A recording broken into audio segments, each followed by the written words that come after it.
Good morning. We can get started now. We have our labor update before closed session. Jennifer Shembry. Good morning, Jennifer Shembry, Deputy Director of Employee Relations. We have in front of you two proposals we've received from AFSCME in the last week, and that concludes our presentation. Thank you. We have no requests to speak, so we're going to adjourn into closed session. We'll be back here at 1:30.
Good afternoon. I'd like to call the San Jose City Council meeting to order for the June 18th, 2013, the last meeting of the fiscal year. We will start our meeting with an invocation. Councilmember Oliverio will introduce the invocator. Good afternoon, Mayor and members of the City Council. May I introduce to you Reverend Maly Hughes from St. Francis Episcopal Church in Willow Glen.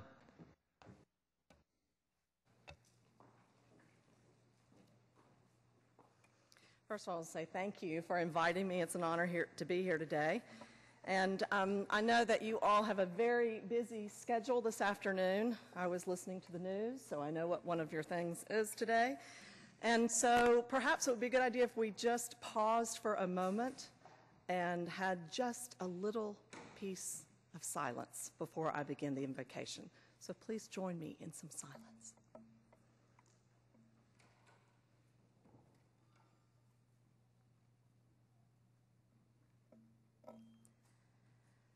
Creator and sustainer of all there is or will ever be.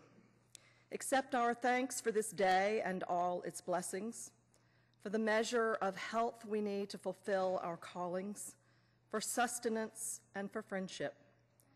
Thank you for the ability to be involved in useful work and for the honor of bearing appropriate responsibilities. Thank you as well for the freedom to embrace you or the freedom to reject you, and for loving us even so from your boundless and gracious nature. Our governing authorities have been established to promote peace and order and justice. We pray for Mayor Reed, for the various levels of city officials, and in particular for this assembled council. Graciously grant them wisdom to govern amid the conflicting interests and issues of our times, a sense of the welfare and true needs of our people, a keen thirst for justice and rightness, confidence in what is good and fitting, the ability to work together in harmony even when there is honest disagreement, and give them each personal peace in their lives and joy in their task. We pray for the agenda set before them today. Please give them an assurance of what would benefit those who live and work in and around our beloved city of San Jose. We ask all of this in the name of the Creator. Amen.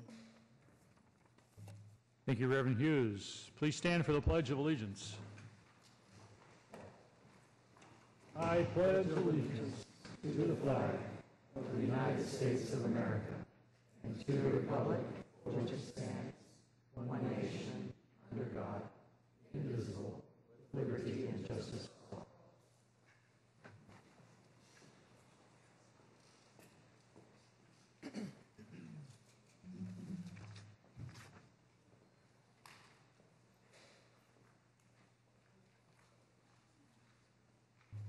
Are there any changes to the printed agenda for us to consider under orders of the day?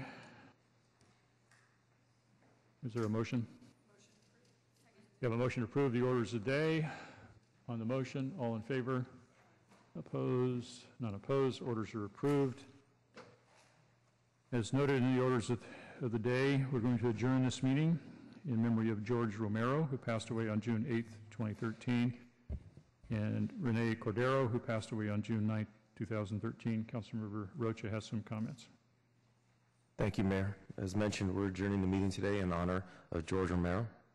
He had a long-time connection with San Jose. He served as a recreation leader for after-school programs in the 60s at Kirk School, which is in my district. He also was a camp coordinator for the city's rustic land summer camp at Almont Park in the 60s. He had a career in education and was devoted to educating young folks. He served as a teacher or principal at San Jose's Pioneer High, John Muir Middle School, Steinbeck Middle, Gunnarsson High, Hoover Middle, and San Jose Academy. He touched thousands of lives and always had a smile on his face and made everyone, including strangers, feel special. A friend of George said it best, as I understand it. He was a change maker and an optimist, and his life's work will reverberate through those connections he forged. Today is his birthday. He would have been 67. In the audience is his mother, Reppy, and brother, our own Ed Batista, a longtime city employee in PRNS. If you wouldn't mind, please stand.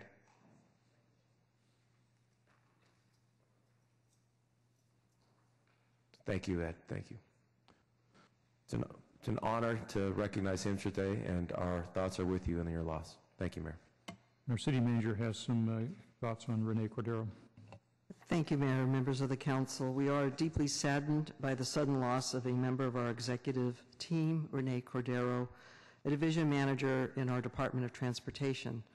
On June 9th, Rene was in a tragic drowning accident while on a camping trip with his family. Our hearts go out to his wife, Sylvia, and daughters, Gabriella and Alexandra, who are here today, as well as his brother-in-law, Sylvia's brother, Mike Rabago. They are all here today to honor Rene's memory and his many years of service to the San Jose community, and thank you for being here during your painful time. We also want to thank all of Rene's many, many colleagues that are also here to honor him and to support his family. This is a difficult time for them as well. Rene was a true professional and a loyal member of our city family for 27 years. He was a valued member of the Department of Transportation, most recently serving as a division manager for the maintenance of our pavement and sewer systems. Notably, in Rene's career, he managed the city's transportation capital program during the decade of investment, helping to deliver over 400 projects with outstanding record of on-time and on-budget performance. Prior to the formation of the Department of Transportation, Rene worked in the Public Works Department Transportation Division on various regional programs such as the Guadalupe Corridor Light Rail Project, freeway improvements, and railroad crossing upgrades. Rene was also part of a close group of young civil engineers that graduated from San Jose State University in the mid to late 1980s. They became personal friends and shared a love for their careers and career development with the city of San Jose. Most of them are now in senior positions with the city in the Department of Public Works or Department of Transportation. This group includes David Sykes, our Director of Public Works, Harry Freitas, our Assistant Director, Michael Connell, our Deputy Director of Public Works, John Cannon, Division Manager for Public Works, Ray Salvano, Acting Deputy Director of DOT, Joe Garcia, Division Manager in DOT, Tim Borden, former Deputy Director and now Director in Cupertino, and of course Hans Larson. Rene was a talented engineer, an organized manager, and a caring leader who always had a positive perspective and a friendly attitude. He loved his work, he enjoyed the people he worked with, and most importantly, he cherished his family, and we will miss him greatly.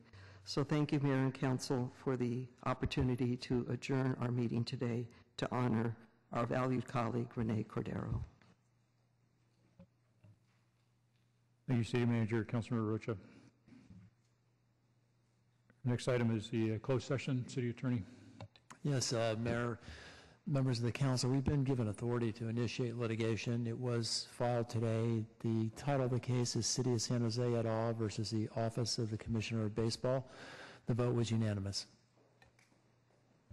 We'll now take up the ceremonial items. I'd like to start by inviting Councilmember LICCARDO to join me at the podium.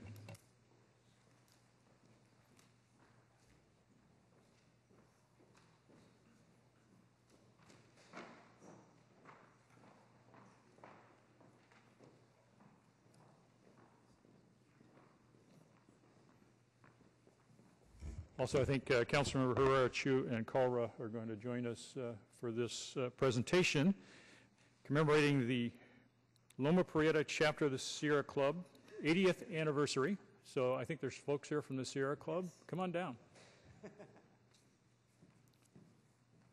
Sierra Club has been protecting our environment and advocating on behalf of the environment for a very long time. And they've been organized right here in this area for 80 years.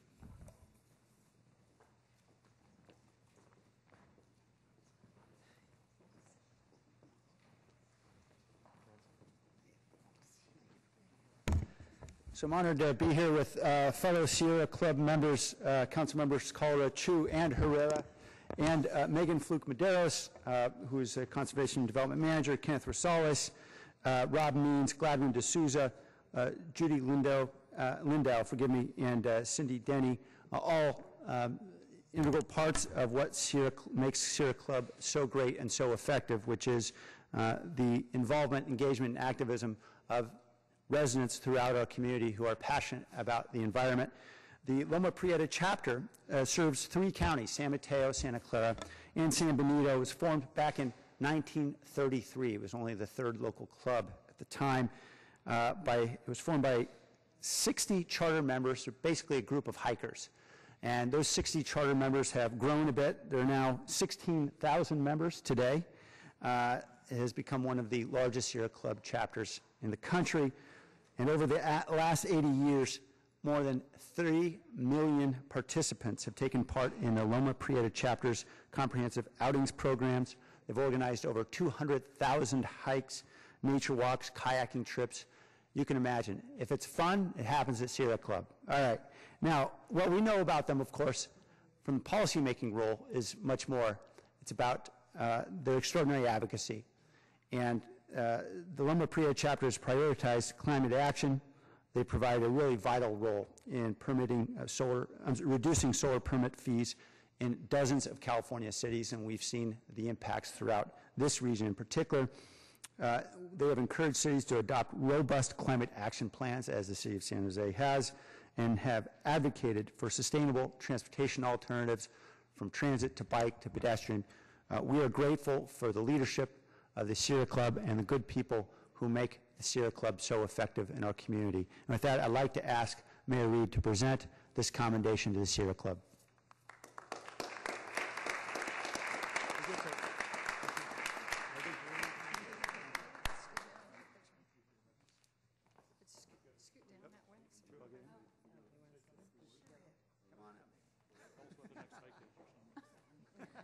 I just want to thank Sam LICCARDO, Kalra, Mayor Reed, and the rest of the City Council for your commitment to environmental sustainability in San Jose, and for all of our amazing volunteers, hundreds of people who dedicate their lives to making the world a better place and advocating for sustainability in our region. So thank you, San Jose.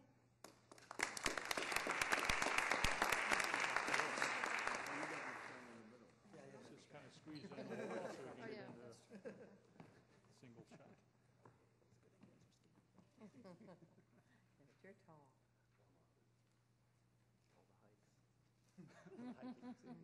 Thank you all.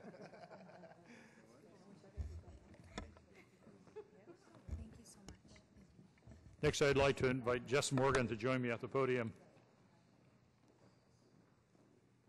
Presenting a commendation to Jess Morgan for her dedication to development of what is called San Jose Beyond the Bell. A few years ago, we launched the San Jose 2020 initiative, which is a collaboration between the City of San Jose and the Santa Clara County Office of Education, and Jess has been very helpful. Part of what we tried to do with San Jose 2020 was to get everybody in the entire community organized around a commitment to ending the achievement gap. A lot of our kids aren't performing at grade level. 60% of our Latino kids are not performing at grade level. 60% of our African American kids are not performing at grade level. So we wanted to make a community commitment that we don't accept that fact and that we wouldn't stand for it. Part of what we wanted to do was to get everybody organized.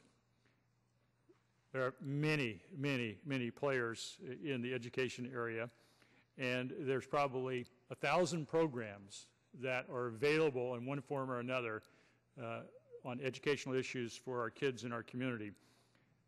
Organizing that and making it accessible and available to parents, volunteers, and professionals was a big task. And Jess Morgan stepped up, figured out a way to do that while she was going to school. And she actually graduated. So we didn't destroy her education, but she spent a lot of time developing this San Jose Beyond the Bell. It's a website. You can go there. You can figure out what's available in your neighborhood for your kids from all kinds of vendors and providers. Jess did this at no charge to the City of San Jose through a company called Edgesaw, which is one of her enterprises that she did as a startup. She was at Stanford, has now got her MBA from Stanford. Obviously did a little on-the-job training while she was going to school, and for that we very much appreciate her contribution in making it possible for us to do great work in our community. So I'd like to give Jess a commendation and let her say something.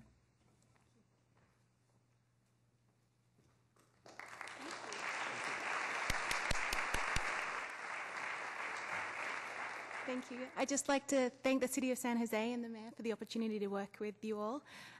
His office were amazing to work with, and I really admire the leadership they've shown on this issue. Also like to thank my other team members who this wouldn't have happened without, so thank you.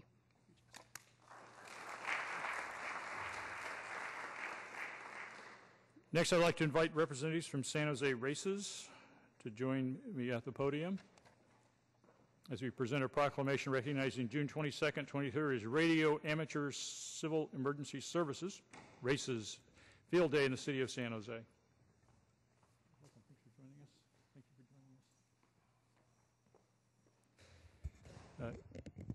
Annually, we have a group of amateur radio operators, some of whom have joined us here today, who have a field day practicing preparation for community emergencies. Sometimes when the communications go out, they're the only way that people have to communicate in emergency situations. So they support our Emergency Operations Center and first responders in the field, as well as the San Jose prepared emergency response teams from our neighborhoods. So when the phone lines go down and other things are overloaded, and during emergencies, the men and women of San Jose Races provide alternative communications methods. These are all volunteers. They're ready to assist the community for free. So on behalf of the community city, I want to thank them for being ready, able, and willing to help when we need it the most. And I've got a commendation.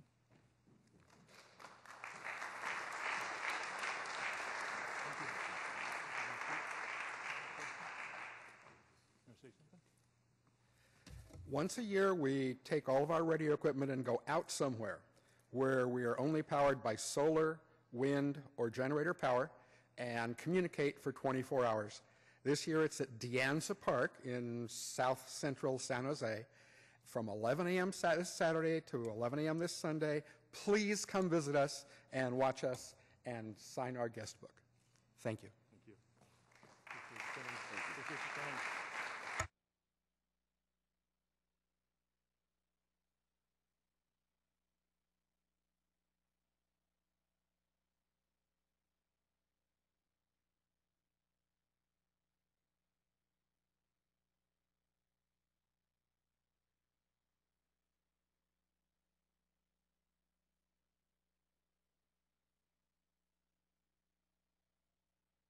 Last week, the council approved my budget message and the fiscal year budget, which starts very soon. Today, we have a series of actions that we need to take in the way of appropriations and other enabling actions so that the staff can have the authorization to spend money and do other things that need to be. So we're taking those items first before we get to the consent calendar.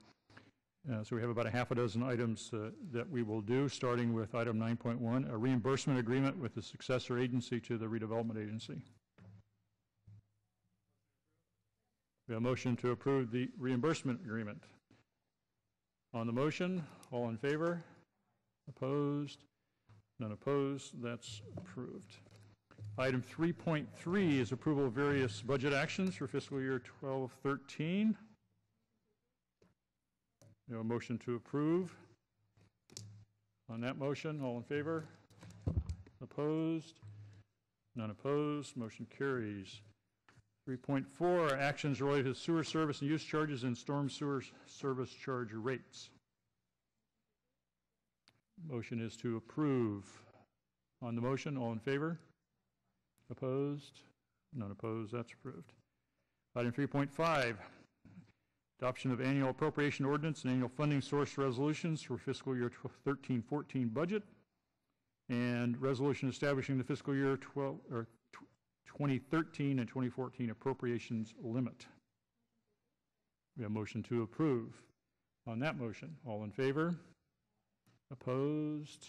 None opposed. That's approved. Item 3.10, actions related to the 2013 tax and revenue anticipation notes. A motion to approve that. On that motion, all in favor? Opposed? None opposed. That's done. All right, with those approvals, we'll now turn to the consent calendar. Are there items on the consent calendar council members would like to pull for discussion? Councilmember KHAMIS. 2.16. Councilmember Campos? Not necessarily to pull, but I do want to register a no vote for 2.44. Okay, we'll take that when we get a motion. Others to pull for discussion, Councilmember Herrera? 2.5. 2.5. Others? City Manager? Yes, Mayor, just 2.7 for a brief staff comment. Councilmember Rocha? Thank you, Mayor. 2.7 and 2.29. City Attorney? I just want to clarify that item 2.2H, which is a second reading, the effective date of that ordinance will be August 4th. Normally, it would be 30 days from today, which would be July 18th, but for purposes of getting to the first meeting of the Police and Fire Retirement Board, the effective date would be August 4th. Councilmember Kalra? 244 and 265. I can do that when the motion is made, I suppose, to register no votes on both. Okay. Any others? All right, so we have to pull off 2.5, 2.16, 2.7, 2.29, and then we have a changed date on 2.2H regarding the effective date being August 4th. In item 2.44, we have a no vote from Councilmember Campos and Councilmember Kalra, and a no vote on 2.65. Councilmember Kalra? Yeah, and just to clarify, 2.44 is the increase of $650,000 to outside consulting services, and the 2.65 is the council employee 2% increase in pay to city manager and city attorney, which I feel is premature until all of our employees get their 10% back. Okay. Any others? Councilmember Chu, did you have one to pull? Just to register a no vote on 2.44. All right. Any others? All right, is there a motion? Okay, the motion is to approve the balance of the consent calendar, considering the no votes that have been spoken of and the change in 2.2H. On that motion, all in favor? Opposed? None opposed. That's approved. All right, let's go back and take in order 2.5, Councilmember Herrera. Thank you, Mayor. I just want to report that I attended a League of Cities meeting on 6/13 last week as Vice Chair of Transportation Committee.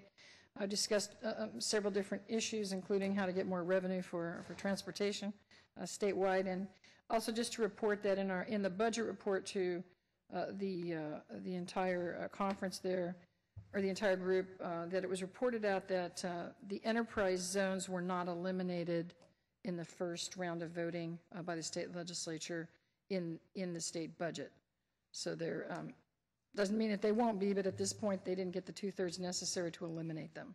So there's still room to advocate for continuing enterprise zones at this point. Thank you. Mr. Mayor, I have also a report for the same. I also attended the League of California Cities, serving as the Vice Chair of the Public Safety Committee. We met in Sacramento last week and covered a whole long list of different legislative issues that are going in front of our state legislature. Thanks. All right, that was a trip report. No action on those items, just a reports. 2.7, City Manager had some change, and Councilmember Rocha wanted to speak on City Manager. Actually, Bill will put a few comments on the record as he committed to Clear Channel. Our recommendation is that the council proceed with our recommendation today, but our intent is to be back after the break, and so Bill will talk a little bit more about that. Thank you, Deb. Bill Sherry, Director of Aviation for the City of San Jose. As you know, this has been a somewhat difficult arrangement we've had with Clear Channel because of the minimum annual guarantee that's in the agreement and what's required. Business dropped off pretty drastically at the airport, and Clear Channel is losing money. They are an excellent firm. We're very happy with the level of service that we get from them. But it is a difficult situation trying to meet the airport finances as well as helping them stay afloat. We've been in discussions with them leading right up until 11:30 this morning, and I'm very pleased to say that with detailed conversations with Jerry Strangis, representing Clear Channel, that we've got an agreement to move forward with the item before you today, the 3-year extension of the agreement with the 4.2 MAG. But in addition to that, I will continue to work with Jerry and Clear Channel to try to negotiate an amendment extending the agreement even further for another 2 to 3 years with a 1.5 minimum annual guarantee, including the possibility of prepayments and advertising credits. It would be our hope to bring that back before the council in August. And with that, Clear Channel stands in support of the action for today. Thank you. Thank you. Councilmember Rocha. If you wouldn't mind, to help me understand, that's news to me, and I did meet with representatives of Clear Channel as well, and that's the reason I was pulling this, to ask a few questions about this. But can you help me understand why we would proceed today if there's no need for an action, given the extension still, we have time to act on that? Yeah. And you may have spoken to it, and I was trying to follow and take notes, and if you did mention it, please forgive me. No, in talking with Jerry and Clear Channel, their preference would be to hold on until August. But as I tried to explain to Jerry, we're butting up real close to the time frame it would take us to do a RFP. So Jerry and Clear Channel have agreed to go ahead with the item today. He's in the audience if you'd like to ask him. Go ahead with the action today on the condition that my willingness to work out this amendment and bring it back to council in August. So what you're talking about, though, is kind of the time issue for you is the RFP issue, but there's been no sense from the council or from you folks in terms of recommending us do an RFP and move away from the extension. So why is that driving it if we're not moving that direction, it appears? Just in the unlikely event council did not pass the extension, we'd need that time. Okay, thank you. With that, I'll move approval then. Councilmember Constant. No, Don surprisingly was thinking exactly along the same lines I was, and I'm just still not sure why we'd finalize an agreement just to immediately amend it when we're only talking about 6 weeks away, and it just doesn't seem, it kind of seems like we got the cart before the horse. Mayor, if I could jump here, and Bill, just one thing because I just caught up on this also via discussion with staff. We have a critical staff person leaving in 2 weeks, and so to have the extension done and at least this core done, and then the amendment could be handled a little bit more easily by those who remain. Is that not part of it also, Bill? That's part of it, Deb. And it's a resource issue. It's a timing issue with the RFP. And then lastly, with my conversations with Jerry, is we have virtually no latitude in this 3-year because the MAG is so critical to the airport, and Clear Channel understands that. So what we've kind of agreed to, assuming subject to council approval in August, is they will go ahead and consent to the 3-year extension with the existing MAG if we would give them an additional couple years with a lower MAG. And I think that's a fair proposal. No, I understand that. I just don't understand why we do it in 2 bites of the apple. It seems like it'd be either, I mean, we see so many incremental contracts along the way, and it's just not the way that I would prefer we handle things.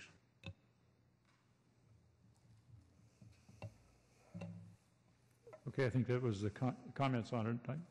I think your explanation is pretty good. Let's get the work done while we have the person here who can do the work, at least the hard part of the work. So I think that's reasonable, so I would certainly support giving them the opportunity to do that. So, is there a motion on this item 2.7? Okay, so we do have a motion to approve. On that motion, all in favor? Opposed? And opposed, motion approved. Next in order would be, let me just, before we get into that, explain. I have some cards here from people who want to speak on the consent calendar. I'm going to come back to them in a minute, and we'll see if there's anything else the council wants to pull for discussion. 2.16, Councilmember KAMIS. Yes, this seems like a water cleanup project, and I'm not sure why the city's paying for it, not the water district or some other water resource agency. I just don't understand why the city's tasked to pay. Good afternoon, Carrie Romano, Environmental Services Director. This item is related to the regional wastewater facility, and part of our operating permit requires us to do some public outreach. And we believe the most financially meaningful way to do that is through this third-party vendor. It's a very affordable mechanism for us. They reach a lot of people, and for less than $100,000 a year, they do work very effectively and efficiently. Thank you. I move to approve. I have one request to speak on this item. Cynthia Denny.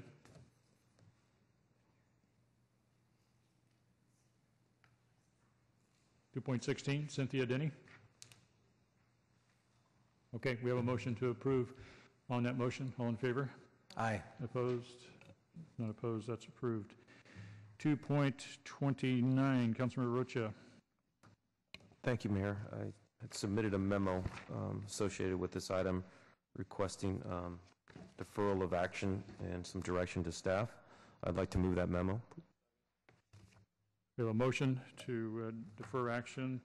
This is 2.29 is agreement with Across the Bridge Foundation for Downtown College Prep. Jennifer Andaluz is here. I think I'll let Jennifer speak at this time.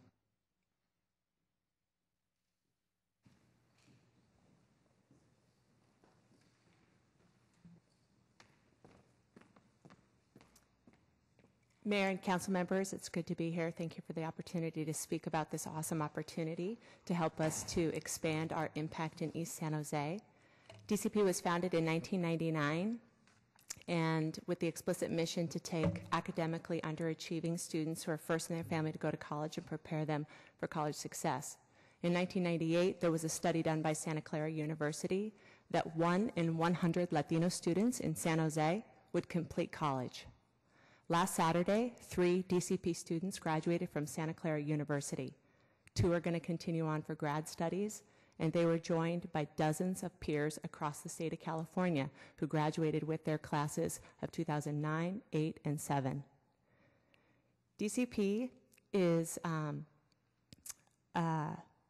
really proud member of this community. We believe that we have added incredible value to the city of San Jose by contributing ideas and a very collaborative spirit toward identifying how we can close the achievement gap.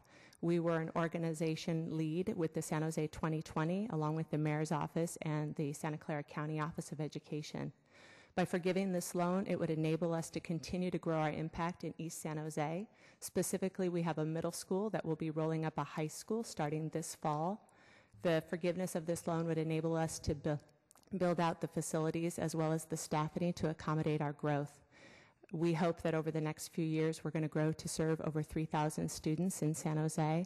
96% of those students are Latino, 96% are low income. Over 50% will be the first in their family to complete high school.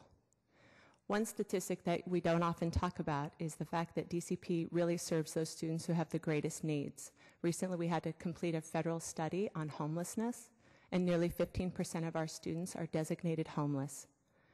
DCP, we feel, is the kind of organization that the city has invested in, and we ask that you continue to invest in so that we can partner both with the city as well as school districts and other charter operators to close the achievement gap. Thank you. This matter is in front of us because with the approval of the budget message last week, we had direction for staff to bring it back to us. That's why it's here today. I put it in the budget message and I support the action in front of us because Downtown College Prep is one of our most successful charter schools, one of the best at getting kids all the way through school and through college. Whether or not they're unique, I don't know. There are lots of other charter schools. Some of them are very successful, some of them are not, but I do know Downtown College Prep is one of the most successful ones that we have. And helping them and encouraging them and getting them to expand their services into other areas, into other student bodies is an important part of how we'll close the achievement gap in San Jose as part of the San Jose 2020 effort. So I support the write-down of the loan over time as they continue to expand their service. It's one of the things that we can do to help charter schools and one of the things we can do to help close the achievement gap. That's why I recommended it, and that's why it's back in front of us today. Councilmember Kalra. Thank you, Mayor. Excuse me. If staff could elaborate on this process, in that what's being recommended, I think Councilmember Rocha brings up some good points, given the fact that we made some very difficult choices on whether it's with nonprofits or our own city staffing and services on how to expend our resources. I know Downtown College Prep very well, and for a number of years, and they do very good work. That being said, what's being proposed in terms of the deferral from Councilmember Rocha on making this decision until we have a broader analysis, staff as well as Jennifer, if you can answer what kind of impact that would have on your capacity to do your service, and then on the staff side, what, if anything, obligates us to do that, to do what the recommended action is versus deferral? Is there any obligation on our part? Are we bound by anything, or are we just doing it just to kind of ease the burden on Downtown College Prep? So first question, I guess, what impact, if we do defer it, what kind of impact to have? Secondly, is there anything that obligates us to do anything at this point in terms of that loan?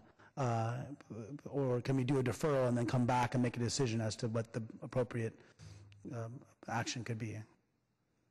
Well, I will definitely speak to what this allows for us in terms of expanding our outreach, and then I believe if the city staff wants to speak to this as well, they can. So as we seek to expand, one of the things that we will be faced with is the need for facility funding. And currently, charter schools do not receive any funding for facilities expansion. And so one of the things that we've done with the staff is presented an outlook of our budget. They have actually reviewed our finances. We've been working with them for the last couple of years toward getting to this moment. So currently, for us to expand in East San Jose, we are facing a budget shortfall of $1.2 million. By the gradual deferment or forgiveness of this loan, that would reduce our shortfall to about $650,000. We feel confident that if that scenario presents itself, that we can secure private funding and work to try to close that shortfall so that we can successfully build out our DCP Alum Rock campus. What will happen if you don't get the money? Then you just won't be able to do that outreach to further expand the services? If we don't have this loan forgiven, it'll be very difficult for us to expand successfully over time. But you'll be able to maintain your current service delivery? We would only be able to offer the middle school. We wouldn't be able to roll out the high school, and obviously without the high school, we don't get kids through college. Okay. Yeah, it's a tough situation because then the question is, what's the obligation of the city to help in Downtown College Prep's efforts to expand? And I think that's why I think the memo at least allows us to have a fuller analysis of what the roles and obligations of the city are. I mean, we understand what your roles are, and frankly, you know, your school does a great job, and I don't think anyone up here, including them in the memo, denies that. And so that's why, if there were a deferral here, to have that fuller discussion, I imagine you may have to delay some of your plans, but or wait to see what the council does. But my hope is that at the very least, current services won't be impacted. In other words, you can continue to operate the way you're currently operating, and then wait and see what the council is able to do, and then respond accordingly.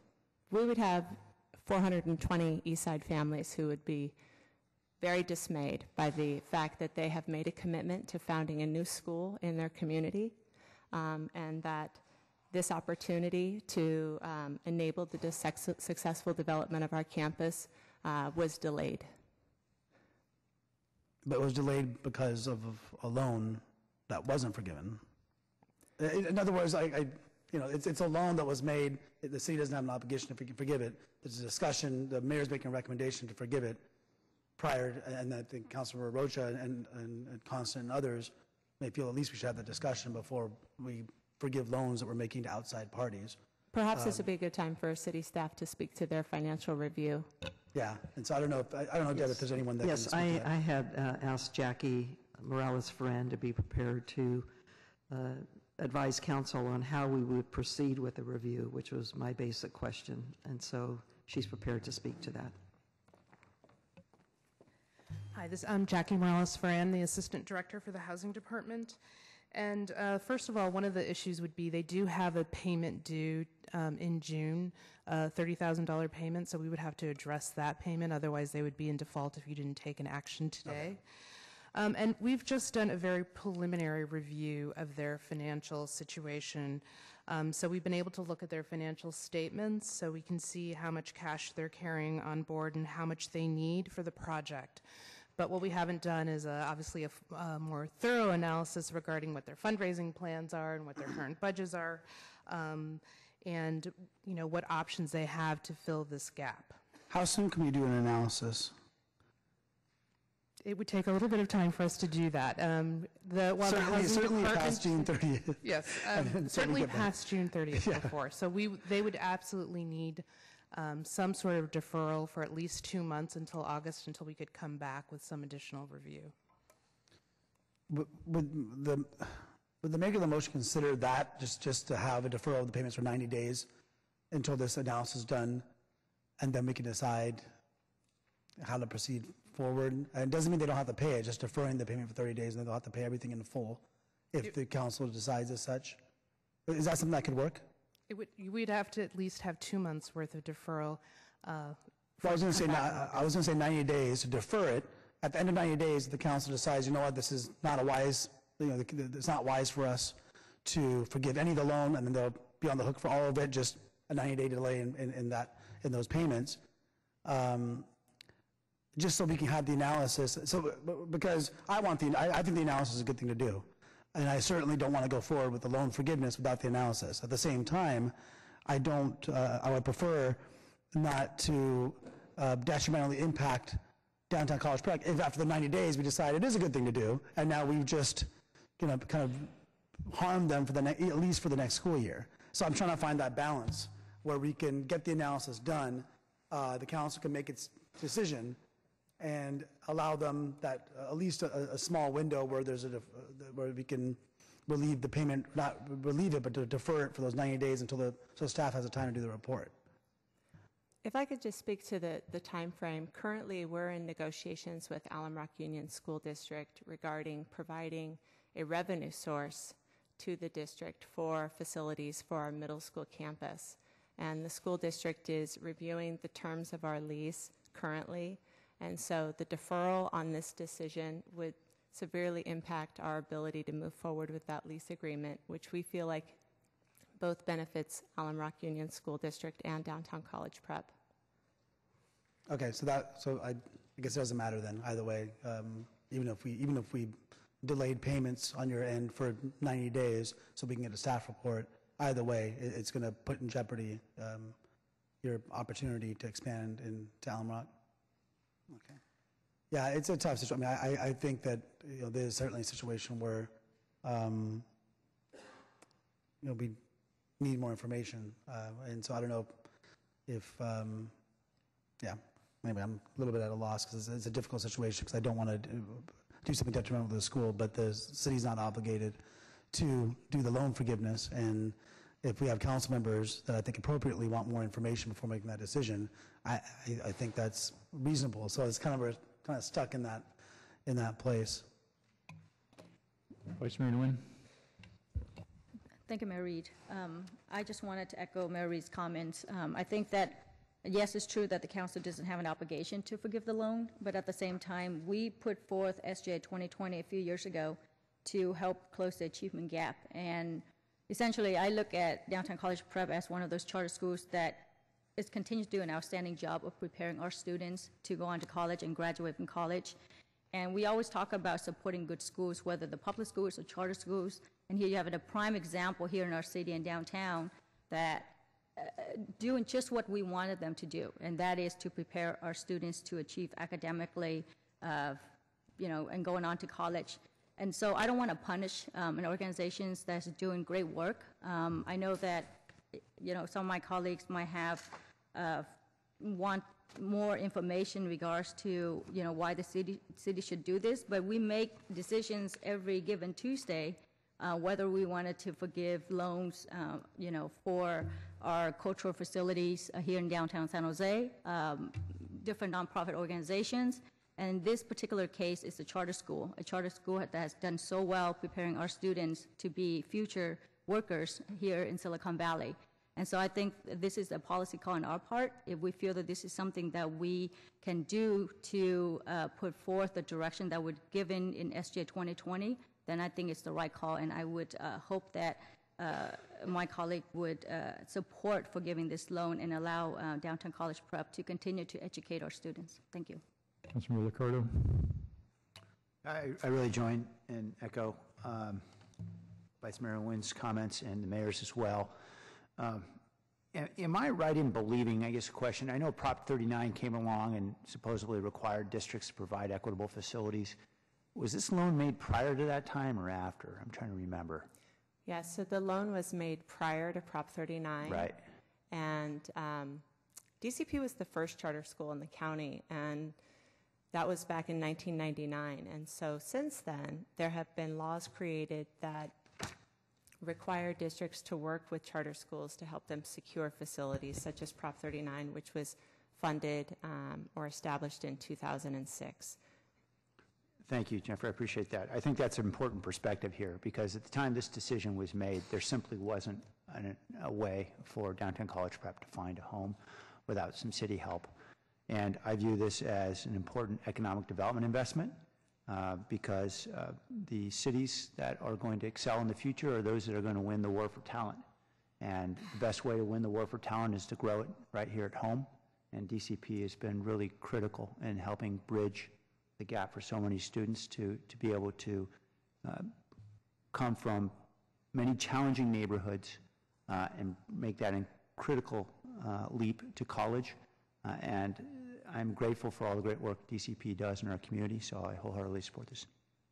Councilmember Herrera. Thank you, Mayor, and I just want to echo the comments of Vice Mayor and Councilmember LICCARDO. We make policy decisions up here. We have supported, all of us have joined together in supporting SJ 2020. Downtown College Prep, Jennifer, help me understand here. The campus downtown does have a high school as part of it. Is that correct? Correct. And so that's kind of the format that you plan. You have middle school, and then you want to have a high school to continue on to prepare these young people to go on to college. Is that right? So originally when we were conceived, we were just a high school, grades 9 through 12, and recently we've been expanding our pipeline so that we can more adequately prepare students for college by building out a 6 through 12 pipeline. So that is what we're doing in East San Jose at Story and King. And so Downtown College Prep Alum Rock doesn't have the high school. That's correct. Yet. This fall, we're hoping to roll out our high school and add a grade each year. And how many families are expecting an enrollment of 420 this fall? And so, full disclosure here, my son David is the principal of Downtown College Prep Alum Rock, but I can't vote on this because he's an adult and doesn't have any financial ties to me. But I am familiar with the school, and I am familiar with the families that have come together. And this school came together long before the actual school happened. Families met and made commitments and have planned their future for their children on a vision. And the middle school, I think, was awarded or was among the top performers of any new charter in the state. Is that right, Jennifer? Yes, in its first year, we were the highest achieving new middle school, and after 2 years, we're in the top 10% of schools in California serving low-income students of color. And so they are not, the one thing that's really impressed me is they're not going around and cherry picking the best students and trying to just only take those students into this school. They're actually really reaching out to those who have the greatest need, and English learners and all the actual folks that we're trying to reach with San Jose 2020. That's correct. And they're doing a fantastic job. And I've met these families. I was at their first graduation a couple of weeks ago, and just to see the families and the excitement in terms of where they see themselves going and their commitment to working with their students to see them on through high school and college is phenomenal. So I think it's really important that we support Downtown College Prep. We've done, as Vice Mayor has already pointed out, We've forgiven loans for nonprofits and a variety of other things. These guys are educating our students and the ones that we're really trying to reach. And these students and their families are committed to moving forward with this. I think we should support them. Councilor KHAMIS. I also wondering about this and about the information here. You have a $600,000 loan, not a $200,000 loan, correct? Correct. And you're asking to forgive $200,000, not the whole $600. To forgive $200,000 contingent upon our ability to successfully roll up each grade and successfully build out the high school. So it would be each year forgiving $200,000 until the full note is forgiven. So we're actually technically forgiving $600, not $200. Correct. Mm-hmm. So that's a good point. They have to my hesitance in this is I think it's the state's responsibility to provide funding for students, and I think that it's a shame that the state isn't doing that. I'm a big believer in education and charter schools, and I like what your school is doing. I am also wondering about what Sam LICCARDO said. Now that there is a Prop 39, we can't use that to help pay off the debt. I mean, why can't we just get some of the money from the state and pay us off? Well, I wish it were that simple. So one of the things that's happening here in San Jose is there's a very strong collaborative effort between charter schools and district authorizers to find a situation with regard to school facilities that both benefits the district as well as the charter school. If you talk to district authorizers, they'll tell you that Proposition 39 is very unbalanced. And if you talk to charter authorizers, they'll say the same thing. So what we're trying to do is to build an agreement where we can actually lease facilities from school districts in such a way that we provide an economic benefit to the school districts while also meeting the needs of our students and families. Well, that's great. I mean, I understand the benefit. I understand what the services that you're providing, and I agree with you that it's needed, and I fully support you on that matter. It's just a matter of I don't know who originated the loan and how it went and why it is that it was not just a gift instead of a loan to begin with. If that's what it was meant to be, it should have been stated as such. That's why I kind of tend to agree with my colleagues, Don and Austin. Like, I'd like to get more information, and it feels like we're making a decision kind of a little on the blind side here. And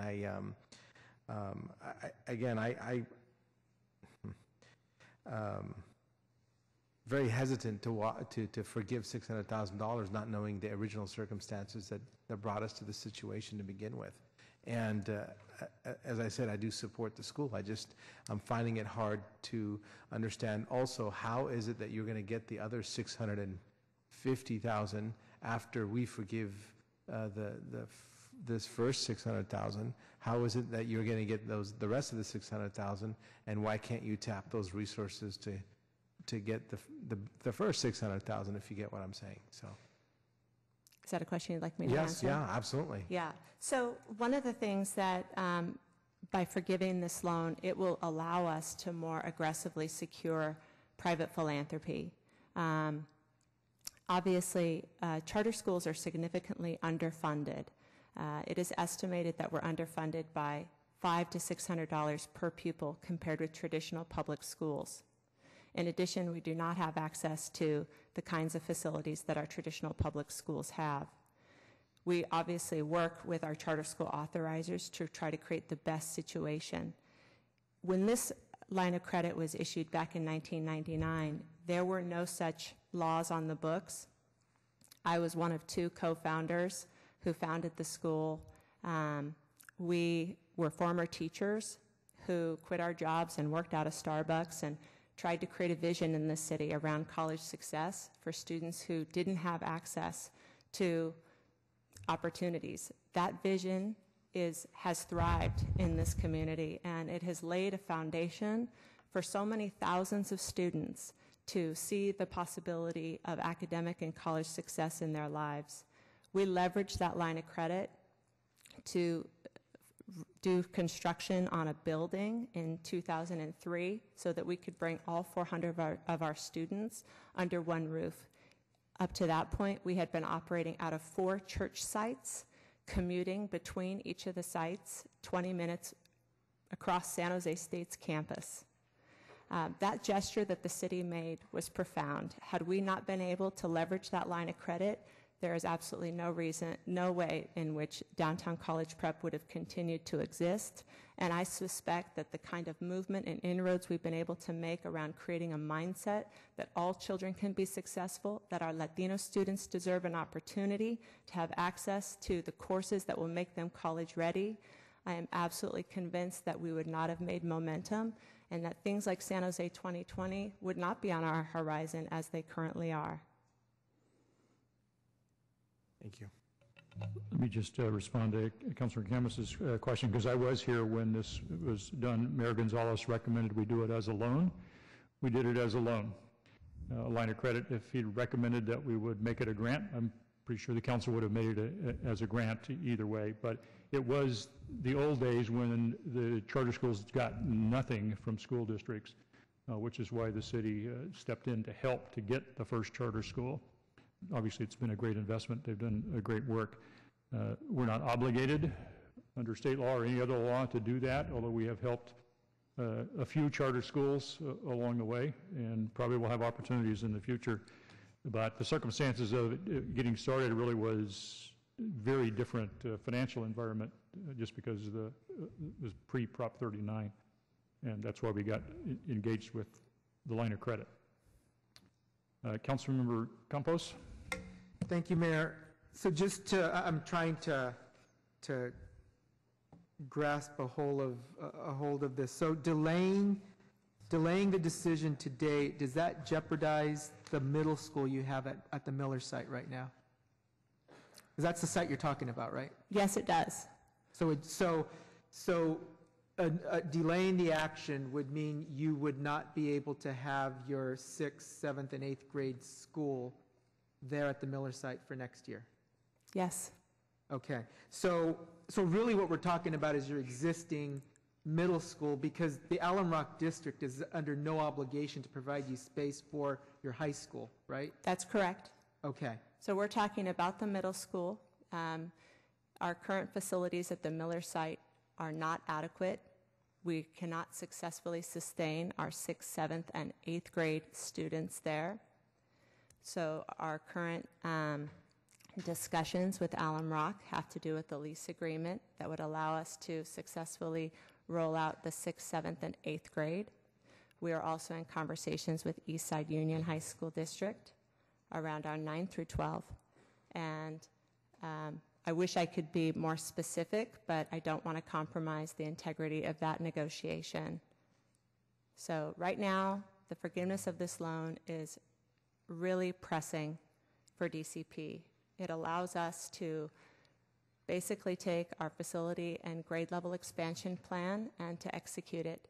And I feel like I have the capacity and we have the results to be able to put together a fundraising plan to successfully secure the other $650,000 to build out this 6 through 12 campus in East San Jose. So I guess what I'm trying to get at is next year your plan is not to go back to Miller. Is that correct? Yes.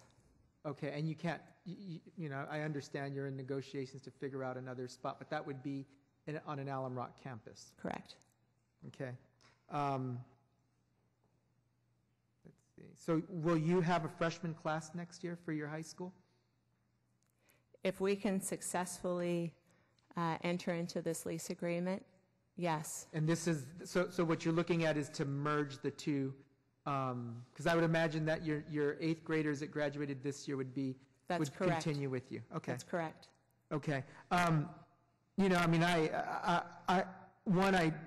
I commend you for the great academic work that you all do. I mean, you guys were the trailblazers here in the Valley, and I think that's great. And I get where my colleagues are coming from, because I'll tell you, what doesn't help is coming to the last council meeting in our fiscal year, where you're not going to see us again until August, and expect us to make a decision.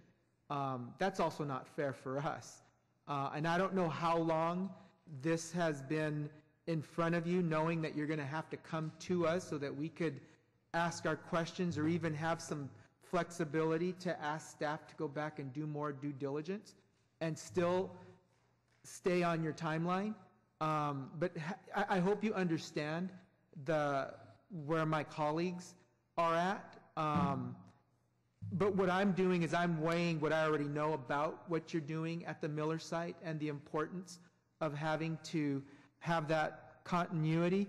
And I think you're a great example of charter schools that have not just looked at the academics, but has looked at the entire experience of the school day. You know, selecting sites that are multiple acres, that are enough for kids to have as much of a traditional school feeling with your educational model. I think that's important. That's very important.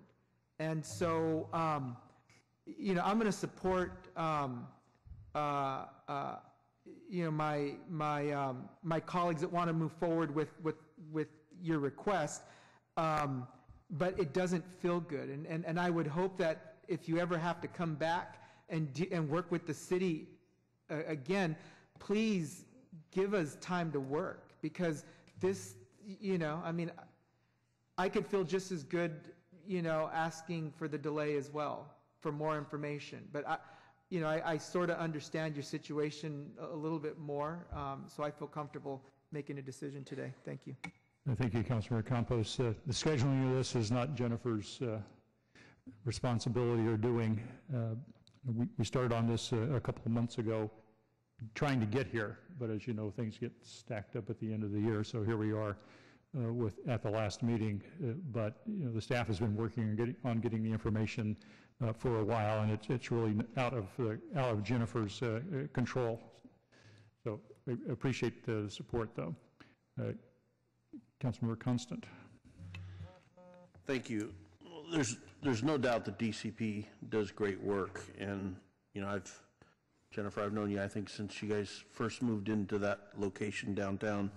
But I got to tell you, I have a hard time on this loan forgiveness for a number of reasons that were already mentioned by Ash and by Don. But we have so many pressing needs in the city, and we have so many things that we weren't able to fund last year, this year. We know we're not going to be able to fund next year. And we have all these different programs that work in education and the different charter schools, and everybody's doing a great job. But this was a line of credit, and it's been amended, 6 previous times, and I really just get heartburn over this. I'm sorry I can't support it. I'd love to, but I really don't think it's in the best interest of the city to be funding something that, one, isn't in our core essential services, even though it's important, and we've been involved in a lot of different things with education, but we can't provide the basic services that we're supposed to be providing as a city. Every one of our departments is struggling to meet their commitments to our residents. I just can't support it. I'm sorry. Councilmember Rocha. Thank you, Mayor. Since I haven't had a chance to meet or talk, let me give you a little background on myself. My father's Mexican, full-blooded. He's the first one on his side to graduate with a college degree. So the process or the programs and the opportunities you're talking about are very near and dear to me. I was the first of the grandkids to graduate with a college degree. So the work that you're doing would be one that I am very supportive of and do anything I can to help you, but the issues that I'm raising here are pretty clear in the memo in terms of the process and the why this organization. You're making a very good case for the value of what you do. There's a number of organizations, as Councilmember Constant just spoke to, that could stand up here in the same spot and make the same case about the value of the work that they do. There's numerous, and we've cut or eliminated their funding. So I'm trying to understand, to the timing issue, Councilmember Campos brought it up, I understand that's not your issue. That's really the mayor's budget message was, what, March? And I asked for information and an MBA, got it. it still didn't provide any of the answers to the questions that I had here, and you had 2 or 3 months to either reach out to me, or staff had 2 or 3 months to do the kind of level of analysis that I think warrants for giving a $600,000 obligation. So that's where I'm stuck with, to the same points that Councilmember Constant made, making the right decision. I very much would like to give you $600,000. I'd love to give you the other $650,000 that you need as well. But I have to weigh that against all the other obligations and all the other cuts and all the other funding opportunities that I wanted to see funded in our budget that weren't. So I'm stuck now with this very difficult decision, and I don't want to compromise the work that you're doing. But there's other organizations that provide services, even in city facilities, that provide a great public benefit, such as San Jose Rep. They have a loan that we've reworked to try to get them to pay it off. I mean, value-wise, why wouldn't I want to forgive the loan for the rep versus this loan? And I'm trying to understand how you got to the decision to recommend this in your budget, and why this one versus the other ones where we're not forgiving other obligations or loans that we've made to other organizations. I'm recommending this one in order to facilitate their expansion of the charter school if they have an Alum Rock. It was merely that, something that I thought was important that contributed to the SJ 2020 and that we had the capacity to do, and that's why I put it in the March budget message, and it brought it forward. I think it's important work, and we've helped other organizations from time to time. You mentioned a couple, and it's just a decision we made. That's why it was in last week's budget message, which the council approved. When we make those kinds of hard choices that we do with every budget cycle, some get funded, some don't. This is one that the council approved, and that's why it's brought back today, because of the timing issues that Jennifer mentioned earlier. Yeah. So, thank you. It still leaves me with the same questions and difficulty in making this decision.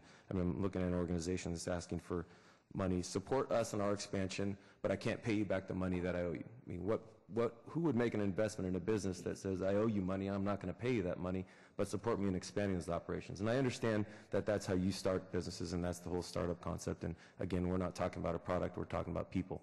So I'm very interested in investing in this effort, but without this additional information, without weighing this against the other obligations, that's where I ran into a wall of being comfortable supporting this action.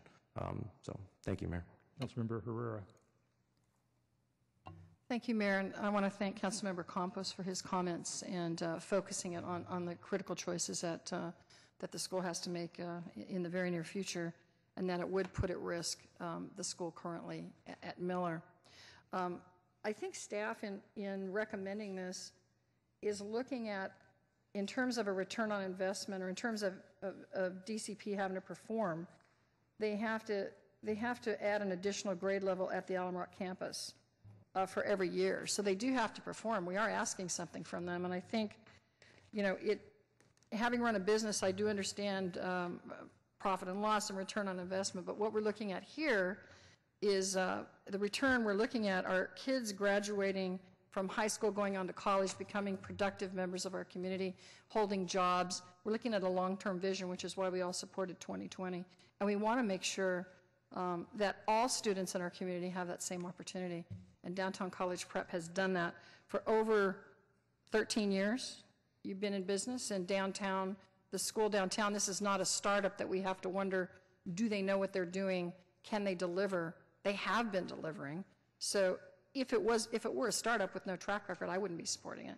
But looking at what they've been able to do in the downtown area, and then looking at the track record they've already achieved in a year with the school out at, on King Road, I think that they have the right program, and their parents are voting with their efforts and with their involvement, and we're talking about kids who can't wait a few years for us to get our act together, and that's why it's such an urgent thing to make sure that they have the best education so that they can take advantage of it. If we miss the opportunity for these 420 families, that's not just something that's going to affect them in the next few months, that's going to affect them for years.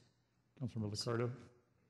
Yeah, I just wanted to take note of an excellent point made by Councilmember Constant, which, I think would be a winning argument if we were facing the decision of whether to allocate $600,000 today. But actually, as I recall, in the mayor's budget message, we approved an expenditure of actual dollars to support, was it ACE Charter? I'm trying to remember. It was ACE Charter School. Yep. And I think that was the appropriate time to raise the question, is it appropriate for us, given all the many needs we have and the scarce resources we have, to allocate additional dollars to charter school? A fair discussion and debate to have. We're in a different position. We're in a position in which a council well before us in 2004 made a decision to allocate $600,000 with a line of credit. And I know Jennifer Anderluce would never say this, but when I came into office in 07, realizing the loan was there, and I think we got into 08 and we started talking about the issue, I know I talked about with several city staff at that time, I think there was generally a concession that a school that educates 6% of its students as low-income students and offers free education to those students is probably not going to be spinning off $600,000 of revenue to pay off a loan. And that I don't think internally anybody really expected this money to come back.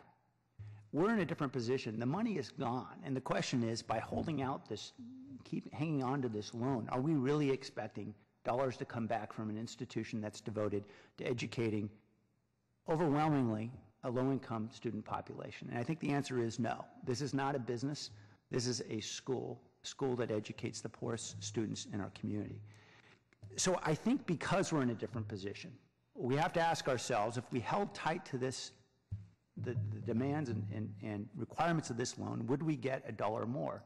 I'm guessing the answer is probably no, despite all of Jennifer's great efforts, if she's going to continue her mission and her teacher's mission of educating poor kids. So that's why I'm supporting this. I think we're at a different position, as I said a couple weeks ago, when we're making decisions about allocating new money. Okay, we have a motion to defer taking action on this until some later date when more information can be provided. That's Councilor Rocha's motion made earlier based on his memo. I believe that's the motion on the floor. Councilor Rocha? It is the motion. Okay.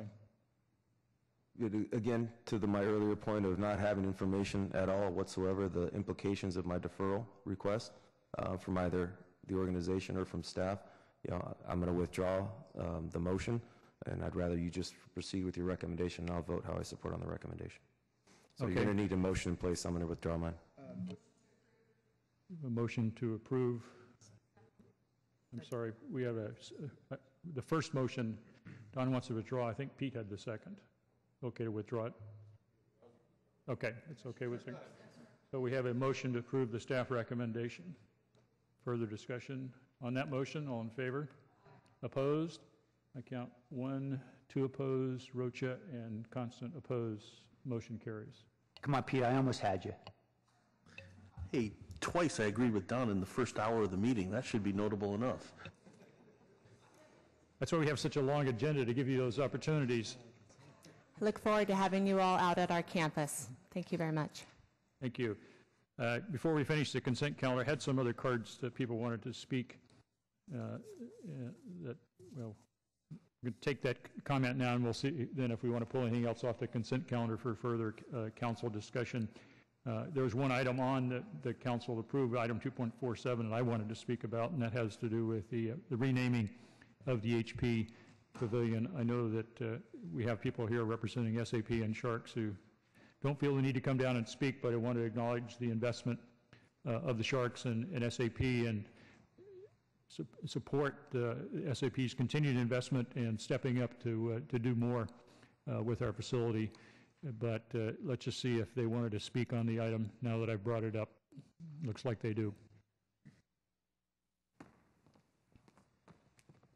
Thank you, Mayor. I'm John Tortora with the San Jose Sharks. I want to thank the Mayor, the Council, and City staff for their support and ongoing commitment of the Sharks and soon-to-be named SAP Center at San Jose.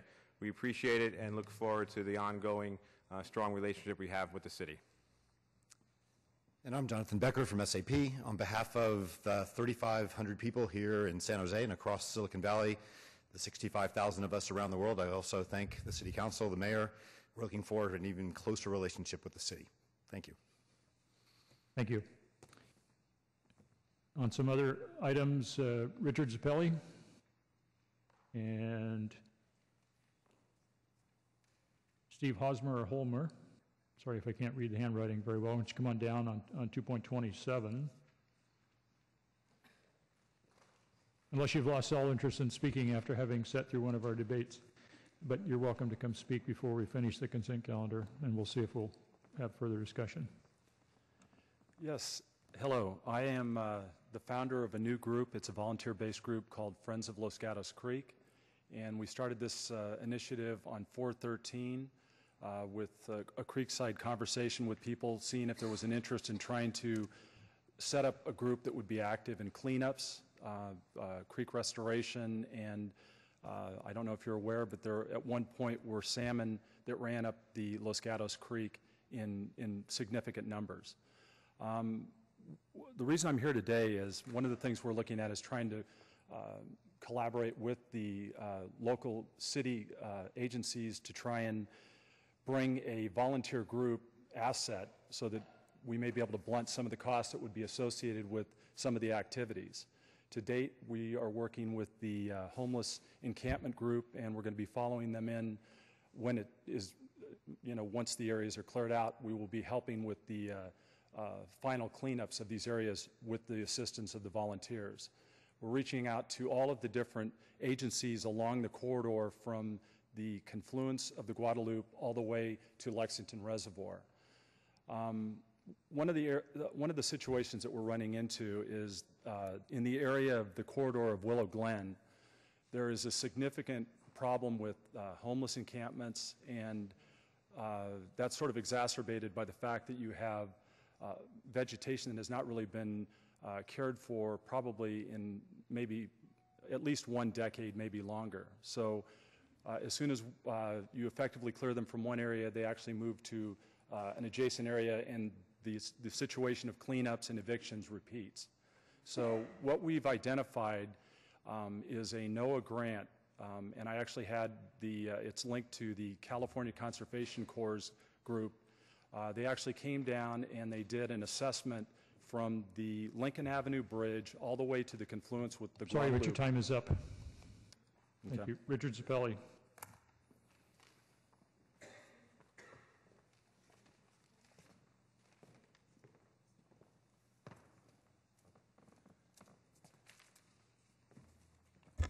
Good afternoon, Mayor and City Council. Willigan Neighborhood Association has been working with the Friends of Los Gatos Creek on the last 2 cleanups. And these people are firm believers that we have to start at the beginning where the problem starts. And the first cleanup we were involved with them with was at Campbell Avenue to Interstate 880. The second one was at Lee Avenue, where Lee meets Willow Street underneath the Lee Avenue underpass. And what happened there was through 4 agencies working together, Willigan Neighborhood Association and also Friends of Los Gatos Creek, 3 truckloads with 10-ton capacity of recycled materials and so forth and stolen items were picked up by the Water District. So we urge you to try to help us and give us all the support you can to continue our cleanup as we move towards the Lincoln Avenue area and the trestle where it's really bad. So not only the green portion of it, but there's serious homeless encampments that are out of control. Thank you very much. Scott Lane, and then Larry Ames.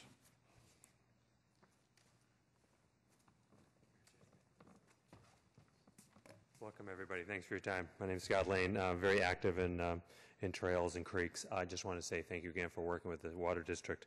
We're working with other agencies as well to try to see what volunteers can do. I know you have a contract under 2.22, but in both cases, I think anything that we can do to reach out to volunteers to come in. I realize there's a huge homeless issue. Some of the homeless are doing things like campfires. The vegetation, I will agree, has not been trimmed probably at least in 10 or 20 years. So there's tons of non-native vegetation that's in there. And when that is there, that it does give the folks that are homeless a chance to come in and hide. So I do think that in some cases, the Gregory Avenue Bridge, Fuller Bridge, there are drug issues that potentially are happening as well. So it's not just simply a homeless issue, is there a drug issue? And then when the police come in and others come in and clean up the encampments, sometimes the encampments actually get blown apart. And I've been told that's why some people set revenge fires. So there are a lot of complicated issues, a lot of agencies, but we definitely want to say thank you for working with the Water District to help make this happen and get volunteers involved. Thank you. Larry Ames, and then Jim Spence.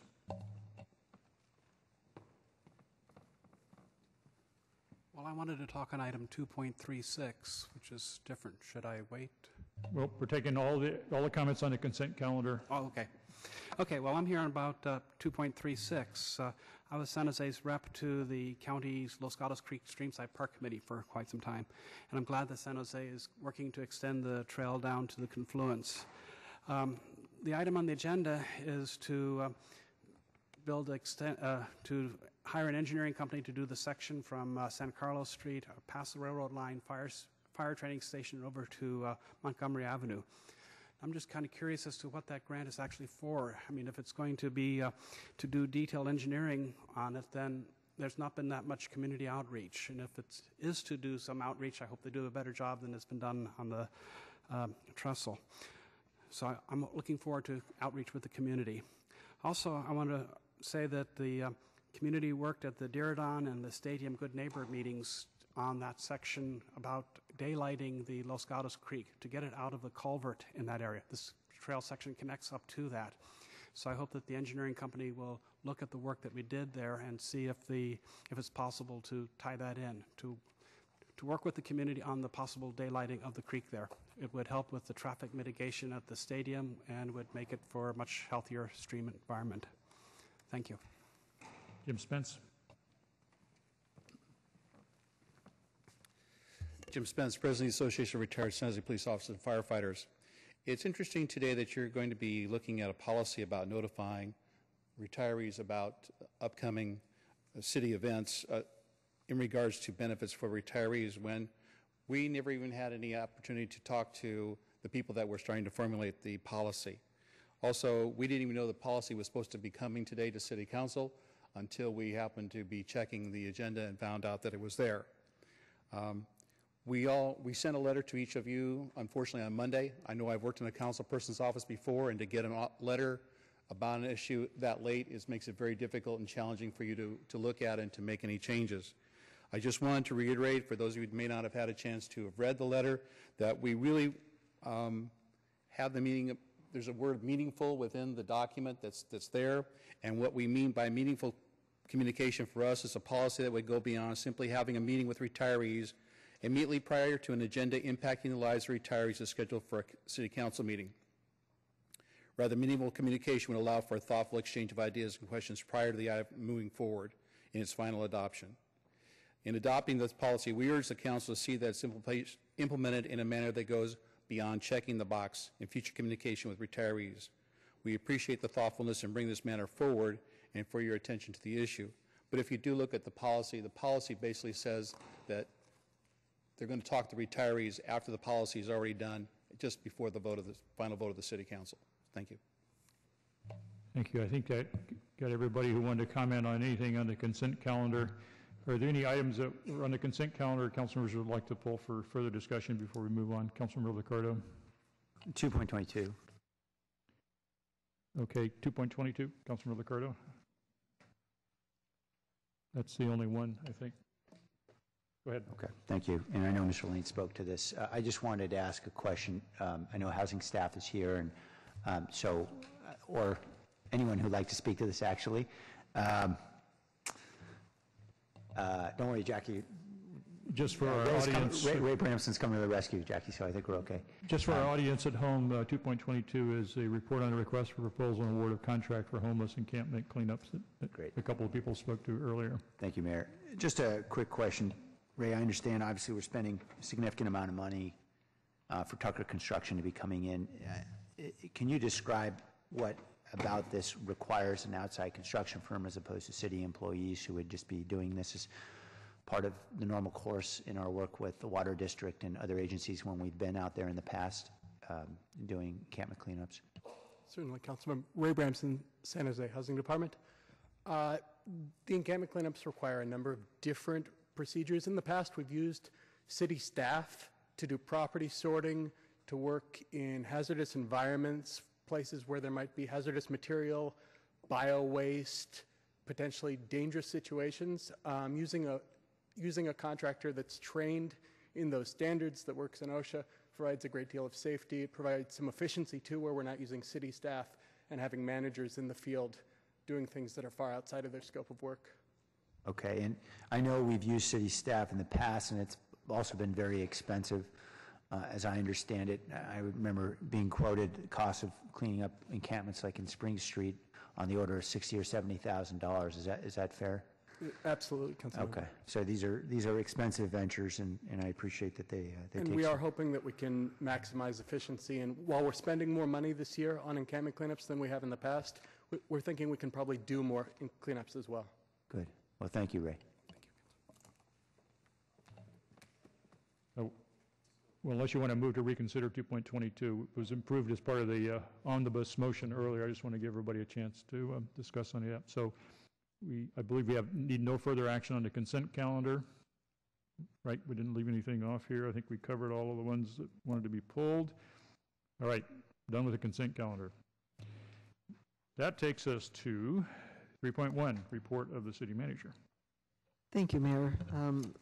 Last week, as many of you are aware, Fire Chief Willie McDonald announced that he's leaving San Jose to become the fire chief in Las Vegas later this summer. His appointment as chief is subject to ratification by the Las Vegas City Council next month, and so we will have him still for a while. Willie has been our fire chief for nearly 3 years, and during this period he's made tremendous contributions to our department and to our community.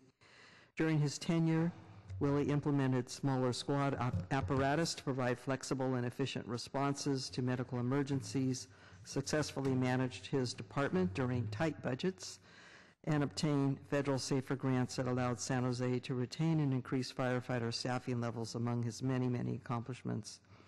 I will personally miss Willie's positive can-do attitude and wish him well, and I know he will have ongoing success in his latest career endeavor. However, as Willie would want it, to ensure continuity and stability during the transition period, I have asked Deputy Chief Ruben Torres to serve as acting fire chief at the time Chief McDonald leaves us. Ruben is a 27-year San Jose Fire Department veteran and the most active senior member of our department. He has 8 years of senior command experience providing leadership and innovation involving structural changes, departmental operations, and contract agreements. An info memo has been released with more of Ruben's background and some of the conditions of his interim appointment, and so I'm very, very appreciative of Ruben for his willingness to lead our wonderful department until the process for our next chief is complete. So again, thank you, Ruben, for stepping up to take on this wonderful leadership challenge. And Willie, you're not gone yet, but thank you for all of your time with us and just leaving us in far better shape because you were with us. Thank you.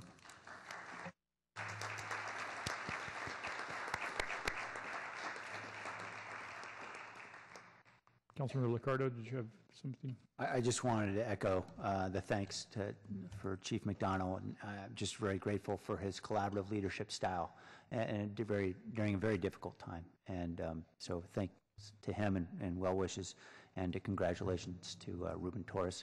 It's good to see folks from our neighborhood moving up to Chief. So congratulations, Ruben. Kalra. Thank you, Mayor. I just want to thank you, Chief, and I think it's a great loss for our city and a great benefit to the city of Las Vegas. I hope they appreciate what they're getting. Concludes the city manager's report. We'll move to item 3.7, item regarding compensation and benefit changes for executive management and professional employees in Unit 99 and other unrepresented employees, Units 81 and 82. We have a motion to approve the recommendations.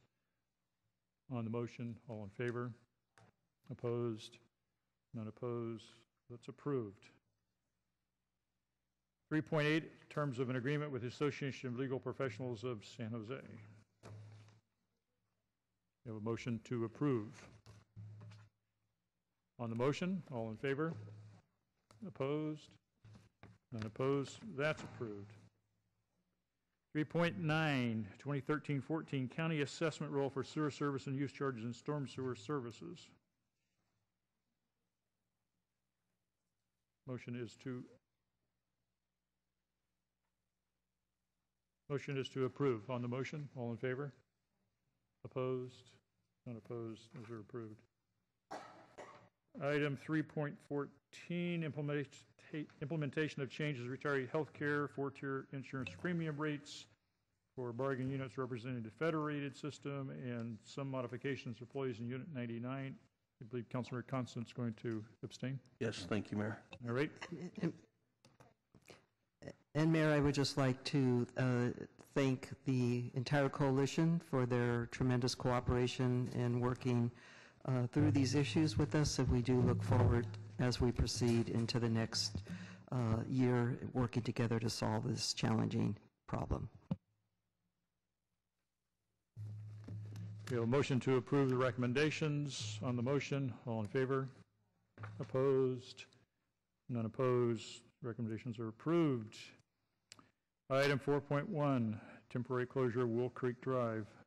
Vice Mayor Nguyen. Thank you, Mayor. I just wanted to take an opportunity to really thank Roberto Duenas from the City Manager's Office and also Dr. John Porter for working collaboratively to bring this issue forward. In recent months, just for a little bit of background for my colleagues, we have seen an increase of homelessness and homeless individuals by the Georgia Kawa Middle School in the Franklin McKinley School District, and we've seen an increase in criminal activities that are happening around the property. Obviously, this is a school campus, and the safety of the children, students, although they're out of school now, but it's just very important, and we wanted the opportunity for the school district to collaborate with the city, put up a fence so that we can deter any other potential criminal activities from happening. So I'd hope that my colleague will support this recommendation. So with that, I move to approve. Motion is to approve. On the motion, all in favor? Opposed? None opposed. Motion carries. Item 4.3, a public hearing on business improvement district reports for fiscal year 2013 and 14. This is public hearings on the approval of the Hotel Japantown and Downtown BIDs, fiscal years 13-14 budget reports, and a levy of assessments for fiscal year 13 and 14. Before we open the public hearings, I need to know whether or not the clerk has received any written protests from affected businesses in any of the 3 business improvement districts. No written protests have been received from the Hotel Japantown or Downtown BIDs. Okay.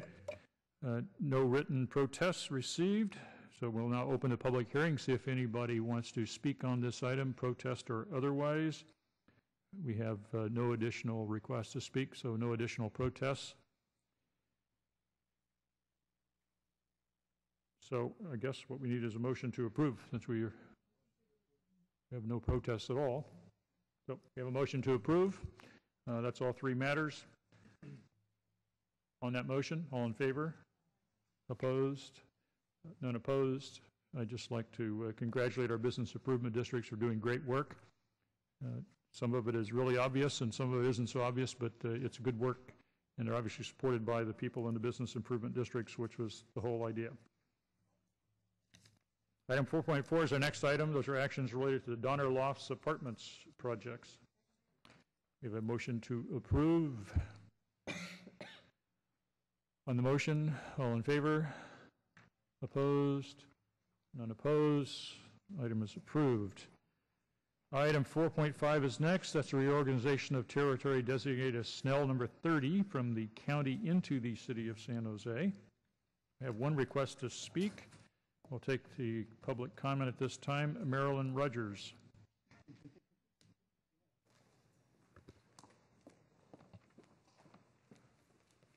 Good afternoon. I'm Marilyn Rogers. I'm president of VEP Community Association, and I represent 2,400 homes in this area. Our homeowners bound this property on the west side and on the north side.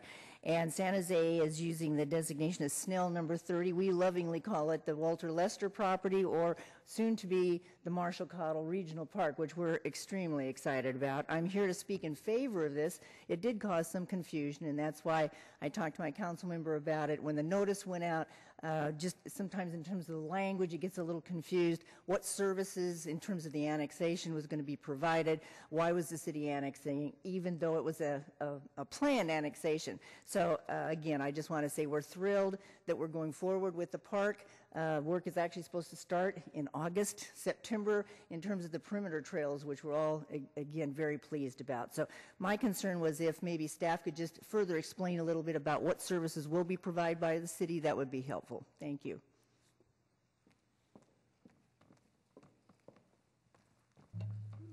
Staff, you have any comments? Thank you, Mr. Mayor. Joe Horwell, Planning, Building, Code Enforcement. So the services that are provided are the city's normal services, being able to hook up to municipal sewer, water services to help support the new state park facility. So beyond that, no additional services.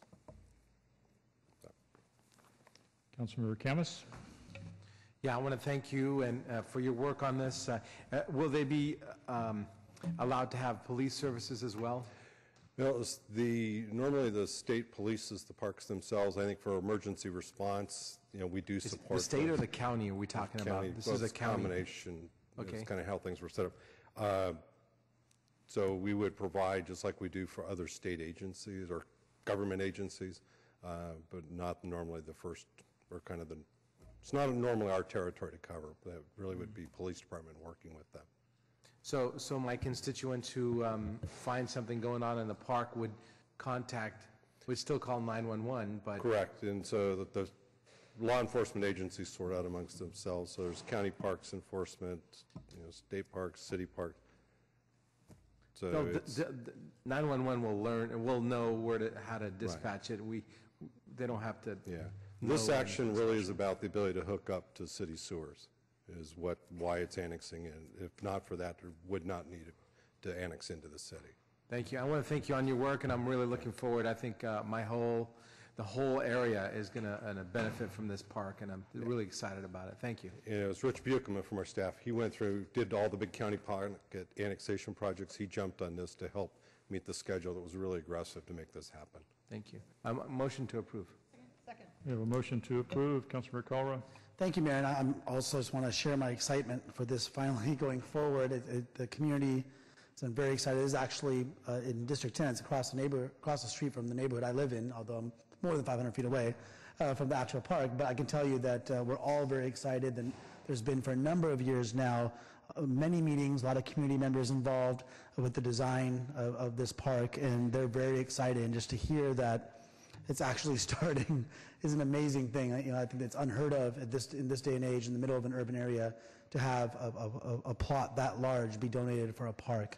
And it'll probably be the last time that happens in our city, in the history of our city, certainly within an infill area. And so this is going to be such an extraordinary park for the neighboring community, for the region, for the city, for the school children that will have an opportunity to go visit and learn a little bit about our agricultural past. And so enthusiastically support this and any other actions we have to take going forward to make this park a reality. We have a motion to approve. On that motion, all in favor? Opposed? None opposed. The matter is approved. Our next item is 5.2, 2013-14 Agreements for Parks, Recreation, Neighborhood Services. We have a motion to approve. On the motion, all in favor? Opposed? None opposed, so that's approved. 6.2, actions related to pavement maintenance projects. We have a motion to approve. On the motion, all in favor? Opposed? None opposed. Motion is approved. Item 6.3, a grant application for One Bay Area and vehicle emissions reductions based at schools. Councilmember LICCARDO. Thank you, Mayor. I'd like to move forward the recommendations, but include with that the request for staff to return with analysis around sidewalks needed near schools, as described in my memorandum of yesterday's date. I'd like to make that motion at this time. All right, we have a motion to approve based on the memorandum. Councilmember Constant. Sam, I'm not sure if it would apply or not, but would you be willing to consider adding trail connections that connect schools? Because there's been one pending in my district for a long time. Yeah, I think I know what that is, so sure. Thanks. Yeah. All right, motion's modified slightly by friendly amendment. Okay with the seconder. On the motion, all in favor? Opposed? We have none opposed. Motion is approved. Item 7.1, an ordinance amending the San Jose Santa Clara Water Pollution Control Plant Receiving Station Use Permit and Sewer Use Regulations. This is now the Regional Water Facility, in case you didn't recognize the name. We have a motion to approve. On the motion, all in favor? Opposed? None opposed. Motion is approved. Now we need to move to a joint City Council, San Jose Diridon Development Area Authority, successor agency to the Redevelopment Agency, tripartite, I guess, joint meeting. Item number 2 on the agenda, actions related to the transfer of certain properties and assets from the city and the JPA back to the successor agency. We have a motion to approve. On the motion, all in favor? Opposed? None opposed, so that's approved. Last item for this afternoon is the open forum. We have some requests to speak.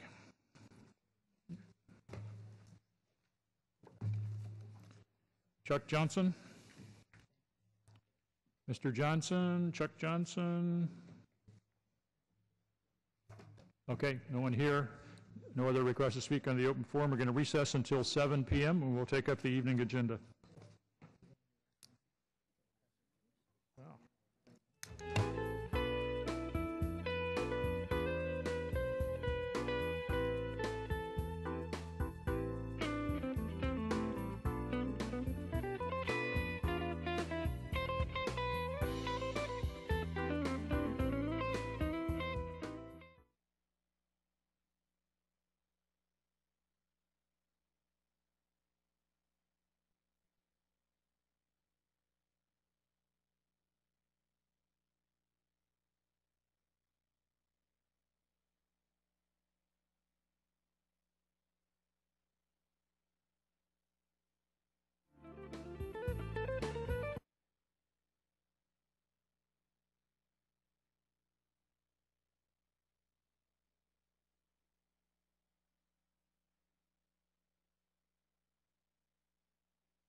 Good evening. I'd like to call this meeting to order. This is a continuation of our city council meeting. Please. Thank you. It's time to get the meeting going so we can get started and get out of here. A lot of people want to speak tonight. We want to make sure everybody gets home early. This is a continuation of the meeting we started earlier today. We have some items that are set for this evening. We're going to take those up, and we'll start with some ceremonial items.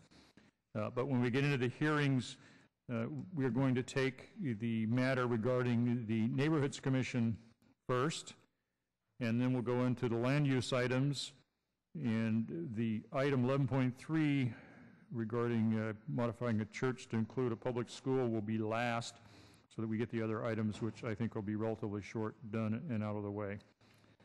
So with that, I'd like to start with the ceremonials and invite Councilmember Constant to join me at the podium as we present a commendation for a student at Lynbrook High School.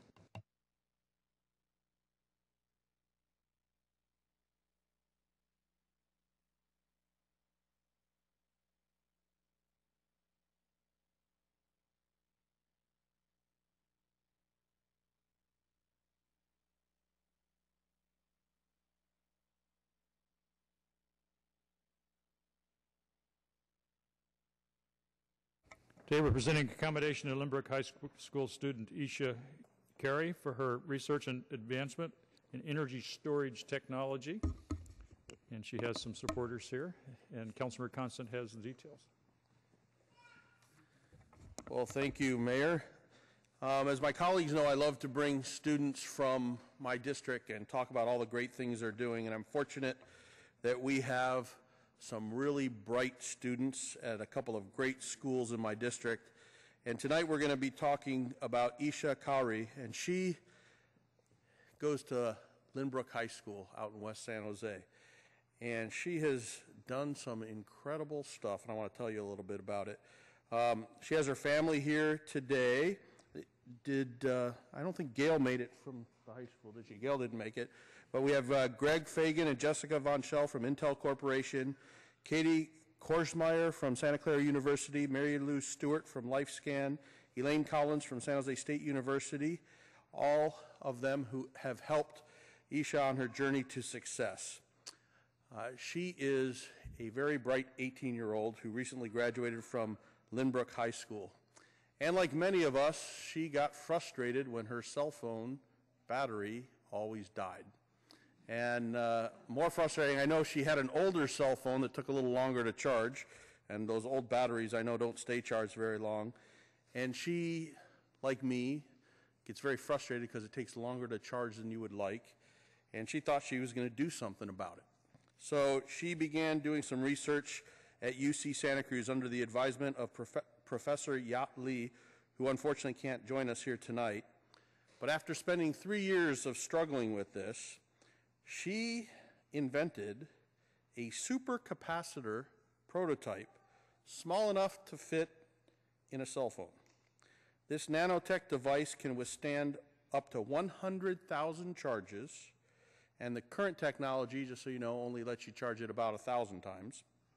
It's flexible enough to be used in clothing or any non-flat surface. It allows cell phone batteries to fully charge in, get this, not 20 minutes, but 20 to 30 seconds. Think about that.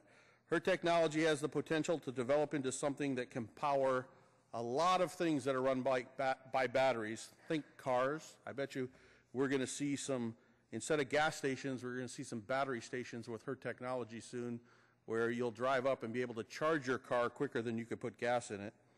Her invention beat out over 1,600 finalists from around the world at the Intel Foundation Young Scientist Award and won $50,000. That's a pretty darn good win. And on top of that, she's already been approached by several technological giants like Google and others. Everybody's interested in her technology. And what I thought was really cool is one day I got to actually watch her on the Conan O'Brien show because she got an interview there. And I got to tell you, you're pretty funny. I was laughing the entire time. She did an incredible job. So I just can't wait to see all the great things that she does. She is unfortunately leaving us for a short time this fall because she's headed out to Harvard to continue her education, but I'm sure she'll come back and be inventing a gazillion other things that's going to make our life a whole lot better. So, Mayor, if you could present her commendation.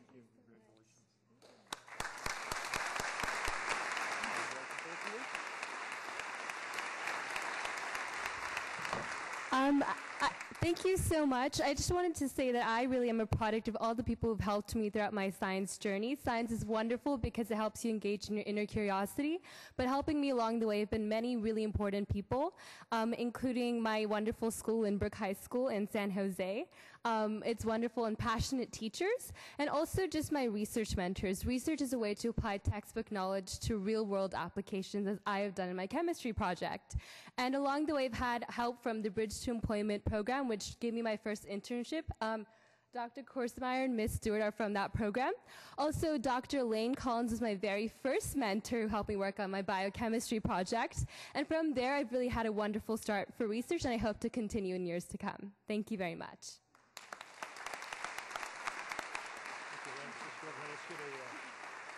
And I just want to add, as a father of 5 daughters, I am excited to see a young lady do so well in science and be a role model for all of our children. How many daughters? 4. I have a son, too. 5 total, but 4 daughters. I didn't forget them. Come on over here. Let's get a picture. What's all in for us?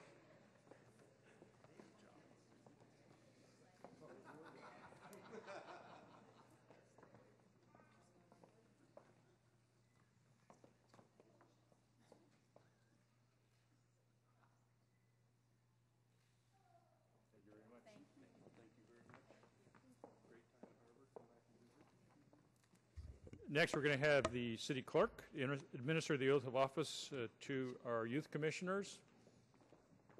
I'm not sure how many we have, but we'll invite the council members to come down to stand behind their youth commissioners for their council district if they would like to do that.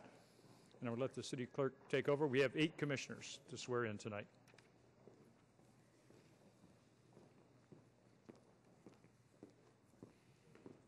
I can have you guys just line up here. Find your council member.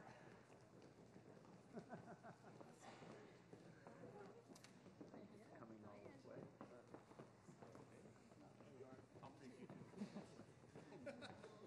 you guys are enough council members? I don't want to get in the way of pictures here.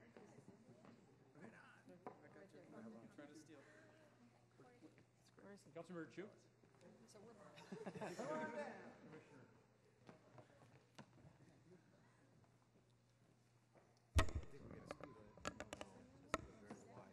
Ready? I got it. Okay, everybody raise your right hand. You're going to repeat after me. I state your name. A little louder. Do solemnly swear that I will support and defend the Constitution of the United States and the Constitution of the State of California against all enemies, foreign and domestic, that I will bear true faith and allegiance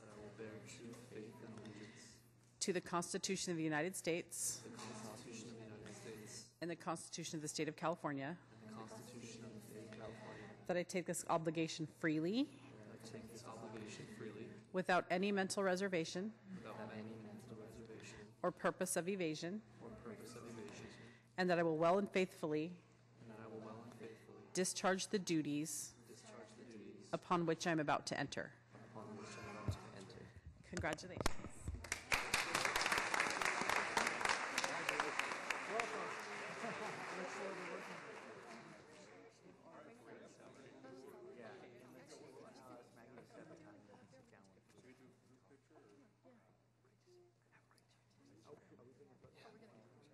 Yeah, let's see if we can form it up for your picture. Squeeze it in. Top step, probably. All right. Tighten it up a little bit. And get the really wide angle in. Photoshop stitching.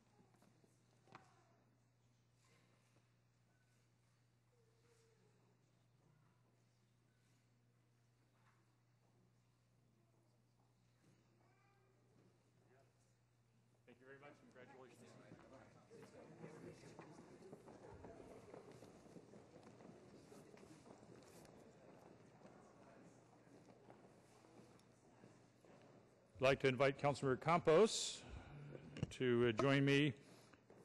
Today, Youth Connections Foundation will be presenting a check, $10,000 to our Parks, Recreation, and Neighborhood Services Department to support this upcoming San Jose Fit Camp.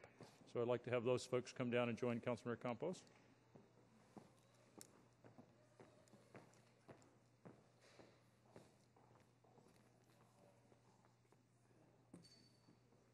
Thank you, Mayor.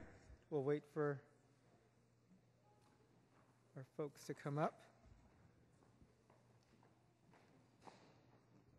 So it gives me great pleasure to present, I guess I would say more sentimentally, my folks from the Alum Rock Youth Center.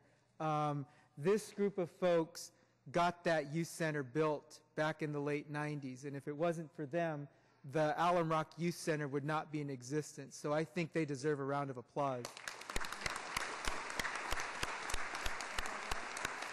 And so just as a testament for their tenacity and their focus and commitment to youth, they, for the past few years, have been fundraising through their major event, the comedy show that they have. And they have a comedy show coming up at the HP Pavilion in August.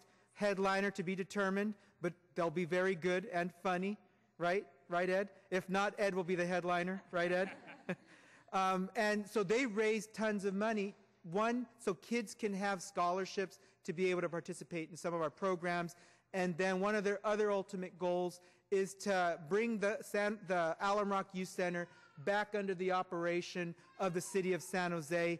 But one of the byproducts is that they've seen a need for kids to participate in programs that are going to help them get healthy and maintain good, healthy habits. And they've dedicated that at 4 of our youth centers or community centers, and that's what this check is about. So I want to invite whoever you choose to come speak about this, and we look forward to the program. Thank you, Councilmember. My name is Dennis Haggerty, and as has been mentioned, I'm with the Youth Connections Foundation. We have been raising funds, as Councilmember Campos mentioned, through private donations, such as a generous one that we got from the Hillcresters to help support this Youth Connections Foundation and the San Jose Fit Camp. And also fundraisers such as the Comedy Night in conjunction with Viva Fest that we're going to have on August 17th at the SAP Center. So with that, we'd like to present this check for $10,000 to the San Jose Parks and Recreation and Neighborhood Services Department for the new San Jose Fit Camp to be offered this summer.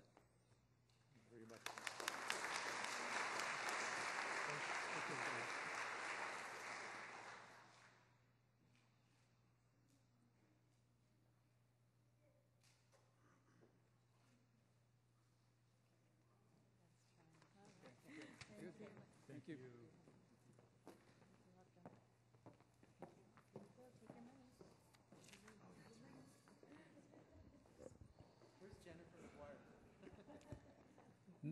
Next, we're going to present a proclamation declaring June 20th as National Dump the Pump Day in the City of San Jose. Councilmember Kalra is going to join me for that.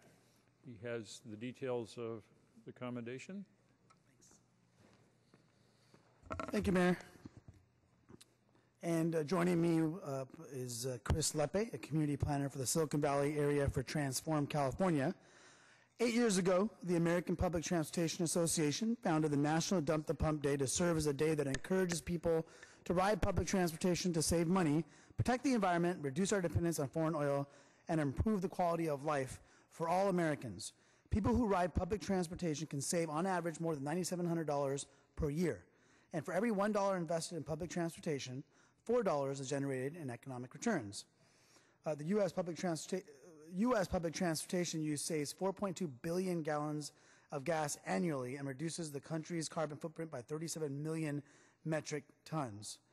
And I know that these numbers, certainly here in the Bay Area and certainly in San Jose, will get even higher with the BART extension, as anyone that drives down A80 can certainly tell you. And as someone that serves both as the chair of the Bay Area Air Quality Management District, vice chair of ETA, as well as on the Caltrain board, I think it's really important to continue to send the message that everyone, at least on occasion, try to keep their car at home and dump the pump. In fact, Caltrain alone takes 1 million vehicle miles off the freeways every single day. So as the hub of a region that is dedicated to expanding public transportation, I'm certainly proud that the City of San Jose can stand here and proclaim June 20th as Dump the Pump Day in San Jose. And before I ask the mayor to present the proclamation, I'd like to talk for a moment about Transform California. And we have Chris Lepe, of course, here from Transform. Transform is an organization dedicated to creating world-class public transportation and walkable communities in the Bay Area and beyond. Transform works to build diverse coalitions, influence policy, and develop innovative programs to improve the lives of all people and protect the environment. They've won billions of dollars and groundbreaking policies in support of public transportation, smart growth, affordable housing, and bicycle pedestrian safety. And they have won numerous awards listed here that I don't need to go through. Just trust me, they do a lot of great work. So I can think of no one more appropriate to accept this proclamation than Transform's very own Chris Lepe. Mayor, if you can please present the proclamation.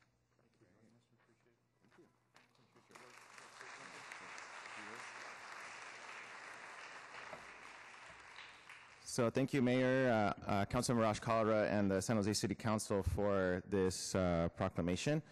And so, you know, I think when a lot of us look at the gas prices today at average right now, I just looked a few hours ago for the average.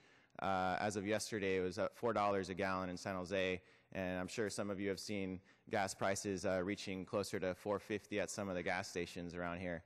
You know, I think just a few years ago, a lot of us couldn't imagine gas prices increasing so much. And, you know, the fact of the matter is they're going to continue to go up.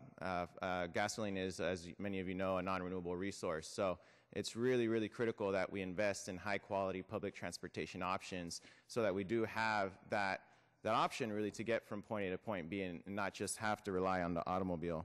So as Councilmember Kalra mentioned, on average, a household, a two-person household can save more than $9,700 a year by downsizing to one car. And so that's really significant with the economy as it is today. Some of you might have seen in the press as of late that over the last year, traffic has increased by 22% in San Jose.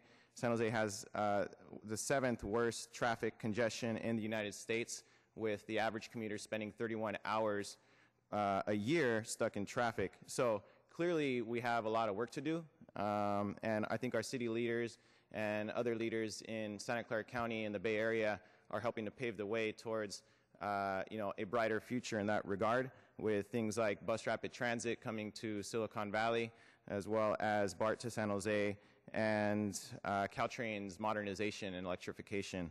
So there are a few different opportunities, quite a few actually, for you as a public to be engaged in these kind of plans and projects taking place. If you're interested, you can visit transformca.org, and you can click on the link with staff to connect directly to me, who is the South Bay and the South Bay Community Planner for the organization. So thanks again to the Mayor, Councilmember Kalra, and the City Council.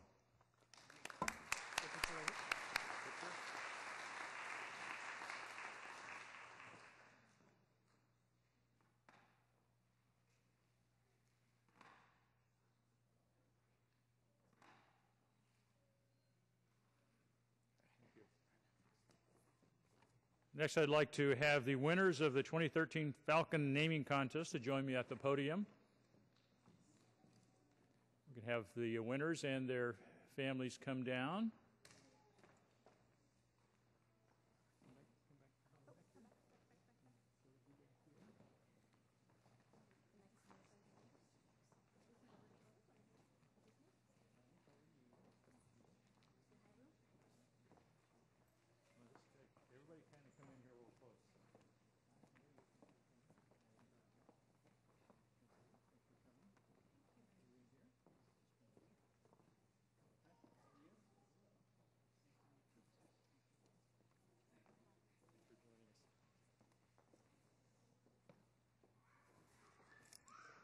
As most people know, we have the world's fastest animals that nest on San Jose City Hall every year. That's our peregrine falcons.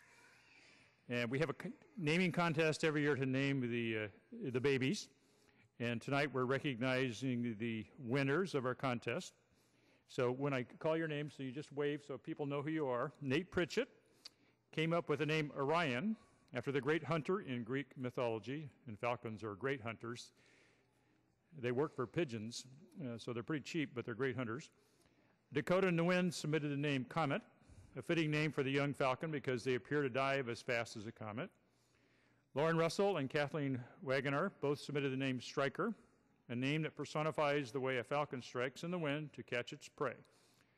All 4 students used their creativity and knowledge of peregrine falcons to submit these names for the 2013 Falcon Naming Contest. We have a competitive process and a public vote, and these names were selected for the City Hall Falcon Chicks. So we appreciate the work of the families and the kids who nominate and do something creative to support the nomination and come up with a great name for our falcons. So we encourage everybody to continue learning about falcons and other wildlife. A few generations or a few decades ago, falcons were practically extinct, and now there are many pairs, and we're delighted to have a pair that comes back here year after year and gives us chicks to watch as they fledge and then move on. And I think this deal involves a little bit of a tour. Michelle McGurk is going to do the tour, and I want you to know that there was a falcon sitting right outside my window just about an hour ago. So maybe you'll get to see some of the falcons up close and personal. I hope so. But with that, thank you for your submissions. Thank you for your work, and we've got some plaques to pass out here.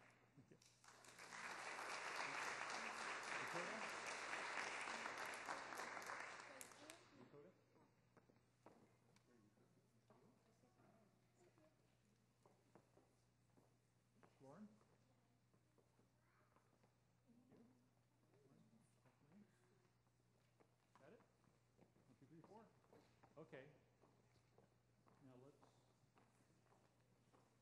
scoot over a little bit and get behind you here. Take a few pictures.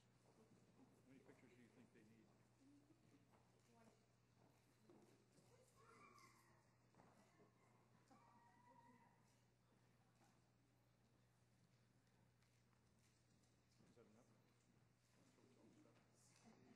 Okay, thank you very much.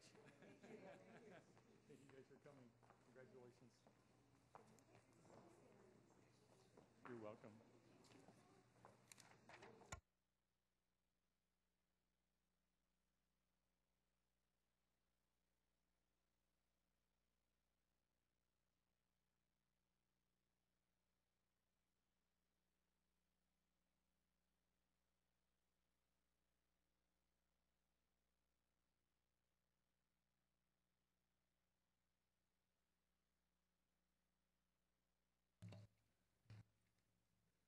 We're going to move now to our business items on the agenda. First item we're taking up is 5.1, the Neighborhoods Commission pilot. This has been in front of the council quite a few times as we tried to sort out what we would do with this commission. So I don't think there'll be an extensive staff report. But no, just a very brief setup by Norberto Duenas, Deputy City Manager, Mayor. Thank you, Maly, members of the council. Norberto Duenas, Deputy City Manager. With me this evening is Ernest Guzman, who's our lead staff for the Neighborhoods Commission and has been so since the pilot program began. The Neighborhoods Commission was established by council on September 25th, 2007.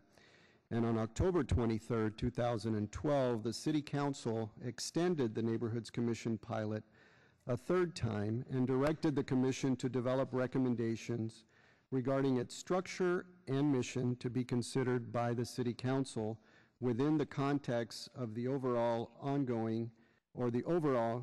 boards and commissions analysis and restructuring that was led by our city clerk.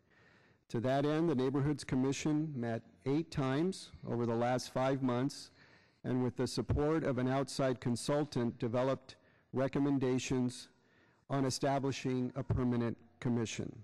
The Neighborhoods Commission's deliberations included a critical review of the mission and functioning of the commission and involved extensive interactions with staff and the outside facilitator regarding the strengths and weaknesses of the various options.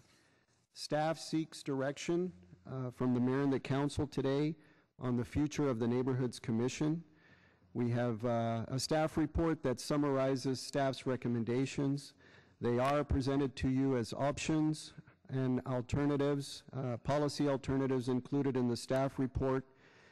And we are requesting that the mayor and the city council evaluate the options that are outlined in the council memo items B, 1, 2, and 3. With that, we're available to answer any questions. Thank you. Councilmember Herrera? I think, I don't know if there's public here to speak, but We do have some requests. I would like to hear the public first, and then I would like to come back to make a motion. Okay, we have some people who want to speak on that. Come on down when I call your name. Larry Ames, Mauricio Estelio, Robert Dulce,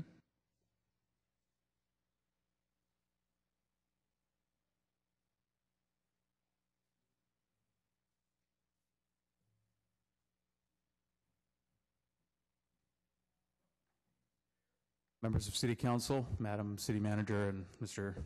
City Attorney, thank you very much for your support throughout the years in establishing this commission. It's been an integral part of the civic fabric of the city, and all of your work and staff's work is not gone unnoticed by the community. A special thank you to folks that have served as liaisons to the commission, Mr. Constant and Councilmember Rocha. Your feedback and your participation in this process has been quite crucial during this self-examination period for the commission. I would simply urge you to direct city staff to accept our recommendations, which we have worked, as mentioned, for many months, and to direct staff to create an ordinance which establishes the commission as a permanent body, as recommended, selected by its peers through a caucus process.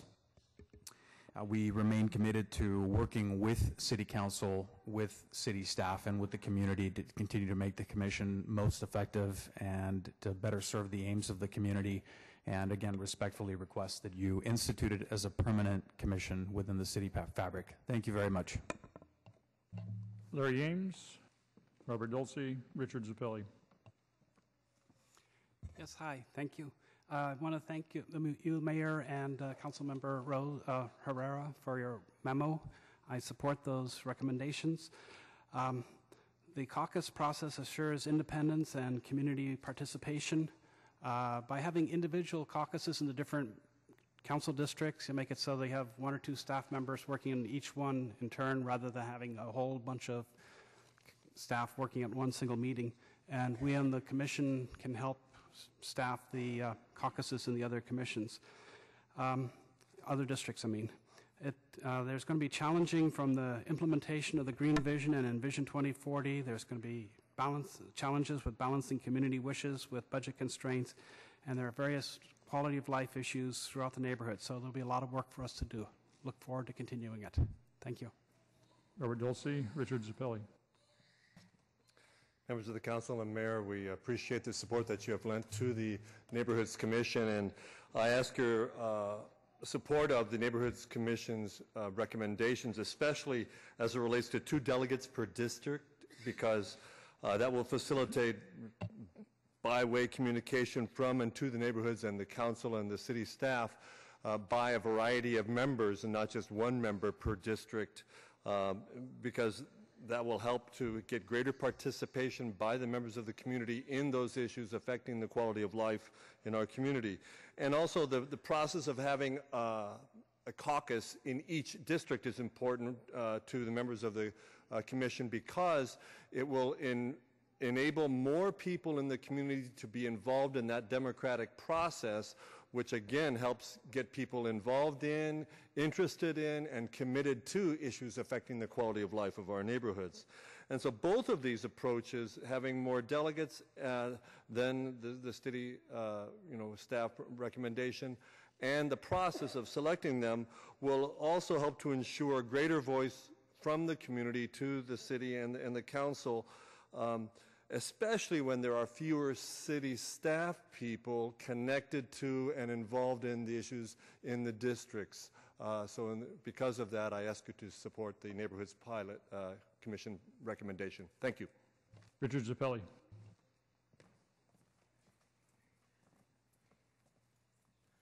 Good evening, Mayor and City Council. I'm here tonight representing Willow Glen, the Willow Glen Neighborhood Association. Looking at these choices, number one sounds a little brutal, but the problem we're having in Willow Glen, there's been a neighborhood commission for 4 years. We have never seen a neighborhood commissioner in our meetings, never. We've asked for them. We have no idea what's going on in the meetings. There has to be some kind of accountability for these people. Just having meetings and not engaging with their community is not acceptable. So I don't know what kind of guidelines have been set to get them to engage with the community, but we've asked them several times. The other thing is all three of them are for Willow Glen: Larry Ames, Hugh Grant, David Dearborn. And that's not really representative of our district. There should be somebody there from Shasta Hanchett or Sherman Oaks or the other areas in San Jose. So I don't know what's happening, what's going on, or how we create accountability, but something needs to be done. The neighborhoods need to be heard, and they're not being heard. Thank you. That concludes public testimony. Councilmember Herrera. Thank you, Mayor. And I want to thank the members of the Neighborhoods Commission who came out to speak tonight and the community. I think I've been a part of or authored about 5 or 6 memos over time since 2011 on the subject of the Neighborhoods Commission. This commission has really been very helpful to the council in terms of providing input on neighborhood issues. They've played an important role in giving us input on the city's budget, on police and fire priorities, and the restructuring of boards and commissions. And I've appreciated the fact that they've gone back and actually given us ways to reduce their impact to our city and to even get themselves more focused. At this time, I want to move the memo that the mayor and I authored on June 14th. And I also want to include in it portions from Councilmember Rocha's memo on 6/17. Number 1, which scope include code enforcement in the scope of work as well as any other neighborhood quality of life issues referred to the commission by the council. And item number 3, which is the commission member terms, adopting the council policy of 4-year terms, 2-year term limits, and participation in the pilot program should count as 1 term of service. Also in item 2, asking staff to work with the Neighborhoods Commission to look at what they can do through ad hoc committees, to try to do more through ad hoc committees along with their executive committee. So I think the idea of trying to reduce the staff impact is important, and I think that we should try to look at how we can do that. The one item that I'm not in agreement with Councilmember Rocha on his memo is the citywide caucus. And I think that some of the members of the commission spoke tonight to the importance of having representation in the districts. And I can understand why there's a concern about holding all these caucuses if staff has to conduct them. But it's my understanding, and maybe Ernest can help me out with this, or one of the commissioners, that in filling replacements thus far, there have been caucuses held and conducted by the neighborhoods without staff being involved, and that it is possible to do that. Councilmember, in the past, up until now, any of the caucuses that were held, including the ones that were held in 2008, were staff supported. Since then, any special caucuses that were held and needed to fill vacancies, such as in District 5, District 9, were all supported by staff. The involvement of commissioners at that time, after they were selected in 2008, was that they would attend, for instance, the special caucuses in District 5 and District 9 to assist in whatever way they could. But to date, there has been no solely supported caucus by volunteer commissioners. It's my understanding that pretty much the commissioners and volunteers conducted the caucuses and staff was possibly advisory, but is it possible to have the caucuses without necessarily having city staff? I'm trying to understand how we can reduce the impact to our staff. Councilmember Herrera, staff will be happy to work with the commissioners to develop a process that takes into account the impact on staff. and seek to engage the commissioners' more active participation in the caucus process. Great. Because I really do hear what staff's concern about having, you know, for example, if we have to have attorneys represented and we have to have other staff that's costly, we want to minimize that with these commissions. But I really appreciate your willingness to work on that. So I think, you know, our memo, the mayor's in my memo here talks about coming back to the city council with a work plan, and I think including, you know, an emphasis on neighborhood safety. For example, the residential burglaries that have been an issue, we can get feedback on that. Transportation and the budget, traffic calming is an issue, and I think I appreciate Councilmember Rocha's addition of code enforcement. I think the main thing we wanted to make sure when this commission started, and I also want to mention Vice Mayor Judy Churko, former Vice Mayor Judy Churko, who was a great advocate for this commission and helped push the formation of the pilot. The main thing was we wanted to make sure that this commission didn't duplicate any other commission. And I think that the commissions, we've been pretty successful at that, and I also want to commend my colleagues for the liaison work, Councilmember Constant and Councilmember Rocha now, who are staffing, or who are being liaison there. So we've been able to avoid coming into conflict with other commissions, which could present a real problem if we had folks coming to a neighborhoods commission with planning commission issues or other things that would cross over. So I'm really appreciative that hasn't happened. I think reducing now the size of the commission to 20 makes a lot of sense. It has been 30, and it's been sometimes difficult for them to get a quorum going.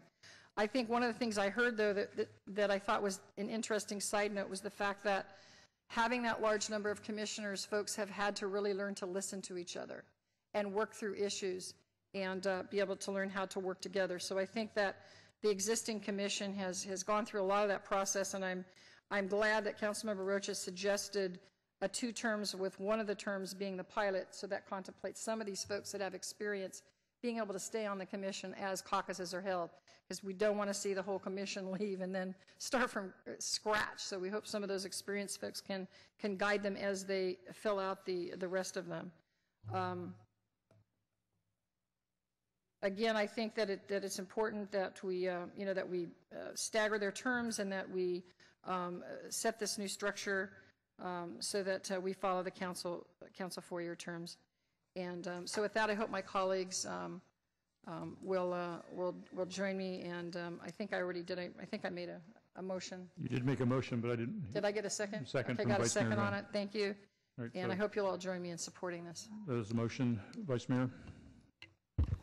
Thank you, and I'll be brief. I just wanted to thank Mayor and Councilmember Herrera for your leadership on the issue. Obviously, this is very, very important. I think that establishing a permanent neighborhoods commission is something that will have much value to the city of San Jose, especially during budget times. I've had the pleasure of working with 3 commissioners in my council district, and these folks are just very dedicated and very hardworking volunteers. They represent the eye and ear for me in terms of all the activities and the events that are going on in my council district. And I really like the fact that the mayor and Councilmember Herrera's memo focus on the neighborhood quality of life issues.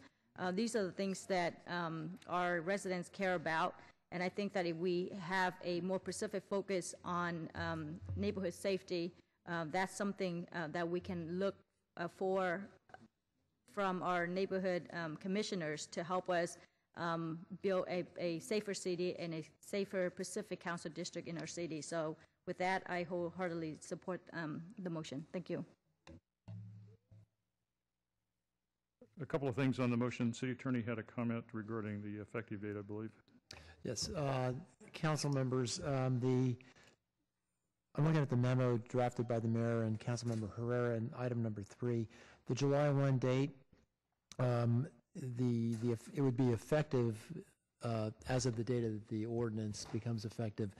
We will come back in August by the time we get the second reading in 30 days. After that, realistically, end of September, October 1st. So we'll work with that date.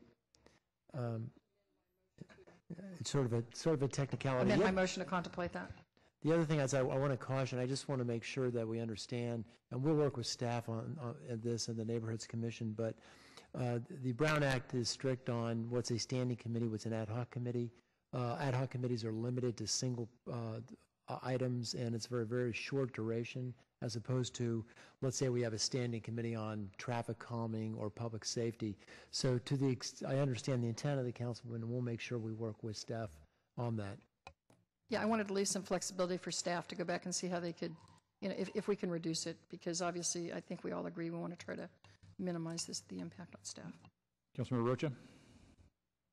Thank you, Mayor. And I want to thank staff for their work, Norberto, Ernest, and Kip for his past work on this as well. This took a lot of time and effort and a lot of discussion and policy work, and I really appreciate it, and I think a good product came out of this. I'd like to thank the Neighborhood Commission members as well, not just for the work on this direction, but also for their past work. They've invested a lot of significant time and energy, and I think this is a great outcome, so I'm looking forward to their future work. I'd like to also thank Ann Grabowski in my office. She has put in a lot of time on this and represented the District 9 office well as the liaison, so thank you very much for your work. I do have a concern about the caucus issue, and it's not something that I mentioned in the memo, but it's more or less about how, to me, it's a little unclear about how we're going to do the caucus, if this is purely staff, or volunteer effort, and any potential legal issues we might have. Not that people are going to challenge this stuff, but if we're doing this out there without staff there to confirm elections or how the process is going, and this is a city, we're going to have an ordinance that's going to cover this, should we be concerned about anything that might happen in these caucuses that might expose us to some problems? Well, it should be, only because I think we want to make sure there's integrity in the process and we follow the law.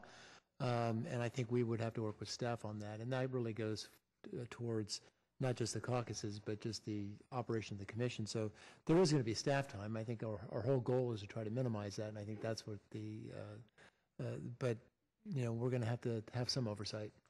The impression I'm getting, though, is that you're suggesting that this is going to be not entirely volunteer and commission driven, but predominantly. So I don't know what that means, though.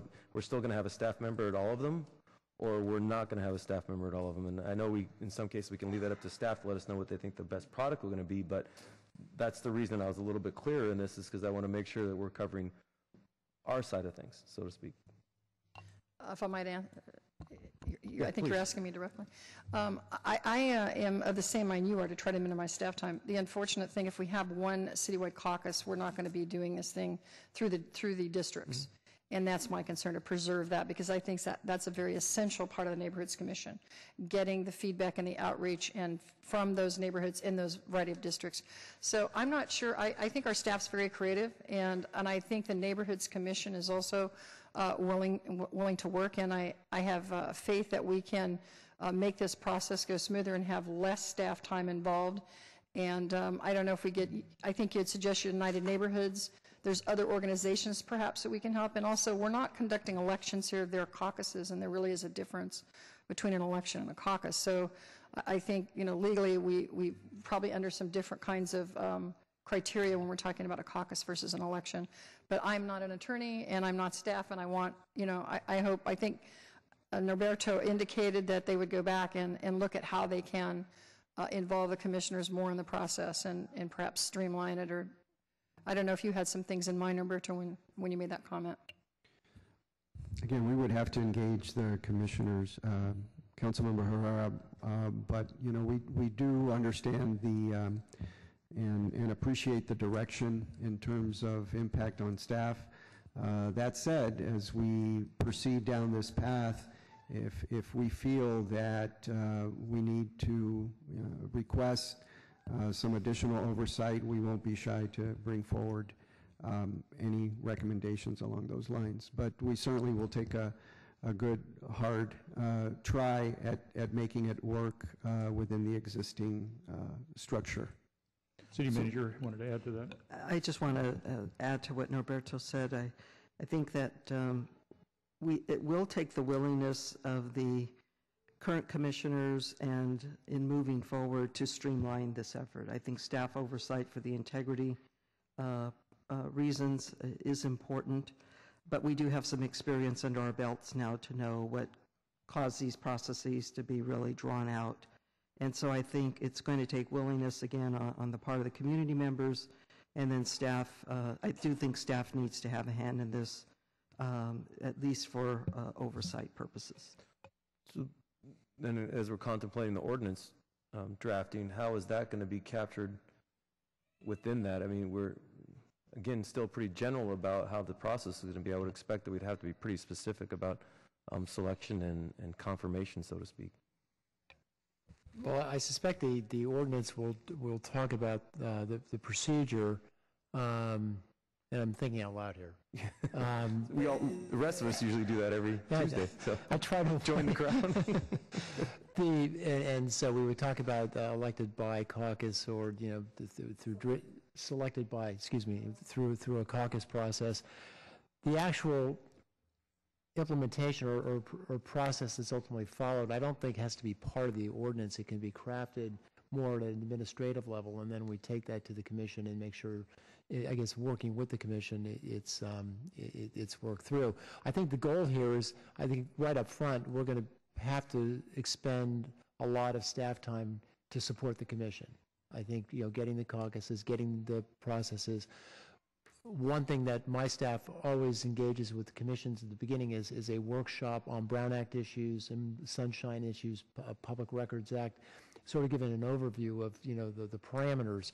Once it's up and running, that's when I think you see a lot less staff support needed. So there's going to be this gearing up, getting an ordinance drafted, getting a procedure, and when we come back with the ordinance, to the extent it's not clearly defined or in the ordinance, I think we can talk about what procedures we're following. I think this is going to be a process where we'll, not make it up as we go along, but we'll have the ordinance in place, and then what we can have to implement as part of a process, we'll do administratively.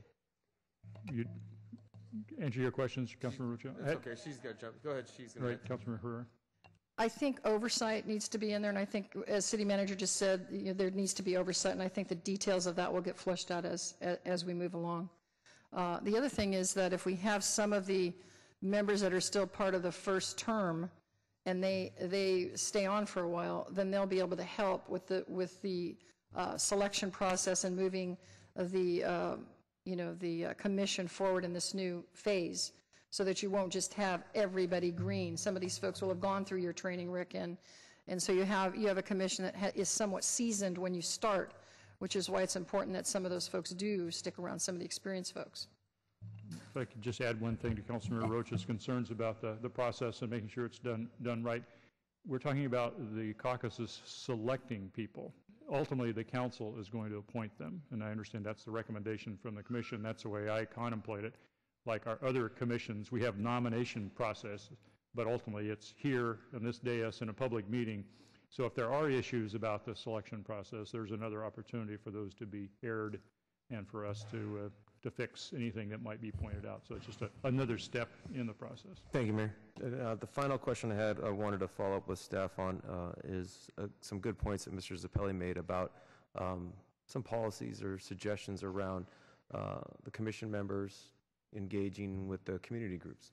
And I'm not going to say some folks do it better than others. I'm sure there's some council members who do it better than I do in terms of being engaged with their community groups.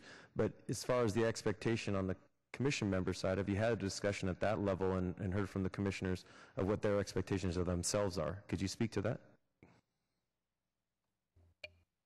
Councilmember, yes, that discussion has occurred, and there has been a recognition that as the pilot progressed, that there was a continuous discussion on communication.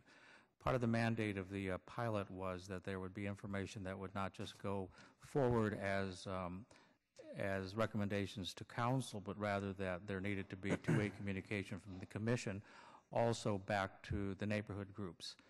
And the discussion going into the pilot recommendations that you saw this evening was that there should be something in the expectations of the commissioners as they're brought on board, that they really do need to be present and visible in the community.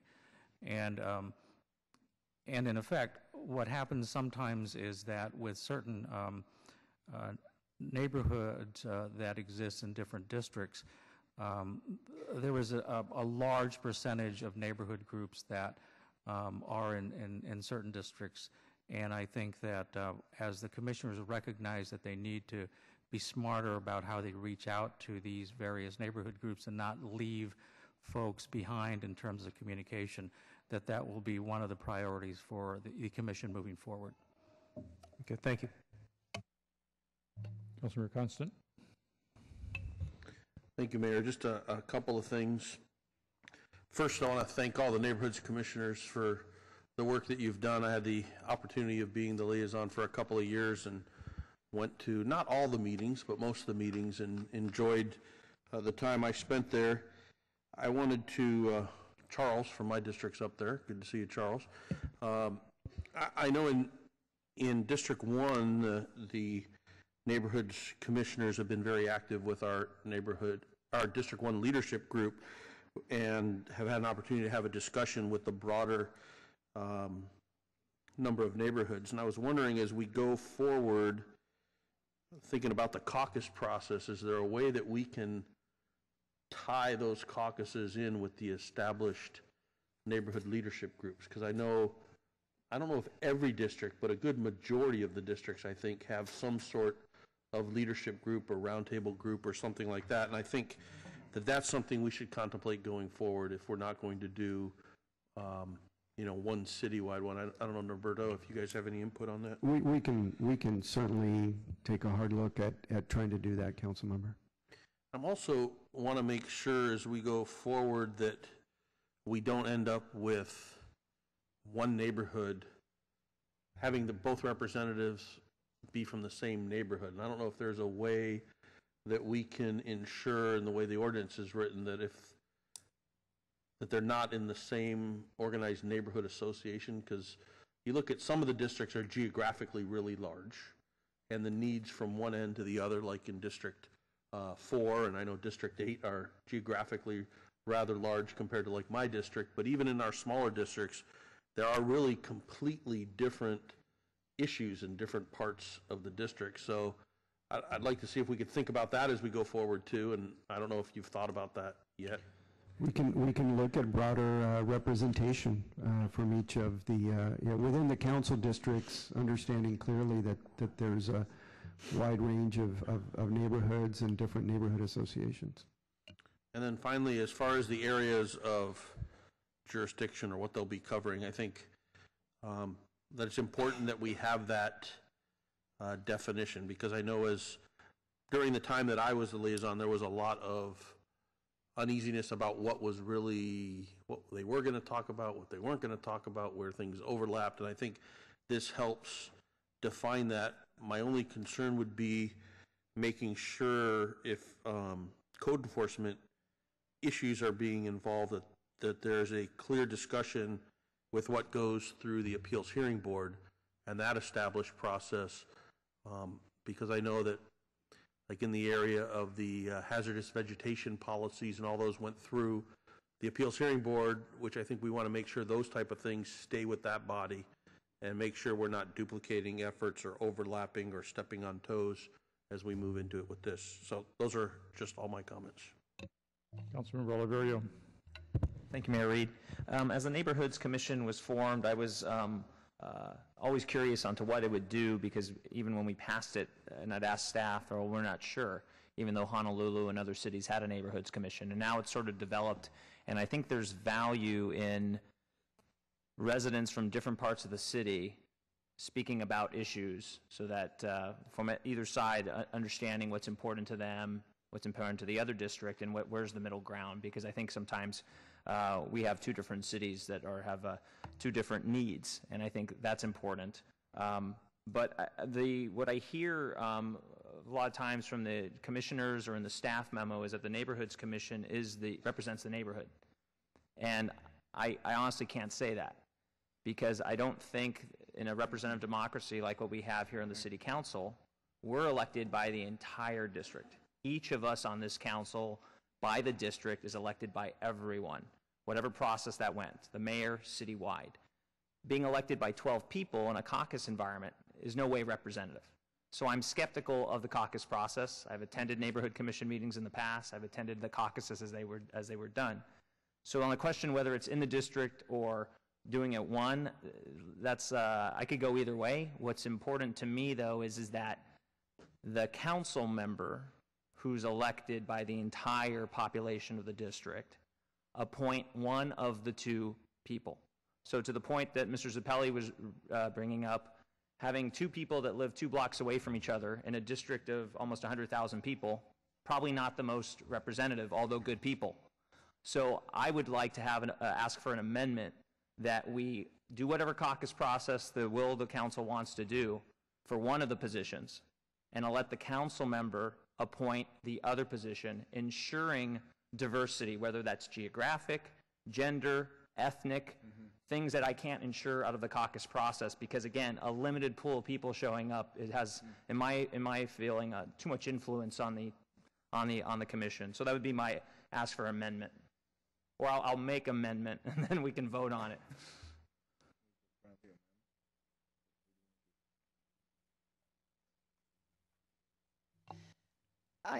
I hear what you're saying, Councilmember Oliverio, and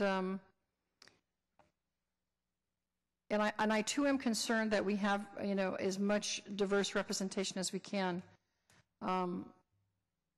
Even though we all appoint people, even our commissions now, as we appoint them, don't have as much diversity as I'd like to see. So just having us appoint them doesn't guarantee that we're going to get even people coming forward that are going to match all the diversity and be representative in every part of our districts. I've been very excited about this process because it allows people to emerge from the districts, and I think if there's some way that we can ensure that in districts where there isn't a district-wide organization, like in District 8 there's a district-wide organization that really does reach out to different parts of the district. So having representatives come from that is not as concerning. I know there's other districts that don't have that, and I think that your concern about getting more representation I agree with, and I'd like to see that process in there. I don't know that I want to see us appointing. I think that's the uniqueness of this Neighborhoods Commission, that these leaders are coming organically out of the community, and we're not appointing them. So I appreciate the feedback. Just to say, I mean, we've obviously we appoint publicly for the Civil Service Commission, Planning Commission, so many other commissions that come from votes on the council or appointments. I don't want to be verbose or repeat myself. I just think we would have a better process having the community choose one, and then the council office, the council member elected by the entire district, having the ability to make sure that the diversity in the district, again, through all those measures, could be matched.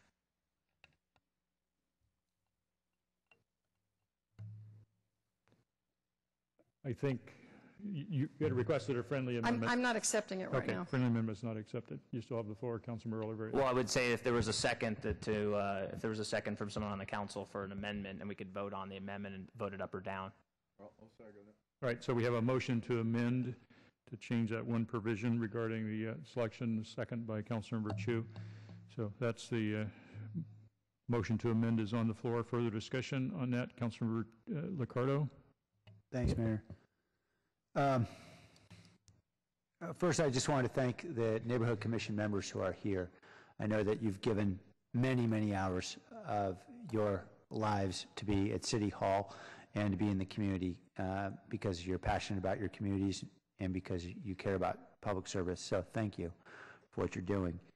On the specific issue, here's my concern.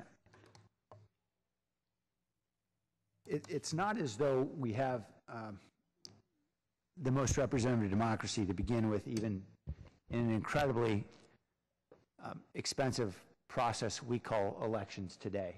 In poor districts like my own, you may have as few as 12,000 people showing up, even in a November election, to make a decision for the remaining 100,000.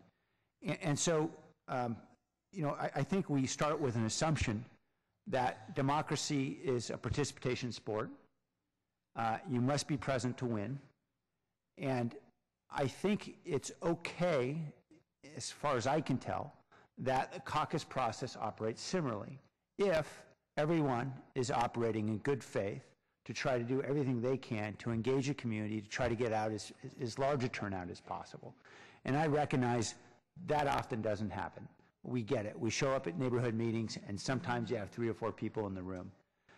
I'd like to believe that a council office will be involved in partnering with neighborhood commissioners in trying to get the word out and encouraging people to show up for the caucus and trying to get as diverse representation of the community out to the caucus meetings so that we can have a diverse group of commissioners.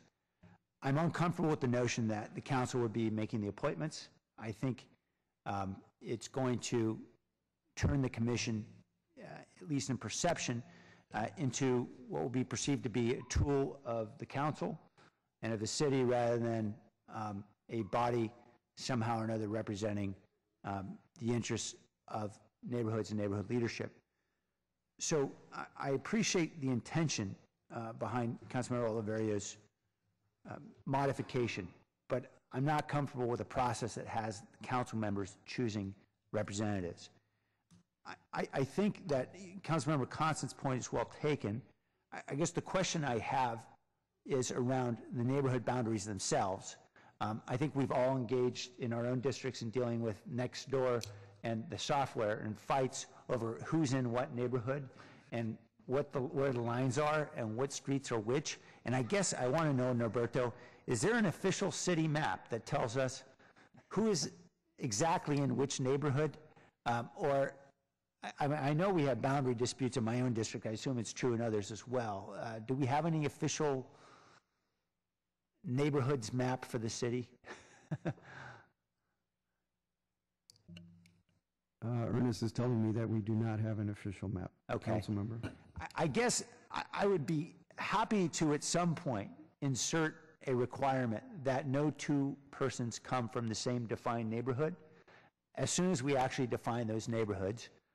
And I know, like all things, neighborhoods are probably better defined by people who live in them than people in City Hall. So I appreciate the difficulty of that task, but perhaps if it were at the very least an unwritten rule that is encouraged within every neighborhood or district caucus, and hopefully at some point when we create defined boundaries, perhaps it becomes an explicit rule that simply we don't have 2 people from the same neighborhood. That might go a bit of the way in ensuring some geographic diversity. All that being said, I'd support the underlying motion and thank Councilmember Herrera and the mayor for their memorandum, and Councilmember Rocha. Councilmember Chu. Thank you, Mayor. I want to talk about the motion on the floor right now, and the reason I seconded the motion is I really like to see more diversity in this commissions. I attended a couple of the neighborhood commission meetings and very heartened to see no Asian representations in this commission. You know, with 30% of our residents are with Asian descent, and I question your caucus process being able to really get the diversity. Real diversity group of commissioners. I first attended a community hearing about this neighborhood commissioners. I guess was hosted by you, Ernest. I don't know at that time you were a city employee or not, but it was back in 2005. We had a meeting in the committee room. At that time you were talking about having this. That's a neighborhood commission meeting. Were you an employee at that time? Or you were brought in to just make sure that we have, brought in for this neighborhood commission? No, Councilmember Chu, I started with the city back in 2008, so I wasn't on board at that time. But in my role as the project advisory committee chair for the S&I project, I was putting together meetings along with other members in the developmental stages of setting up the Neighborhoods Commission. That's right. That was probably in 2005, and then because It was 2006. Yes, around that time, around 2006. Right, over 2006. So you know, we started in 2006, and we're 2013 now, and we're still talking about this neighborhood commission, the structure, the selection process, and so on and so forth.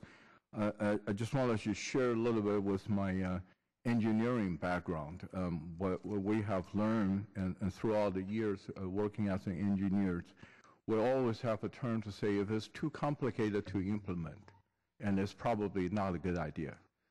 I look at this commission that you know we're in brewing for the last 6 years, and we'll have spent hours and hours and talking about the structure of it, and we still don't think that we have a consensus in this body here today. So it's so difficult to turn down any volunteers.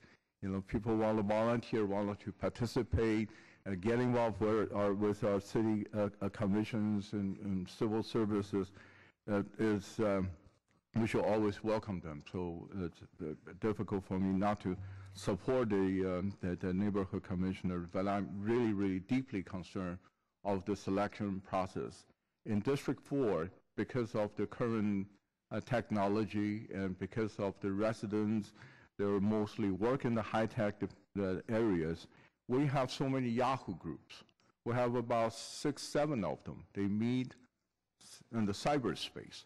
They don't meet at the regular, you know, hard concrete buildings like this.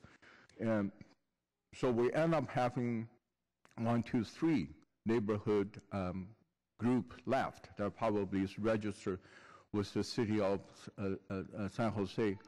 However, we have very, very many very committed neighborhood leaders, and they were talking to each other through on the cyberspace. So with only 3 neighborhood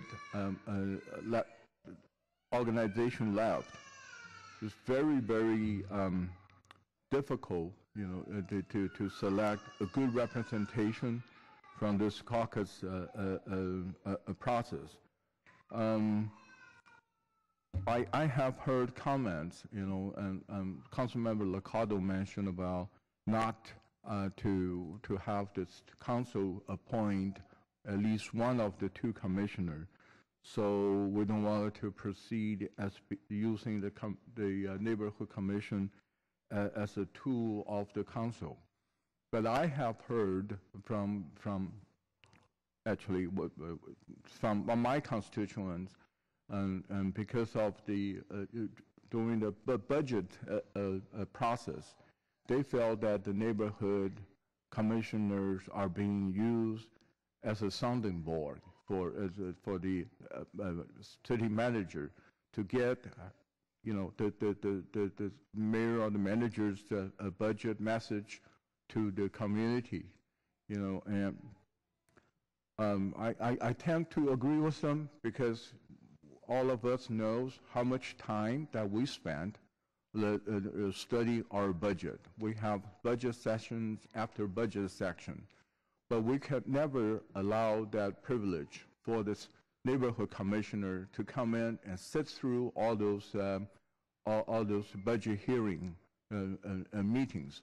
So we get them all together 10 times a year, and one of the meetings, 2.5 hours long, we spend about 1.5 hours and give them the a rundown of the budget message that was proposed by the city managers and the mayor, and ask them to make the best decision to advise us, or to, you know, what should we be doing to vote on our budget.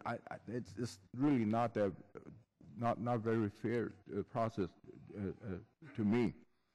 And I do have some questions. You know, we mentioned about we'll have to, the neighborhood commissioners, look at the burglary issue, to look at the traffic calming issue. So I will like to learn from my colleagues and maybe Norberto or Ernest, you, that what as a council can do to help with the traffic calming or burglary issue with the budget constraint. What can they do that we as a council office cannot do? Will somebody just help me, educate me on this? Councilmember Chu,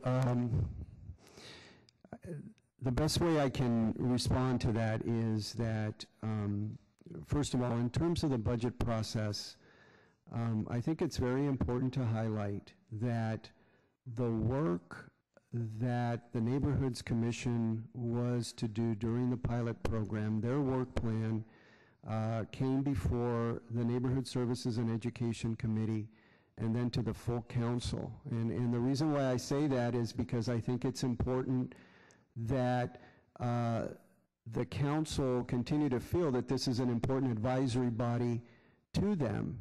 And we will put in place structures such as the approval of their work plan, what that looks like, and their annual accomplishments, what that will look like as part of this process, just like the other commissions.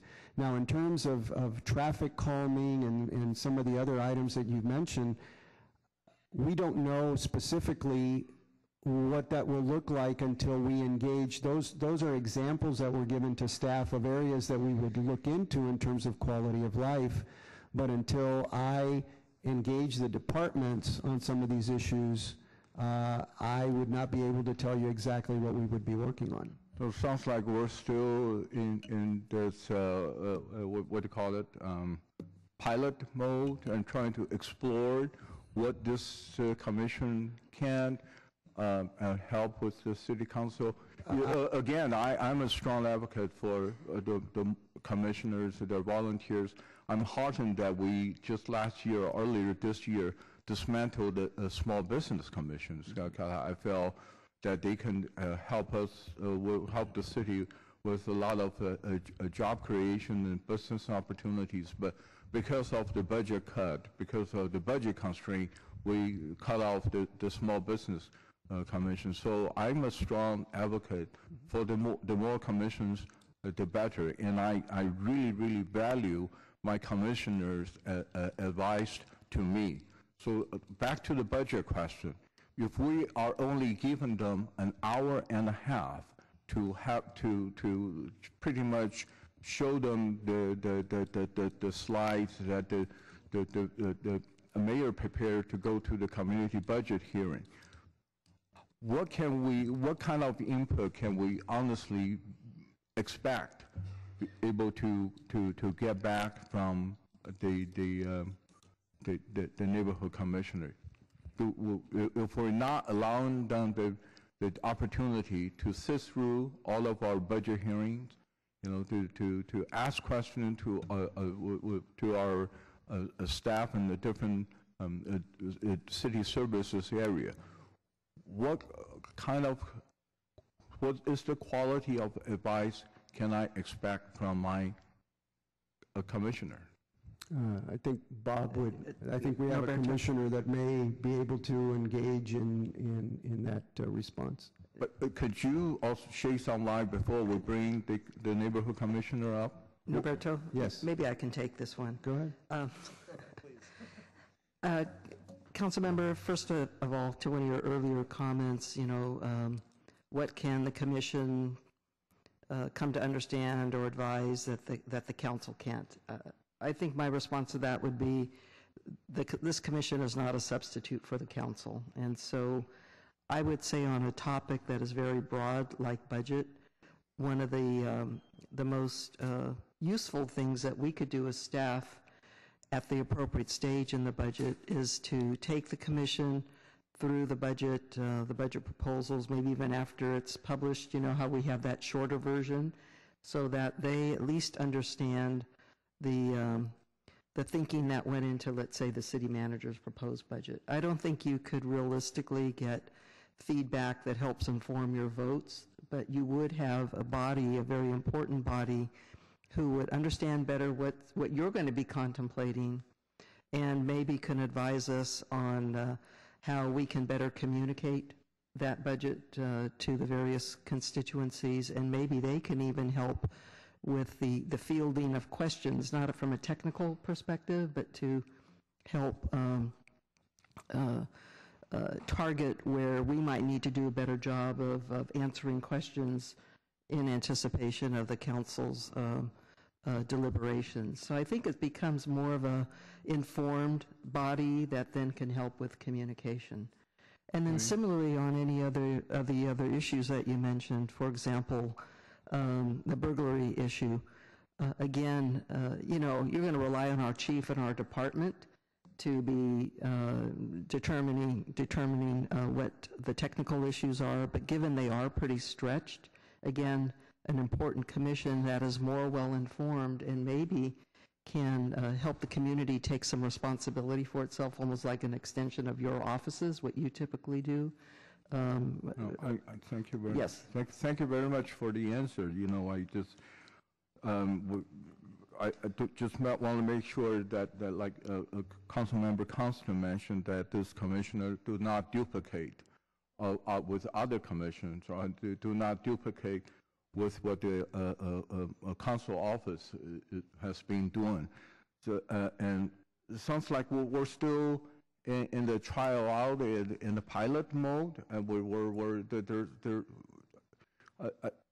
there's still a lot of unanswered questions, you know, of how we're going to approach the budgetary issue. How can we help with the city burglary issues, or the traffic calming issue, leaving me a feeling that we're still in the pilot mode, you know. So you know, we maybe it's a good idea to continue with another few years of piloting, and until we have a better idea of how to have a real diverse a commissioner that can truly represent the diversity of our community and be able to truly advise us on a very professional level, that we can really take their advice, take their time and effort into the best use. So that would be my suggestion. We'll continue with the pilot for 6 years.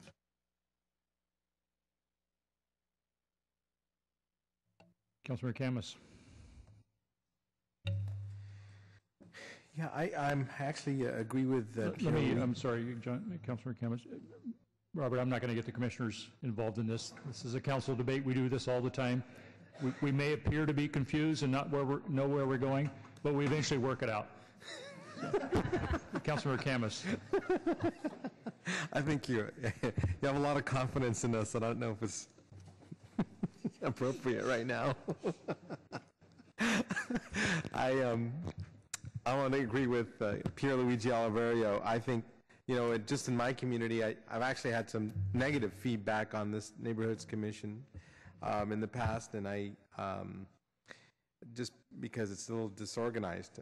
But I think it's important to have the council members appoint people, because they know how to create the diversity in their own districts. And so you know, I tend to lean that way, because at least you'll have one member who you know is, like, if you know where one member lives, and maybe we can appoint the other member to have a counterbalance. I know my district is vast like yours, and I know that if there was somebody representing Almaden, the Vista Park community area would actually be upset at me, because 2 people from Almaden are on the board, and so it could cause me a little bit of turmoil, because, you know, there could be some jealousies in different communities, and so I'm very much in support of Pierluigi's.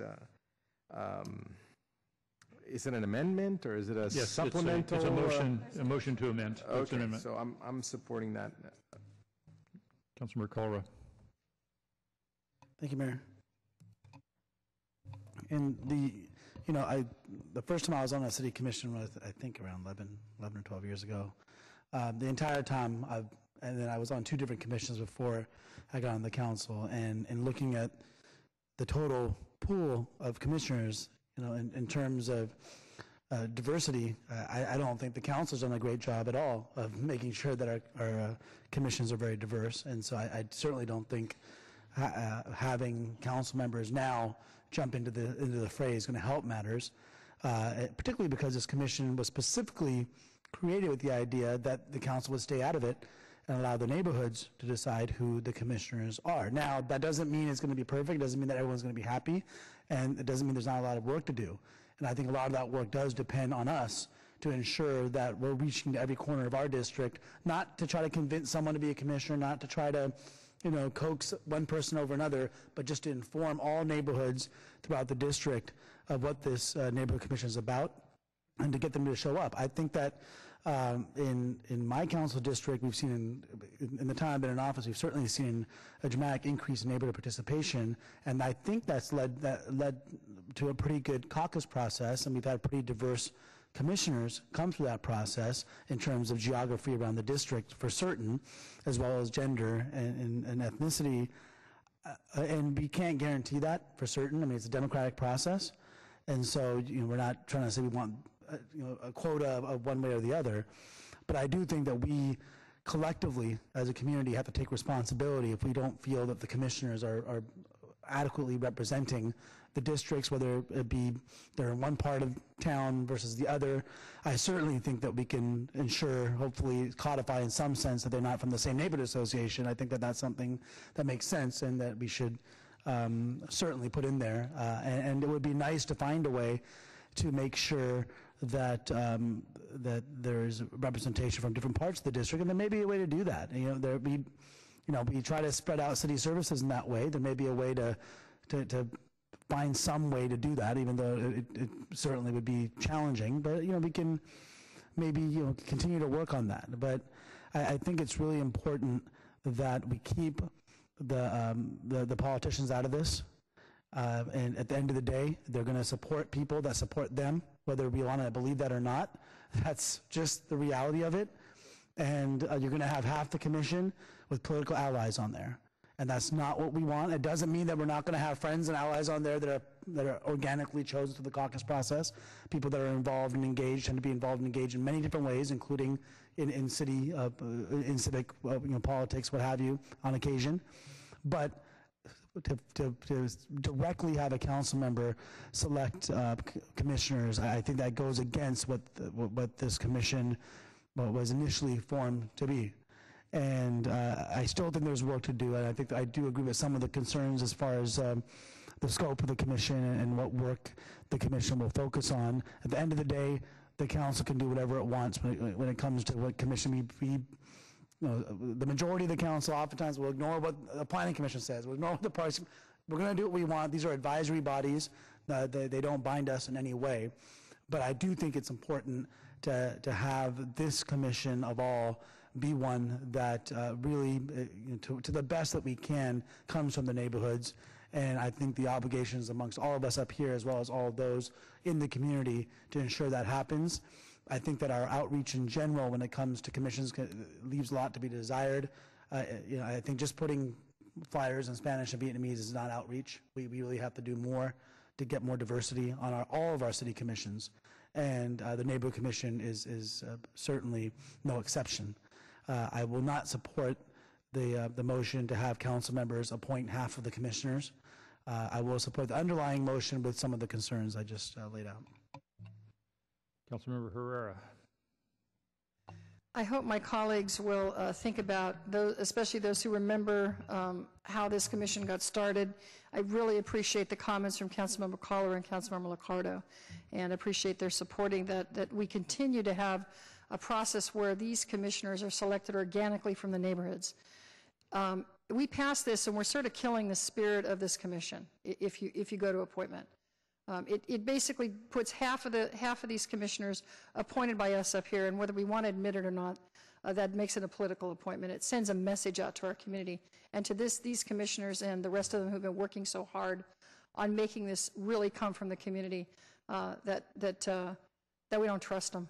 I think really that's it. So I hope that my colleagues will support keeping this process the way it was set up.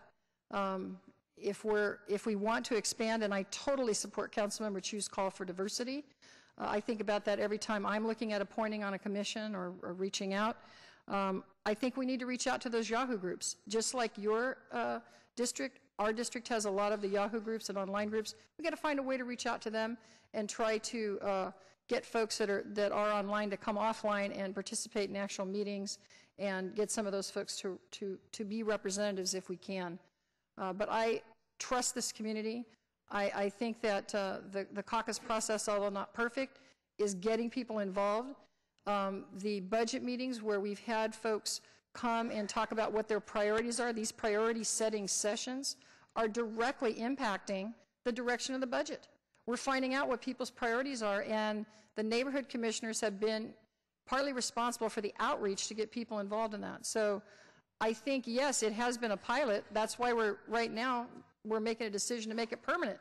So is it a pilot? Yeah, it has been a pilot. And I think it's a pilot that's proven out some results. And just like in engineering and in tech companies I've been in, when you have a pilot that starts showing progress and results, that's when you move forward and you make it permanent. And I think this commission has done that, and we need to make it permanent, and we need to trust the process that we started. Councilmember Oliverio.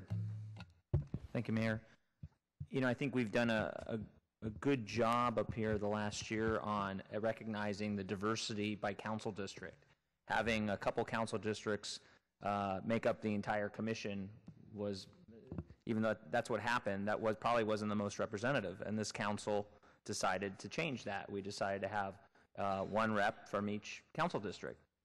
There are certainly, out of each council district, there's someone that who enjoys parks or libraries or arts. And we went in that direction, and this is really just a micro view of that. And certainly within a district of that many people, there are 100,000 approximate people. There is someone from a different neighborhood that would want to be involved, and I think that's what we're looking at here. And we do the appointments today. No one's saying that the Library Commission is filled with political appointees that don't have their own view, or that the Parks Commission is beholden to the council members. We know, as stated, that the commissions will have often different views from the council, so that's really already precedent for diversity on geography. So that was just the idea, and I would simply say we have a planning commission. I would throw out the idea that maybe we don't appoint on that anymore. Maybe people apply for planning commission and planning staff actually picks the person. Because what are we doing at the planning commission? We want people that have a diverse range, but also some background in making some heavy-level decisions on planning and land use. And oftentimes, a planning commission is a political appointment. And if we're looking at being really what's the best person for the planning commission, my guess is the planning directors would be able to ferret out which people have the true and best background to be on the planning commission. Or we trust ourselves, that we review applications, that we interview people, we find people that bring value to the commission, in that case the planning commission. Food for thought, and thank you for my colleagues for taking the time. Councilmember Chu. Thank you very much. I again feel like we're still, there's a lot of unanswered questions.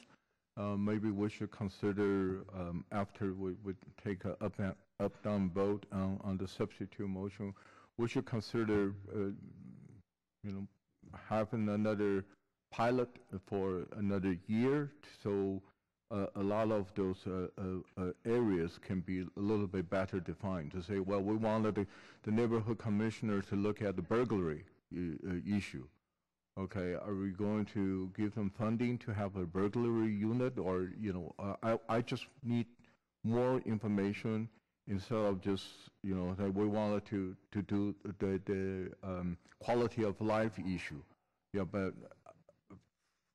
I would really like to learn, what can they do that my office is not doing. So it would be a great education for me if anybody can shed some light on it, and so that would be my substitute motion after we have an up-down vote on this one.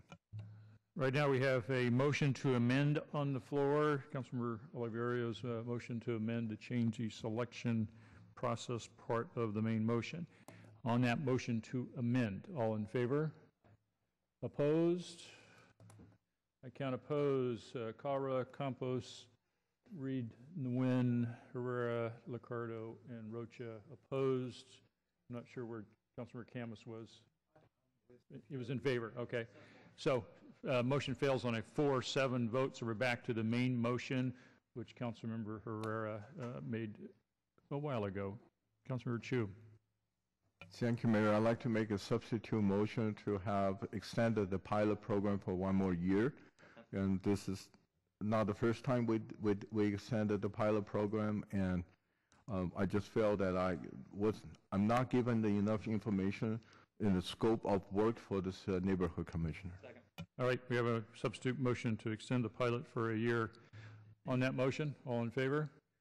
I count in favor, Oliverio and Chu. Any others? KHAMIS in favor, so I've got 3 in favor. That motion fails on a 3-8 vote. Keep having to count the empty chairs and deduct and try to figure out. So anyway, it's 3 in favor, so I know it fails. All right, back to the main motion, made earlier by Councilmember Herrera. On that motion, all in favor? Opposed? I count opposed. Oliverio, Chu, KHAMIS. So that passes on an 8-3 vote. Okay, we're done.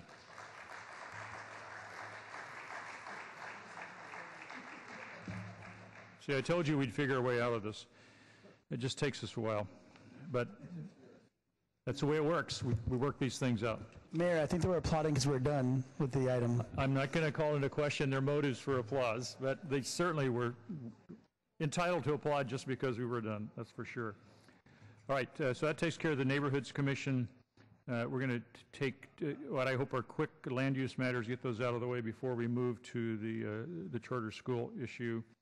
So 11.2 is the next matter. That's an administrative hearing in consideration of appeal of planning commissioner's decision to deny a conditional use permit to allow the off sale of alcohol. Thank you, Mr. Mayor. There's no addition to the staff report.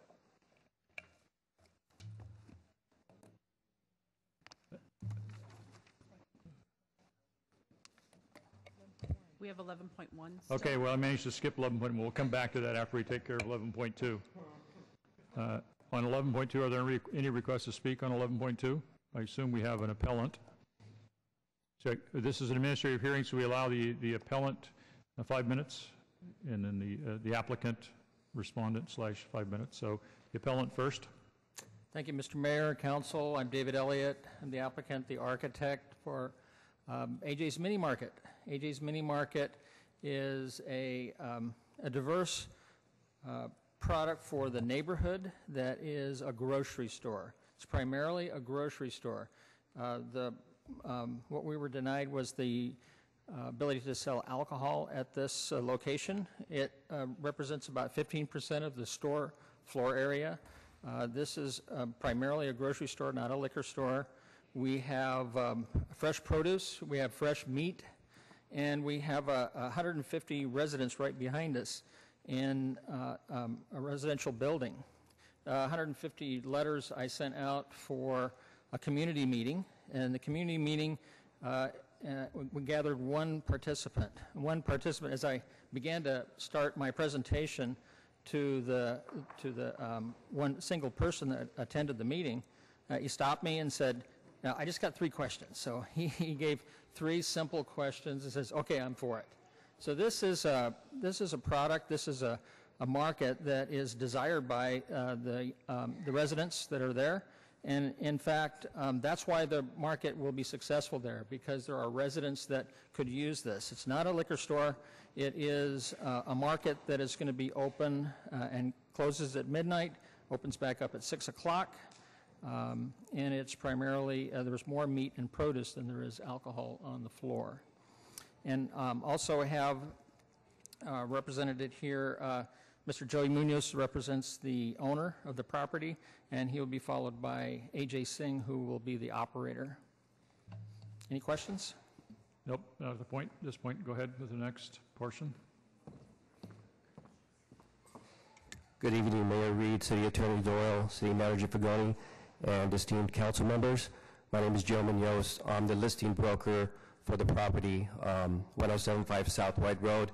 I was born and raised in South and East San Jose, so I take a lot of pride in endeavoring to shore up for economic vitality in East San Jose through the prism of retail development. There are already two inherent problems or challenges pertaining to East San Jose. One is the perceived demographic challenges perceived by retailers coming in or prospective retailers coming in to East San Jose, and also the fact that East San Jose, as you know, was hit very hard by the foreclosure crisis. I just want to reiterate that at a community meeting or a meeting that we held at Alum Rock Library, there were no objection by any of the members that attended the meeting, and to acknowledge the four off the establishments that sell alcohol within the 1,000-foot radius. Three of them are larger retailers, Rite Aid, Safeway, and Mi Pueblo. And there's a natural proclivity for these large retailers to kind of gravitate toward these busy intersections. The traffic count in 2011 for this particular corner was approximately 62,000 vehicles on a daily basis. And also, just to add, as a broker, you know, when we have these dark spaces or vacant spaces, it attracts vandals. Sometimes it results in graffiti. And as you know, commercial properties are based on, the values are based on the net operating income, so it also leads to devaluation of commercial properties with these vacant spaces. So I hope that you will consider these points. Thank you very much.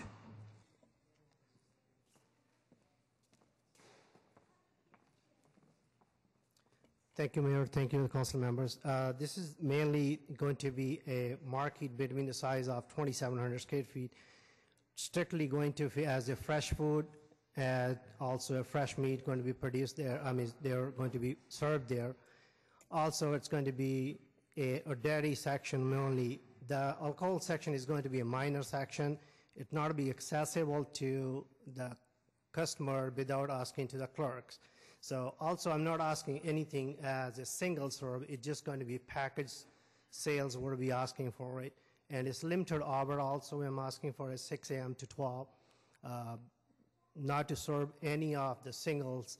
That's the main obstacle I'm looking for it on into it. Thanks. Thank you. That's the appellant's presentation. I'm going to give staff a chance to respond before we take any additional public testimony. Thank you, Mr. Mayor. There's a map that's being put up right now. As you heard from the speakers, this is an area that has an extreme abundance of opportunity for off-sale alcohol purchased within the 1,000 feet, as shown on the map that's coming up. There is not the normal 2 or 3 establishments that I think the last number was 9 establishments within 1,000 feet of the property that are available for off-sale alcohol purchases. And then even outside of the 1,000-foot radius you see going down Story Road, there are 4 more establishments selling alcohol, 2 more down White Road, and then, you know, again, around the 2 census tracts that are opposite of the property, both to the south and to the east, are over-concentrated for liquor establishments. This one is not, in that there is not much commercial in this quadrant, but that is the reason why we look at both criteria of census tract impaction as well as within the 1,000-foot radius. So staff and Planning Commission are recommending denial of the proposal in that we do not feel that it serves the community to add additional liquor to the community and without a true full-service grocery. All right, we'll take the public testimony now. I have one additional card. Aaron Resendez wanted to speak on this matter.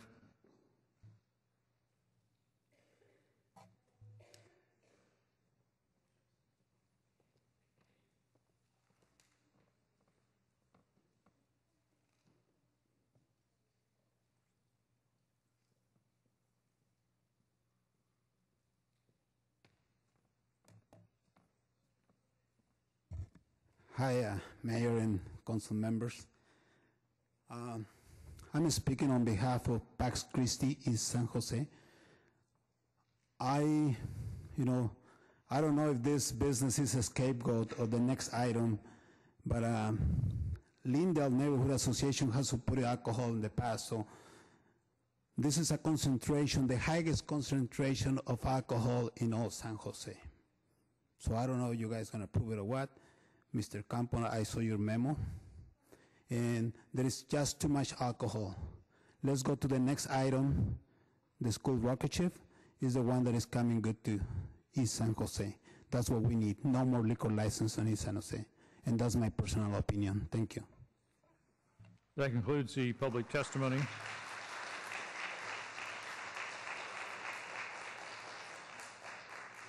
Councilmember Campos.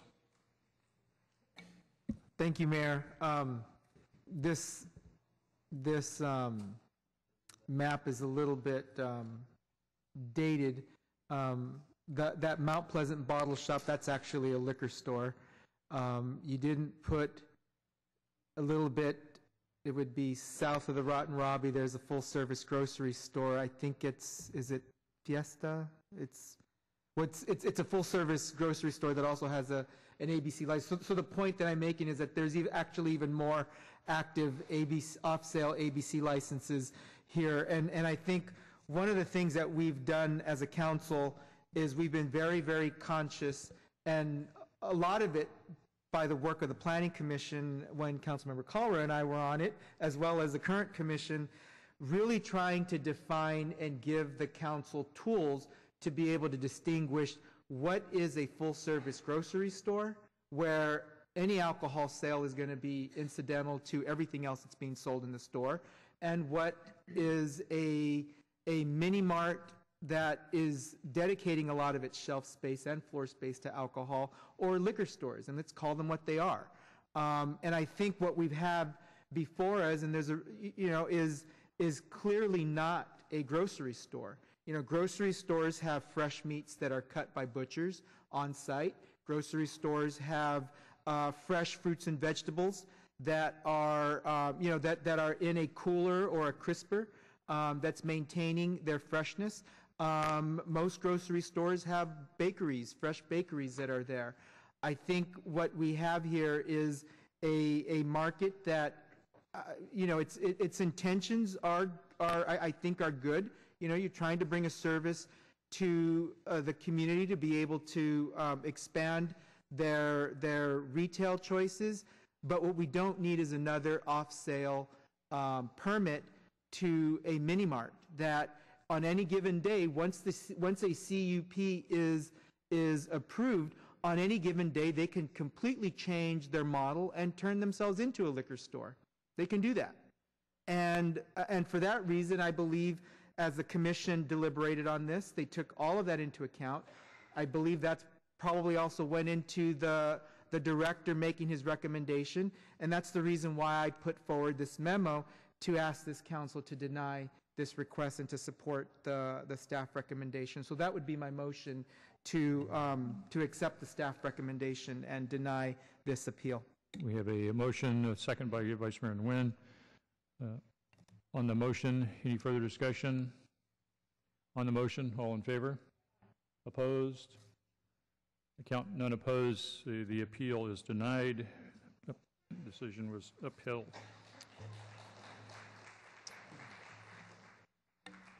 And by the way, that is the Lindale Neighborhood Association that supports the staff recommendation as well. So thank you. All right, now we'll turn to item 11.1, which is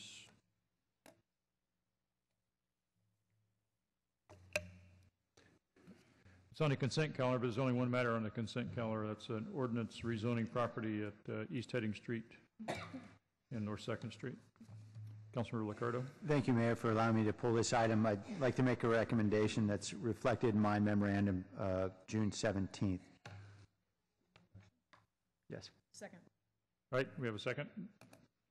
We have some requests to speak. We'll take the testimony now. Dave Tenslow and Antonia.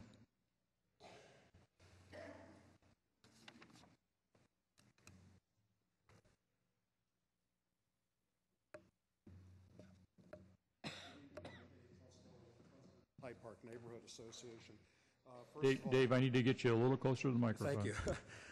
Dave Truslow with the Hyde Park Neighborhood Association. And first of all, I'd like to thank Councilmember LICCARDO and do request that his proposal be endorsed specifically with the recommendation to staff. Pictures are more compelling than language, so let me just share with you 4 photographs.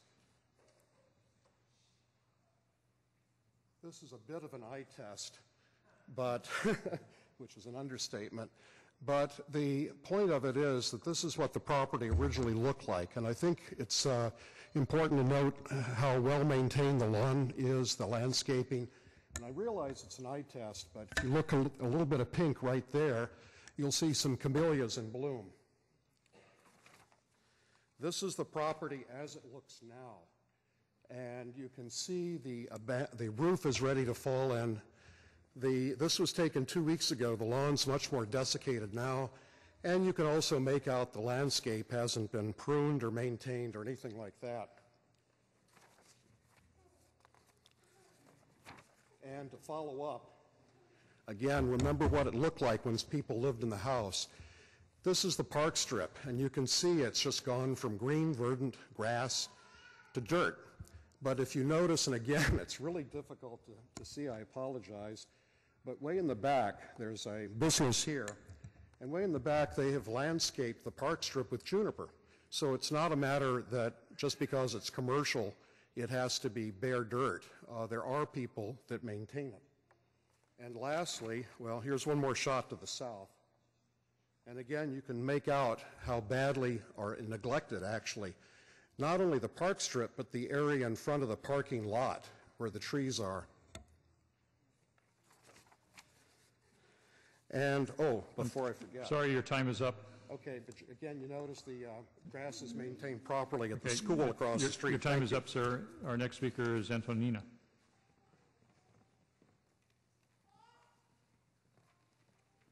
Looks like we have similar pictures.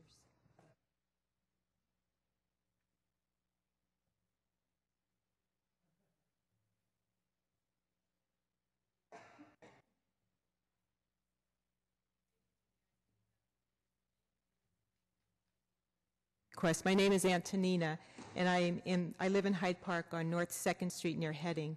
I'm against this permit altogether. First, let me point out that there's a light rail stop directly in front of this business that's asking for the permit. It's counterintuitive to grant a permit to expand a business parking lot when you have a civic center light rail station in front of it. Second, this house was a home just a few months ago. You saw some of the pictures that Dave presented, and now I know it's recently boarded up. Third, the businesses in North 1st Street are increasing their parking lots at the expense of the residents on North 2nd Street. This area of 2nd and 1st Street is designated as neighborhood community commercial. These two views, you saw one of them of one street.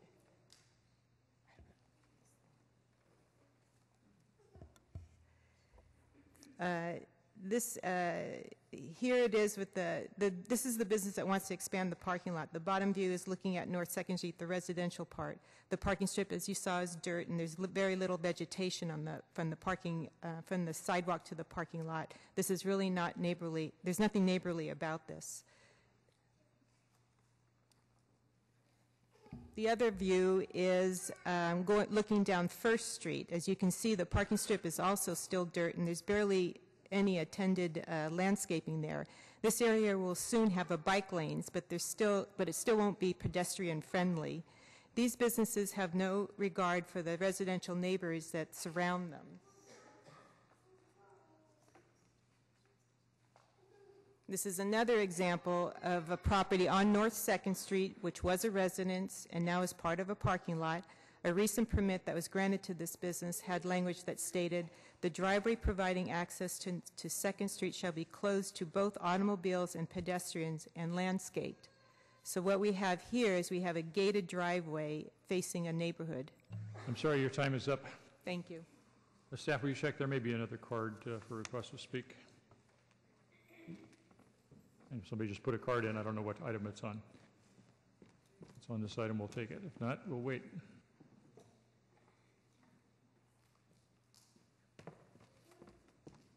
You want to speak on this item, ma'am?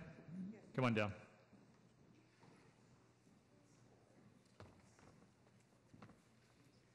I don't have any pictures, but my name is Judy Lococo. I've lived on North 4th Street, a block from this property, for 35 years. I'm also a tenant of the Civic Center building on the corner of First and Heading, which is the Bank of the West building as well. I see it from another perspective. I see the parking lot from my office, and I know how well the landlord maintains our property, but that property that we're talking about was meant to be a parking lot, and we're going to need that parking space for our clients. I also think that the building is an eyesore. They've taken care of it as well as they can. But I've known the residents who lived in the house for a while. They were refugees, and the landlord was very kind to allow them to live there at very low rate, but they weren't able to maintain the property, and they've now moved away. So I really feel very strongly that this property will be much better. The house is falling down, and it will be maintained. The parking lot that we have now for the building is always well maintained, and it will be once that property is turned into a parking lot. Thank you. That concludes the public testimony on this item. We have a motion. It's Councilmember LICCARDO's memorandum. On that motion, all in favor? Opposed? Count none opposed. The motion carries. Memorandum is approved. That takes us to item 11.4, rezoning property on the southwest corner of West San Carlos and Lee Avenue. We have a motion to approve. I have no request to speak on that item. 11.4, none. On the motion, all in favor? Opposed? None opposed. That's approved. 11.5 is administrative hearing and consideration of appeal of planning director's decision to approve a tentative map permit to combine 2 lots into 1 for condominium purposes. We have a motion to approve. We have a request to speak.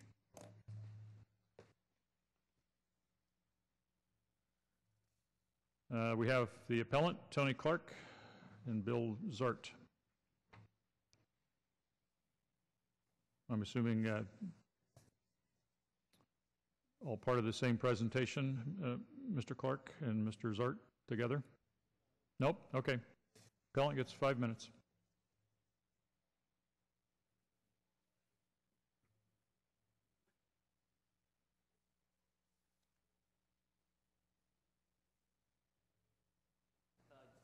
All right. All right, I'll just move to the next. All right, the area that we're considering is 8B, which is called Missouri now. It's adjacent to the villas at Santana Park, which is actually where I reside. As you can see on this map from Google, the distance between the two locations are extremely close.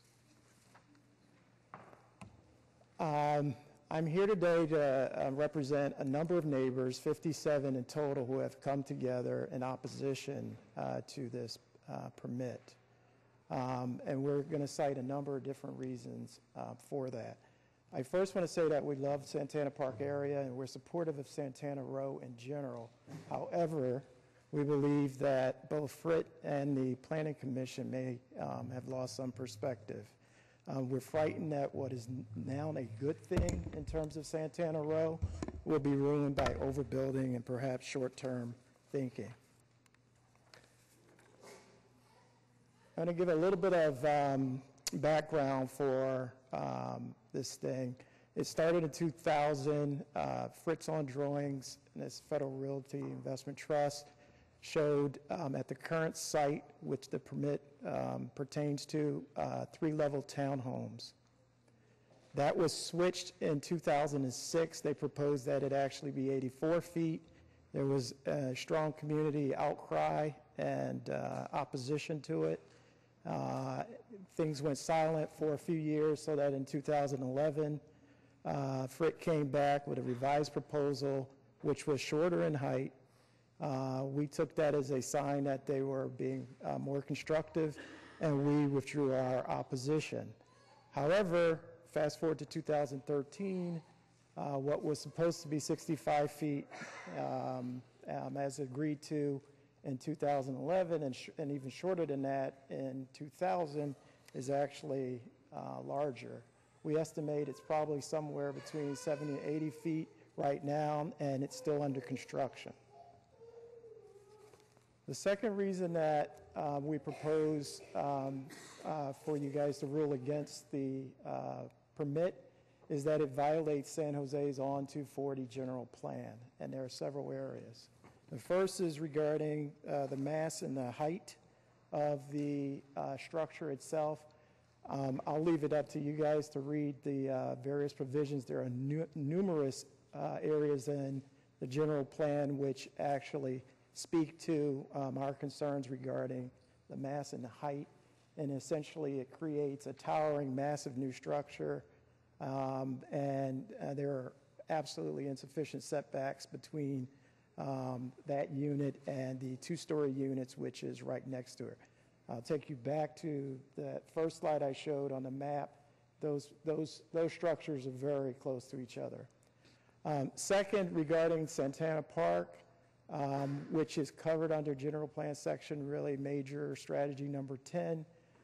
There's nothing been done to improve Santana Park as a result of any of the stuff going on with Santana Row, and certainly not what's going on with respect to this permit. And then finally, in terms of jobs employed to residents ratio, again, cited in numerous sections in the general plan. Again, this particular permit actually removes retail space, which was actually part of the previous approval by the Planning Commission. And by doing so, by reducing the employment capacity, they actually move us further away from the jobs to employee residence ratio, and furthermore increases the amount of traffic because people can't work in the area where they actually live. The last point that I want to point to regarding this is that one of the things we've noticed, and this is data from the San Jose Police Department, within the last 2 years, the population has increased of the city, and correspondingly, violent crime is on the rise as well. So population went from about 960,000 in 2011, and there were approximately 3,200 violent crime events during that time. In 2012, that number jumped up to over 3,500 violent crime events. The data's not in for 2013 yet, but we estimate that it will probably end up being close to 4,000 events if the trends hold as they are. You can imagine this is especially frightening in a fast-growing. Okay. All right, that's the appellant's presentation. Let's see if staff has anything they want to add or any comments they need to make before we take any additional public testimony. Thank you, Mr. Mayor. Laurel Prevetti, Assistant Director of Planning, Building, and Code Enforcement. Our staff report documents all of the approvals that have occurred in Santana Row beginning back in 1998, where we did envision a mixed-use community with retail and residential and office uses. Council has approved subsequent modifications to the zoning, including allowing buildings as tall as 120 feet, consistent with the general plan, as well as the vision now of an urban village. I want to just remind the council that this is a condominium map to essentially take an existing built building and an approved building and essentially be able to create a condominium map. It's very difficult to show the 3 dimensions in a 2-dimensional map, so bear with the description without a visual to go along with it. But really, what we're doing now is a condominium after the appropriate planning approvals, both zoning and permits, for all of the units that are contemplated for this condominium. So the item before you is just the condominium map. It is not a decision regarding new construction. It's not a decision regarding a new residential project. Thank you. And I believe the applicant may be here. I don't know if they wish to speak. Thank you. It was the applicant's representative speaking, or at least that's what I was informed. So we'll take public testimony. Anybody else who wishes to speak, now is the time. Bill Zart. Evening, Your Honor. Back again. Good to see all of you. Not so good to be here again. I'm Bill Zart. I'm here in an individual capacity. I'm also president of the Villas at Town and Country, and now Villas at Santana Park Homeowners Association. I'm also an attorney. I will be very brief. I've testified here several times in the past on the whole Santana Row project. I have one specific thing that I really wish you would consider very carefully. The law on this issue and the project is clear. It's Latcher versus Superior Court, 230 California Appellate 3rd, 1038, Court of Appeals of California. Petition to Supreme Court denied. I have presented on this before, including presenting significant quotes from the case, and this council has previously chosen not to follow the law. The Latcher case fully supports Mr. Clark's position.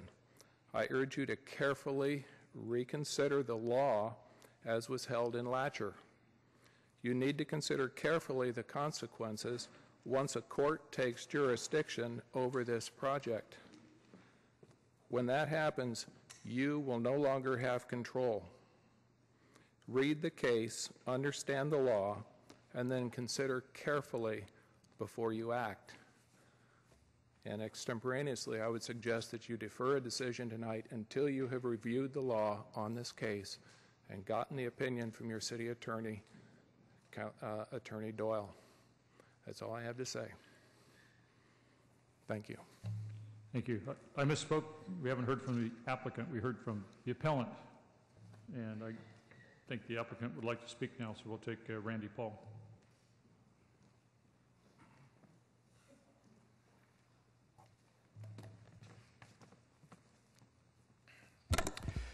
Mr. Mayor, council members, thank you for the opportunity.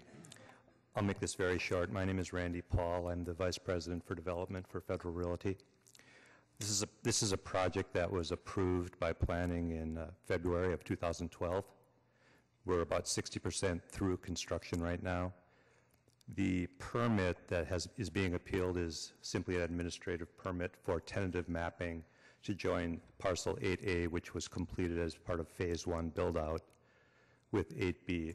And staff can get into the detail of it. I don't need to go into it with you, but we implore you to deny this appeal. How can any developer proceed with confidence if their basic approvals are being brought up under question once the projects are under construction? Thank you very much. All right, that concludes the public testimony. Staff, you have anything to add? No further comments. Thank you. All right, Councilmember Oliverio. Thank you, Mayor. I just wanted to clarify that my motion was to deny the appeal and support staff recommendation.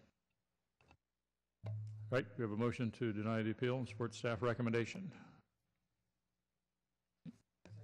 Yep, we've got a second. Yeah, we got a second. Councilor Constant had the second. On the motion, all in favor?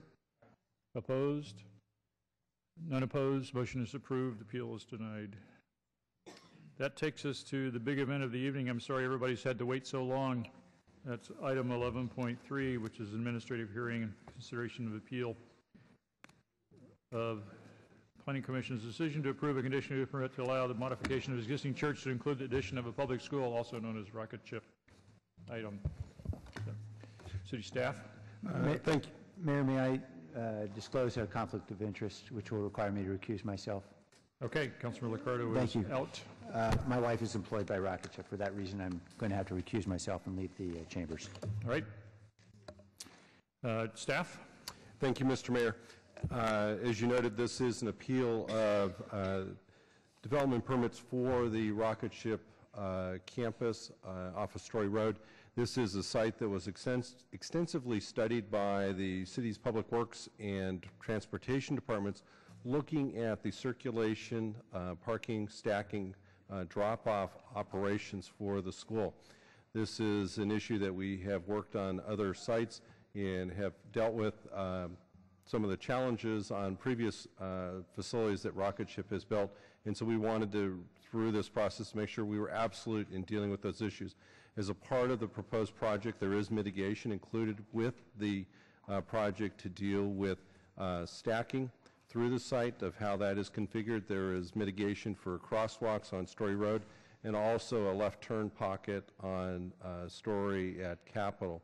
And with those mitigations, staff is confident that the project will operate successfully, it will operate fully compliant with the city's level of service policies, and that staff is recommending approval of the project and denying the appeal. The Planning Commission did consider the item. They supported the project. There was extensive community participation in that hearing. It's noted in the staff report. The Commission did have conversation regarding open space areas on the site and did include a condition for what staff would characterize as a community garden portion of the site. So that is included in their recommendations. As noted or as discussed in Councilmember Rocha's memo, staff did not look at the issue of open space for children. That has been an issue with other proposals that Rocket Ship has brought forward, and the community has been involved or very concerned about that issue. But the city does not have an adopted standard for open space for school facilities, whether those are public, private, or charter. And so staff did review this based on the adopted city standards that we have in place. And so we focused on those things that are really within the city's purview about circulation, public safety, and making sure all of that was included within the project. So staff is recommending approval of the proposed project and denying the appeal. Thank you.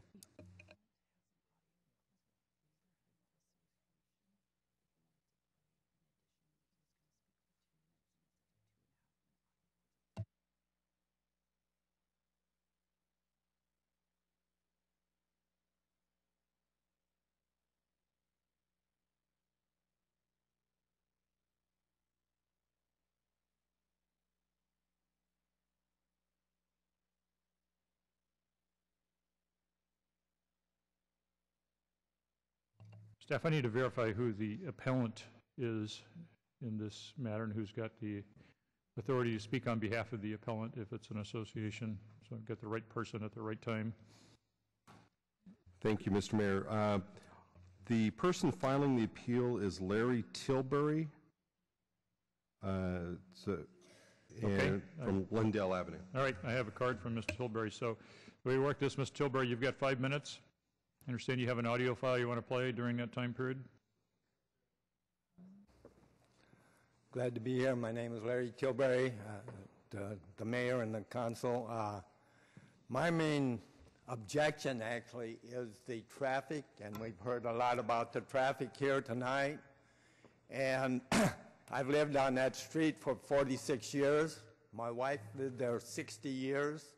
And by the way, you lost one of your biggest volunteers in this city for over since 1945. So we have a history in the area. We've lived on the east side she lived there for 60 years.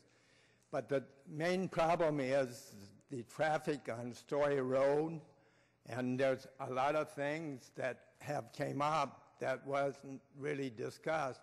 For one thing is at Capitol and Story, they're going to start building the light rail. At Jackson Post Office closed, so now they have a station right next to Home Depot, which is right off Story Road.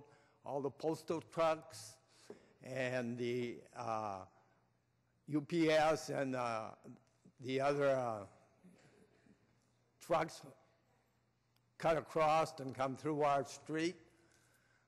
There is the water district is doing flood control on both sides of Story Road, and the one they've been working there for 2 years. On the other side of the street, they'll be just starting to work. There's a lot of big traffic, big trucks, and a lot of things like that going on. There's bus stops right in front of the apartments right before the rocket ship school is going to be. There's that street, the traffic light that is in there was one of the main reasons that the Lindale Neighborhood Association was to do that, because A couple of kids had been hit at that intersection.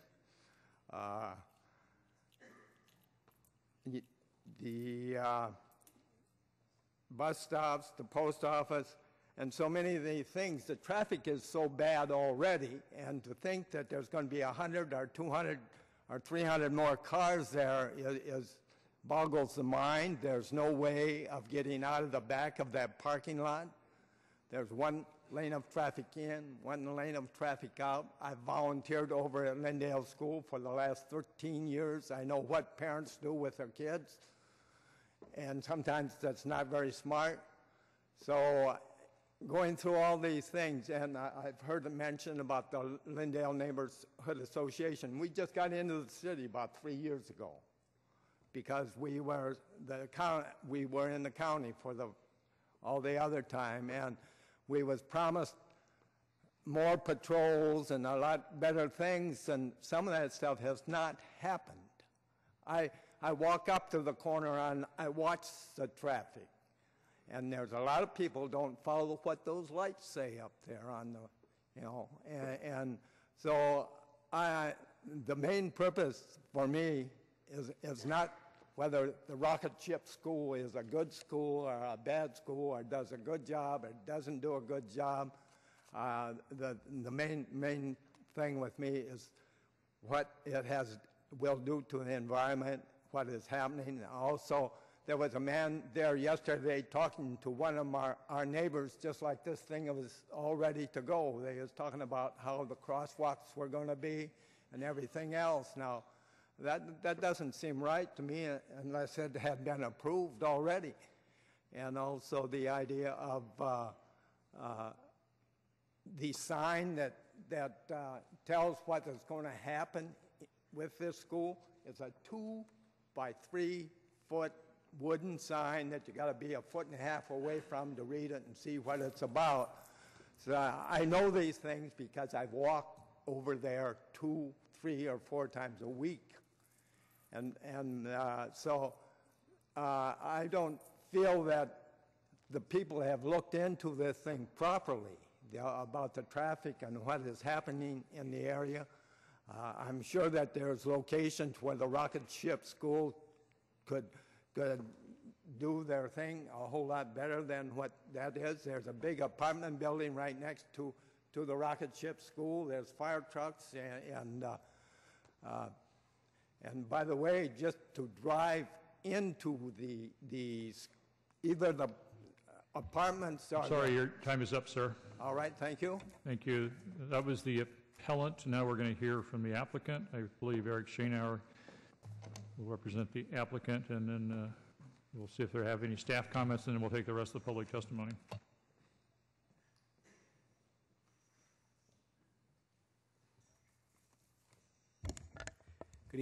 Good evening, Mayor Reed, members of the City Council. It's good to be before you. My name is Eric Schoenauer, and I represent Rocket Ship Education. We're proud to discuss our 8th rocket ship campus in San Jose. Because we have so many schools, we have a pretty good idea how children learn, and we have a pretty good idea how children play. The Envision 2040 general plan has 2 education policies that are pertinent to the site. One says that we should encourage new schools to locate near populations which they serve. We've selected this site because students in this neighborhood want to go to a rocket ship school. Secondly, the general plan says we should support efficient use of land through consideration of smaller school sites and alternative school configurations. That's what we're doing on this site. The general plan anticipated this kind of school site being built because it's hard to find larger sites in the city. San Jose is fully built out, and there aren't a lot of available large sites. And even if there were, we couldn't afford them. We're a public school, a nonprofit, on a limited budget. So the idea of buying a 9-acre suburban school site is simply impossible for us. So we have listened carefully to city staff and to the community to try to design the best school possible on a site of this size. Better pickup and drop-off, better outdoor play space. With regard to traffic operations, this site is ideal. It's better than any other rocket ship we've built and probably better than many elementary schools in the city. You can see the configuration for the ultimate build-out of the school. There's an extremely long queue, over 900 feet, for cars to stack up, to drop off and pick up children on site. This has been extensively studied by a private traffic consultant as well as reviewed by your Department of Transportation and Public Works, and they all feel that the traffic will work well at this site. To help improve the drop-off and pickup situation, we stagger both the arrival and the release of students. For the arrival, we incentivize people coming early. We offer breakfast program as well as tutoring for students starting when the school opens at 7. And so 40% of our kids arrive in the first 30 minutes that the school is open, and then the remainder of the students come closer to start time at 7:50, 7:55 in the morning. With regard to release, we systematically release 2 grades at a time, each with 15-minute periods. So release happens over a 40 to 45-minute period so that we don't have an influx of too many people. And we actively manage this with staff and volunteers. So they are strategically located at key points to help manage where parents go, where students go, so that it flows smoothly.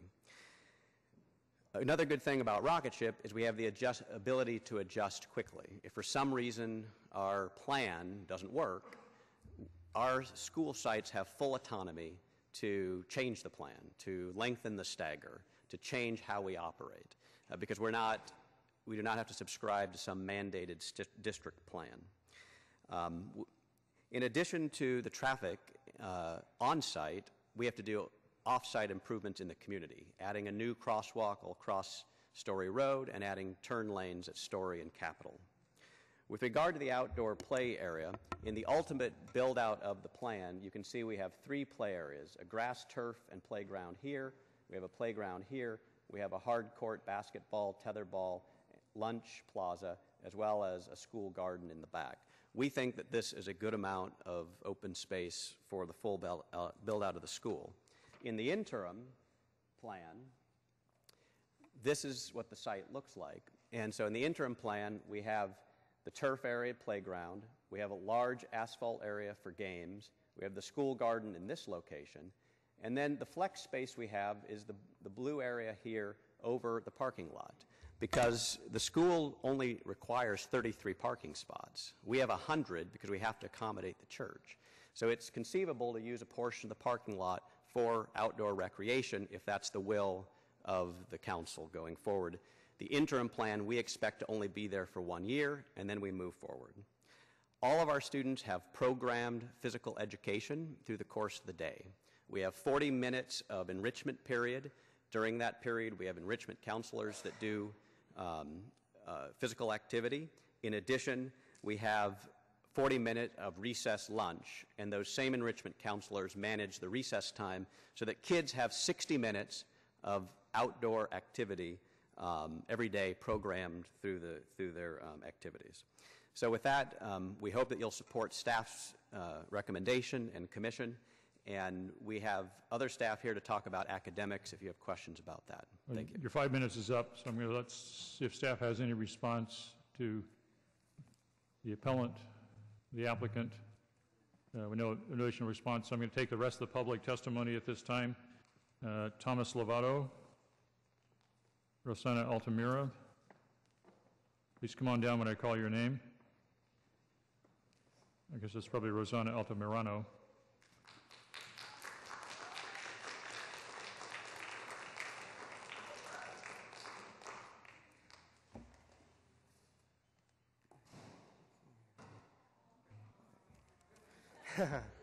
Okay, I'm actually appalled at the lack that the decision of rocket ship expansion has to do. I'm sorry. I'm appalled at the lack of the grass field is one of the reasons why my son's chance at getting a great education may be taken away. I volunteered at both my kids' public schools and found that the field has always been underused. With 90% of the students attending, children playing on the asphalt or the playground, and when the field is used, many times the staff pull them in because there's not enough staff on site. Rocket Ship also has a PE program, and the PE program is watched or done by a registered PE instructor. And I don't think that there's any elementary schools that have that particular program. There isn't any schools that I know of that has a registered certified PE instructor. When is the last time someone comes up to a school and goes, "Yay, this field is great, I'm going to register my student"? No, they look at math, science, and reading. Those are the things they look at. They don't look at a field. I've never heard of anybody looking at a field. By the way, my son came into the school below his grade average, and he exits third grade above his grade average. That in itself should prove a lot. My two children are a legacy to this nation. My daughter is a product of the public schools, and a failed public school at that, because they wanted to give her Ritalin. My son, on the other hand, has a chance to be able to excel. And it'd be a shame to tell him that he wasn't able to excel because his school didn't have a grass. Persona Altamirano, Adriana Frias, Colin J. Ford. Hi, my name is Rosanna Altamirano, and I was raised on the east side of San Jose. I went to William R. Rogers School, an elementary school close by in the area where we're located now at Rocket Ship. I also went to Ocala and Mount Pleasant. I'm here today, although there are people amongst us who are against the expansion of Rocket Ship Brilliant Minds. This is a serious decision that will change our lives. I'm not just thinking of today, I'm thinking of the future of my children, the future of the children that currently go to Rocket Ship, and the children who hopefully will go there. And I pretty much at this point feel like it's finally time that the east side of San Jose gets an opportunity to have high quality education and a background. I didn't necessarily feel like I got that, and I see my children excelling quite a bit, and it helps basically me to feel confident as a parent, helps my children. I have two 5-year-old twins who just graduated kinder at Rocket Ship Brilliant Minds, and they are heading on to first grade with confidence. My son is excelled two levels, and he's doing great. My daughter went in with an IEP, and she's now finally at level, going into her first grade. And basically, I just want to ask that if you can continue to let my children have the confidence in themselves and in their learning. As you can see today, the students that are amongst us here this evening uphold the Rocket Ship Brilliant Mind core values of responsibility. They're respectful, they have empathy, and they're persistent. And I'm asking you today to please uphold the approval of the Planning Commission and give mine, as well as other children in the future, the option of the high quality education at Rocket Ship Brilliant Minds. All students deserve a fair chance. Please give our students that chance that we deserve as well. Thank you. Colin Ford. And then Adriana Frias and Dino. I'm Mayor Reed and members of the council. I'm Dr. Colin J. Ford. I'm the senior pastor at Alum Rock Christian Church. I started there in 1981 part-time and became a senior pastor several years ago. In seminary, they tell you a good way to do a sermon is to do 3 points in a poem. I will spare you the poem tonight, but I do have 3 points that I'd like to respond to. 3 concerns that seem to bother our esteemed neighbors in the Lindale area. First is the appropriate play space being mainly on the blacktop. In addition to being part-time at the church, I spent 39 years in the Alum Rock Elementary Union School District as a teacher, administrator, and principal, and did many hours of yard duty. It's very easy on a casual observation to see that the kids spend their time by choice on the blacktop. It is difficult to play hopscotch, basketball, and foursquare on the grass. It doesn't work. Jump rope is tough on the grass. The area of choice for most of the young kids in elementary school is on the blacktop. So to say that they're being denied a grassy or field area may not be a total valid concern. I've watched the kids all year play out on our blacktop. They have a lot of fun, and they get a good, rigorous activity out on the blacktop. Green space, number 2. We understand the value of importance of green space. We've tried to pot up palms and plants and bring in some plants to make the area look nice. We've, as you've heard, Rocket Ship has added some garden space to their Phase 1 plan that will take place this year, hopefully. Traffic. You've heard the report from the council, that your staff, to the planning committee, they spend a lot of time on our tax dollars looking at what goes on. You've heard that. I'm not going to repeat that.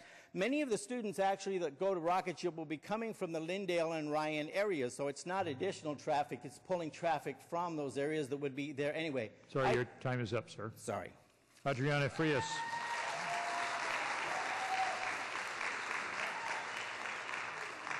And wait 1 minute, and then after Ms. Frias, Dino, Magda Eisenberg. Please come on down. Robert Dulce. Go ahead. Buenas noches. Gracias por la oportunidad. Mi nombre es Adriana Frías y soy mamá de una pequeña de kindergarten. Vengo a apoyar a nuestra escuela simplemente porque yo miro a mi hija feliz. En esta escuela ella se ha desenvolvido muy bien, está muy contenta y yo también me siento cómoda y como madre me siento muy complacida con todo el equipo de Rocket Ship porque apoyan mucho al desarrollo de mi hija y en su actividad física. Yo soy una madre que trabaja, no puedo salir todos los días con ella a practicar educación física, entonces en Rocket Ship nos ayudan con esta actividad. A diario ellos están teniendo actividad física y eso es muy bueno para mí y para mi hija, ya que yo no puedo brindarle todos los días esto porque me voy a trabajar. Esto es todo. Por favor, apoyen a la Comisión de Planificación para que nuestra escuela siga expandiéndose. Gracias.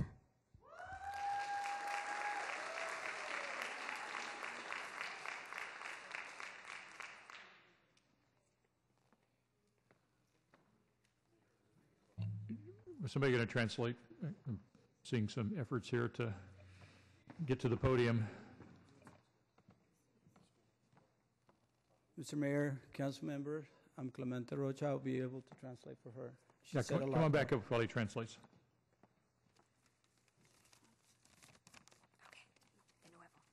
Por favor. ¿Juntos? Yes. Okay. Buenas noches. No. Okay. Just let him do the talking. We heard you already. Never She going to said, translation. good evening. Gracias por darme la oportunidad. Thank you for giving me the opportunity to. Soy mamá, esto lo puedo decir, soy mamá de una pequeña kindergarten. I'm the mother of a little child of kinder in Rocket Ship. Vengo a apoyar a Rocket Ship porque veo a mi hija feliz. I see in my daughter happiness when she attends schools. Ella se siente cómoda y yo como madre estoy complacida. She feels very comfortable in school, and I, like a mother, I feel as much as she does. Que todo el equipo de Rocket Ship apoyen en su desarrollo. The entire group of teachers, staff, and the principal entirely support my child Y en su actividad física. and all her activities, physically and mental. Yo no puedo salir todos los días con ella a practicar actividades. Due to my work, I'm not quite capable to attend to activities, practice, or any other activities on a daily basis. Porque trabajo y Mainly because I work a lot em, outside my home. Thank you very much. Thank you. Our next speaker is Dino, Magda Eisenberg, and then Robert Dulce. How you doing, Mayor Reed? Anyway, like he was saying about the parking of the school. Also, there's a gym that just opened up not too long ago, a few months ago, and a lot of the cars that park there, a lot of them are from the gym. They were complaining about the parking like in the alley, like Safeway. You know, they let the school know. The school told all the parents, because I'm a parent there. I take my son there to school. Yeah, they stopped parking. As soon as they told us, you know what, don't park there, there's a lot of complaints, like from Safeway, and other people were making complaints. So we stopped parking there. So now what we do is we go through the church. It's a very private school. Rocket Ship's a great school. My son goes there. He likes it. He's happy with the school. I'm happy taking them there. I want them to continue going there, you know? There's a lot of other stuff, like, see, like what this man was saying, he was saying, oh, about the traffic, is too much traffic going on, too many people. I mean, there's traffic all over on the east side there. See, what they should be worried about right now, a lot of the stuff going on the east side is a lot of shootings and stuff. You know, this school where it's at, Rockford, it's really safe. It's way in the back. People can drive by and they don't even know it's there because it's a church. And then the school's inside. So it is safe, like he was saying, you know, there's too much traffic in and out. You know, people have to drop off their kids in the morning, you know, and then pick them up. And so that's why we go around now. We drop them off around the back, we drop them off, and then we pick them up and come back and pick them up in the same spot. So that's all I pretty much had to say. But the school's a great school. You know, the teachers are great. I'm happy having my son there, you know, and he's going to continue going again next year. He's going to start first grade now. And yeah, so there's, I mean, I've seen a lot of stuff happen more towards like White Road over there. I mean, I've been there taking my son out, and I've seen like kids doing bear runs. That's what they should be worried about, those bad things, you know. Bear runs, killings going on in that area, you know, homeless people hanging out asking for money, you know. Sorry, your time all is in up. that area. Thank you. Magda Eisenberg, Robert Dulce, Ruben Resendez.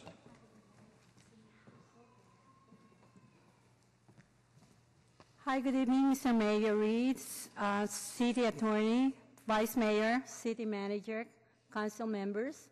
I'm here. My name is Magdalena Eisenberg. Call me Magda.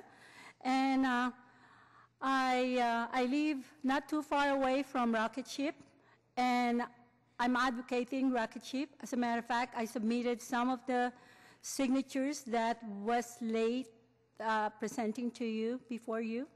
And most of the people that I approach around the neighborhood supporting Rocket Ship. And I'm here, please, pleading to uphold the Planning Commission. Thank you and good night. Robert Dulce, Ruben Resendez, and Gilbert Estrada. Good evening, Mayor and Council. Bob Dulce, President of Glendale Neighborhood Association.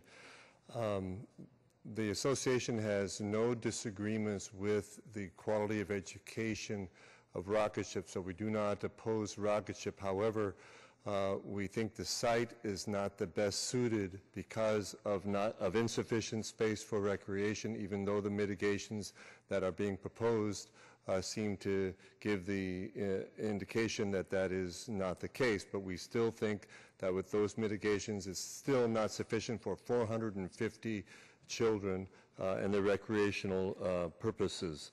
Secondly, we believe that the mitigations that are proposed for traffic are not sufficient to consider the safety of the children in entering and leaving the school, and during the case of an emergency, and for the queuing that will occur, we're convinced of it, that will occur in Story Road heading west and heading east, both when the parents are lining up to drop their kids off and pick them up in the afternoon. And thirdly, we know that there are other sites that are available and that would be better suited for this educational opportunity for the children. Thank you. Ruben Resendez, Gilbert Estrada, Juan Estrada. Good evening.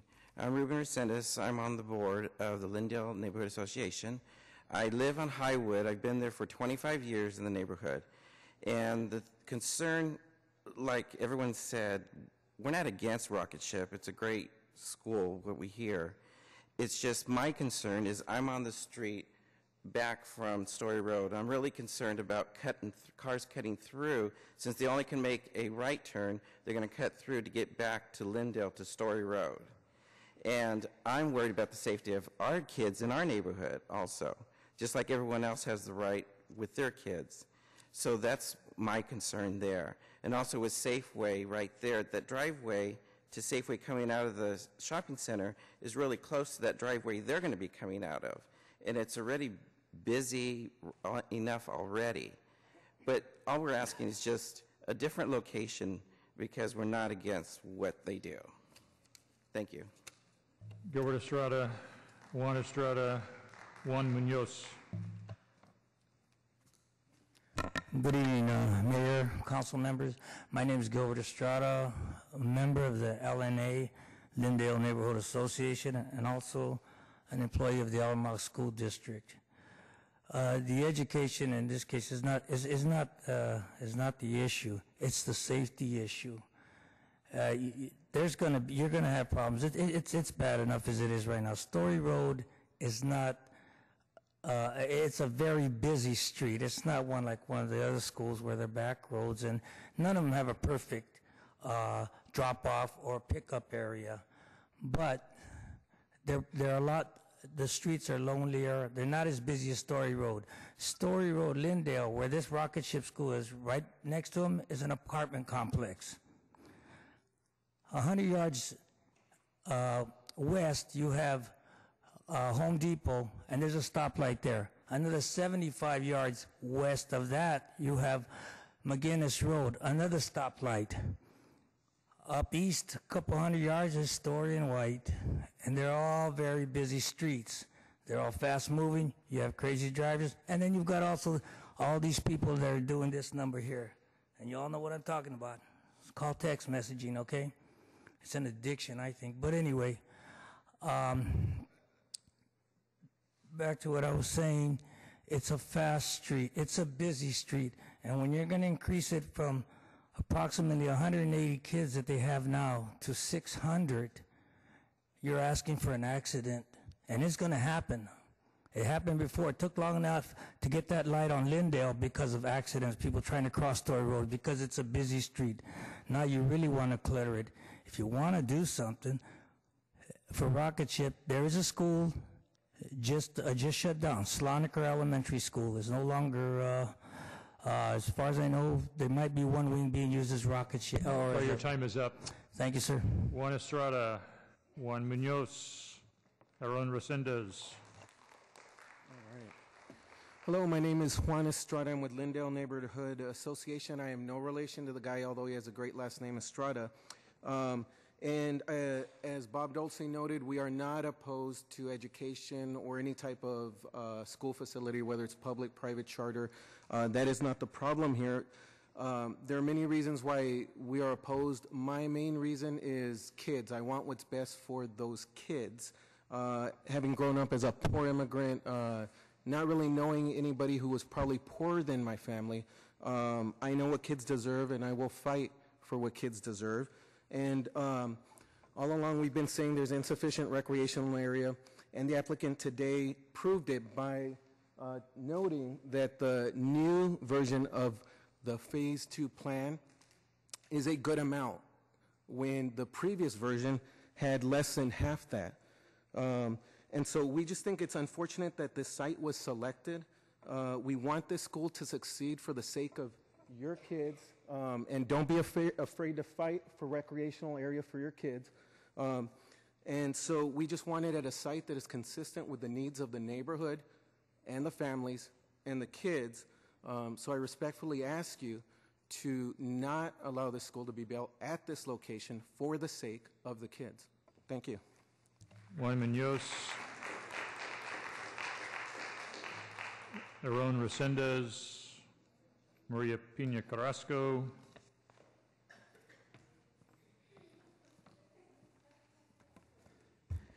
Hi, Mayor and council members. Just to let you know, at 5 p.m. today, the Executive Board of the Story Road Business Association is in full support of rocket ship development on Story Road. We visit the site, we look at the site, we look at the problems, and we look also at the solutions and the change they are making. So we are in full support. And also for your information, I was today with members of La Raza Roundtable, including Victor Garza and Rosa Amador, and they are also in support of this project. I sent a letter to all you guys, and this in writing and on the record, why we support. If you have any questions, just let us know. But this is a good thing coming to Story Road. And I do not agree with some of the neighborhoods opposing this school, because they have been on the other side in the past. That is not right. So, thank you. Uphold what the Planning Commission and the planning staff did. Thank you.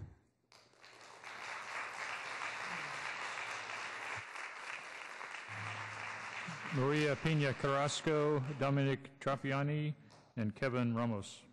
Good evening. My name is Maria Pina Carrasco. I am here representing not only Rocket Ship, but also a first-generation Latina who just graduated from Evergreen Valley College and will be transferring to San Jose State. I am here because I would like for you guys to approve this opportunity for Rocket Ship to expand. I would like my child and my other children, who I also have a 3-month-old baby, to have more opportunities given to them than those that were provided to me. While my opponents suggest, other locations, well, unfortunately, I'm only able to live in certain areas, and unfortunately, because of those certain areas, I have tried other Alum Rock School District schools, and they failed me.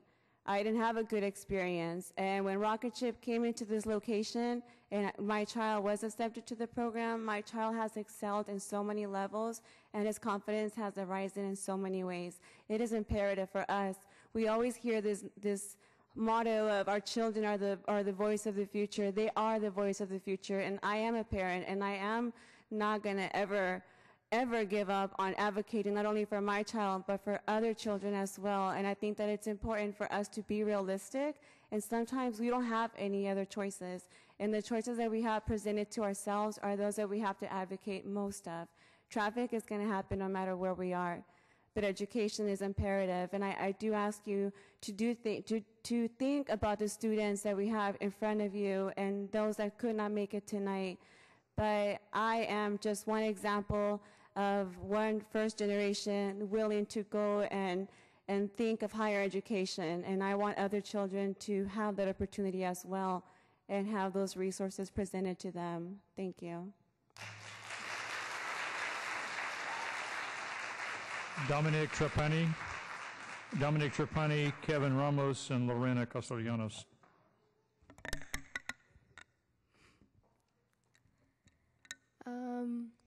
Hello, my name is Dominic Trapani, and I want this school to expand because if we expand it, then we're going to have a lot more fun in our education. And if you have fun, then it's more likely you're going to learn because you're going to want to learn. And so with the recess equipment and the playgrounds, that'll make it a lot better because just an open blacktop with cars isn't very fun. That's why I want it to expand. Thank you very much.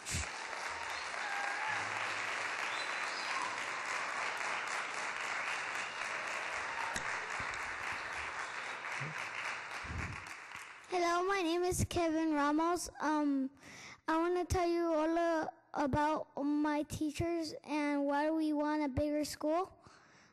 First thing about my teachers that we learn more things, like we learn reading, math, and a lot of things. So what I like doing with my coach, we play more things, like we play 2-square basketball and soccer. And the reason we want a bigger school because we don't have that much space. Thank you.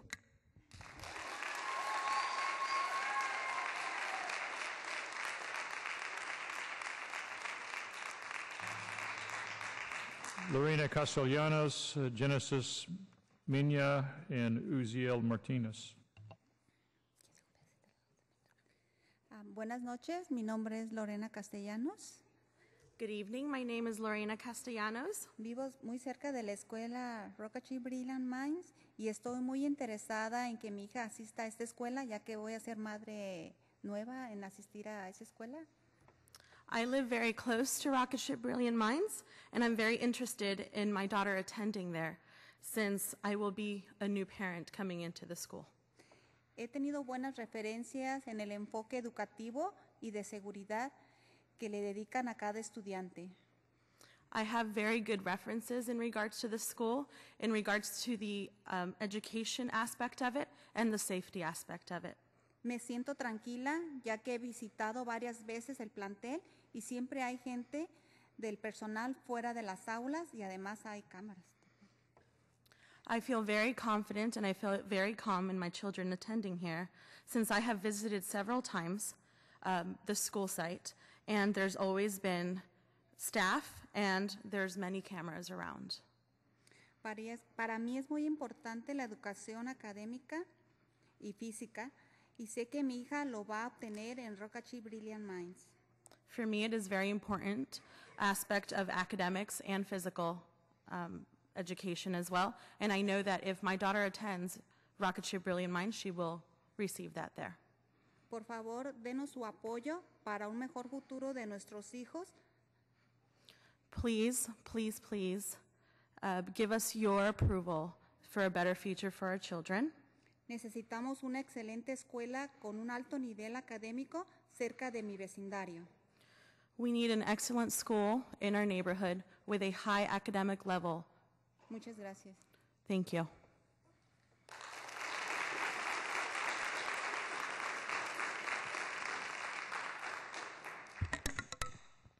Hello, my name is José Martinez. The reason I like my school is because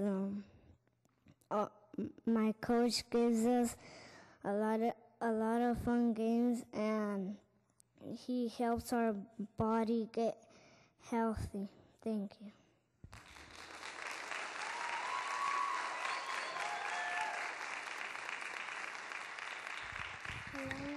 Hello, my name is Jennifer Mejia. Please help our school for we could get more space for our school, because we don't have a lot of space to play or go in classes.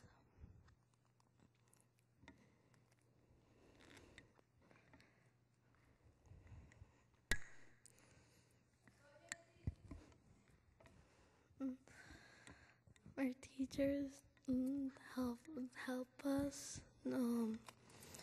us do math literacy, and we get to play, but we need a little bit more space because sometimes we fell down in where we play, and that's because we need more space. Thank you.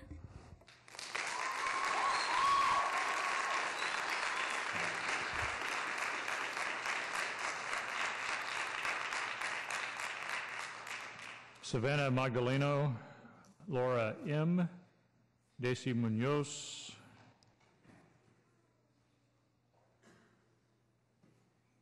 Kit Tellerson, please come on down.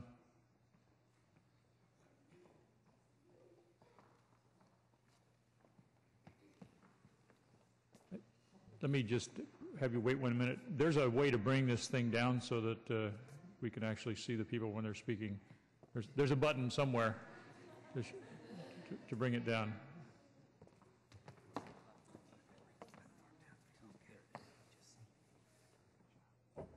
There it is. Okay. Need the engineers to take care of this. Engineers are great. Can't get along without them. Okay. I'm not sure who that was that came up first, but let's have her come back.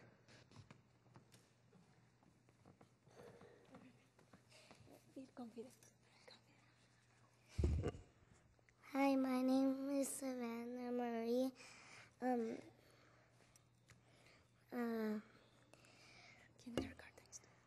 a kindergarten student. I'm about to be in first grade, and I love playing with Coach B and having fun with him, and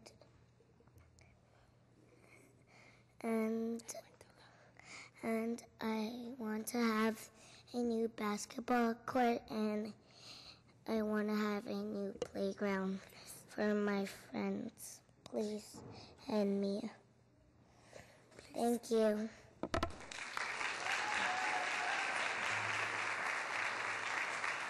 Laura M., Desi Munoz, Kit Tellerson.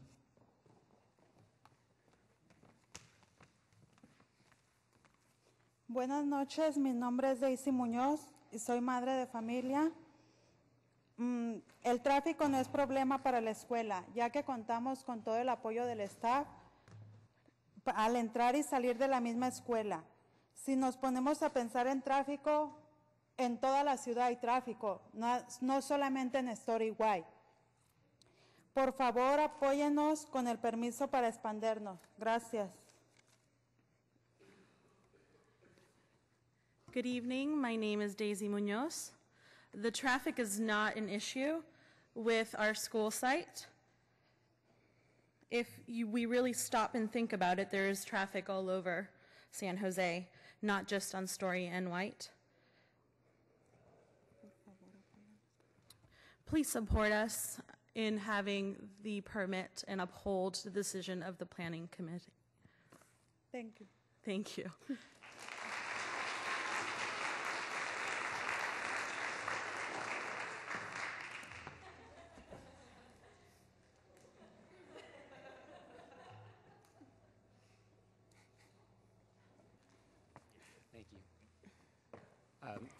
Good evening, Mayor. Good evening, council members. My name is Kit Tollerson. I am the principal of Rocket Ship Brilliant Minds. I want to thank all of you for considering this matter, and I will be brief both for your sakes and for the sakes of our students and their families. I know it's late. A couple things that I want to mention. The first and the most important is that for the 270 families that have submitted applications and been admitted, this is the site that they want. This is the site that they chose. We received over 1,000 applications for just over 250 spots, and it would be a shame if we had to deny those folks an opportunity to attend a school in this location. So I strongly encourage you to affirm the decision of the City Planning Commission. The second thing I want to say is that adding classroom space, adding a new playground, and everything that goes along with phase one of our construction plans will make a huge difference to the community members who have spoken on behalf of our students, on behalf of our families, but it'll also enable us to move forward with a great school that we have a really strong foundation for, and we hope can continue for years to come and be a really strong part of the neighborhood and the community. At no time will more than 125 students be in the spaces that we have designated for recreation, which is definitely a safe number and a number that we can supervise and accommodate. So I'll stop there, but I just want to reiterate that I strongly encourage you to affirm the decision of the City Planning Commission, and I want to thank you all for your time.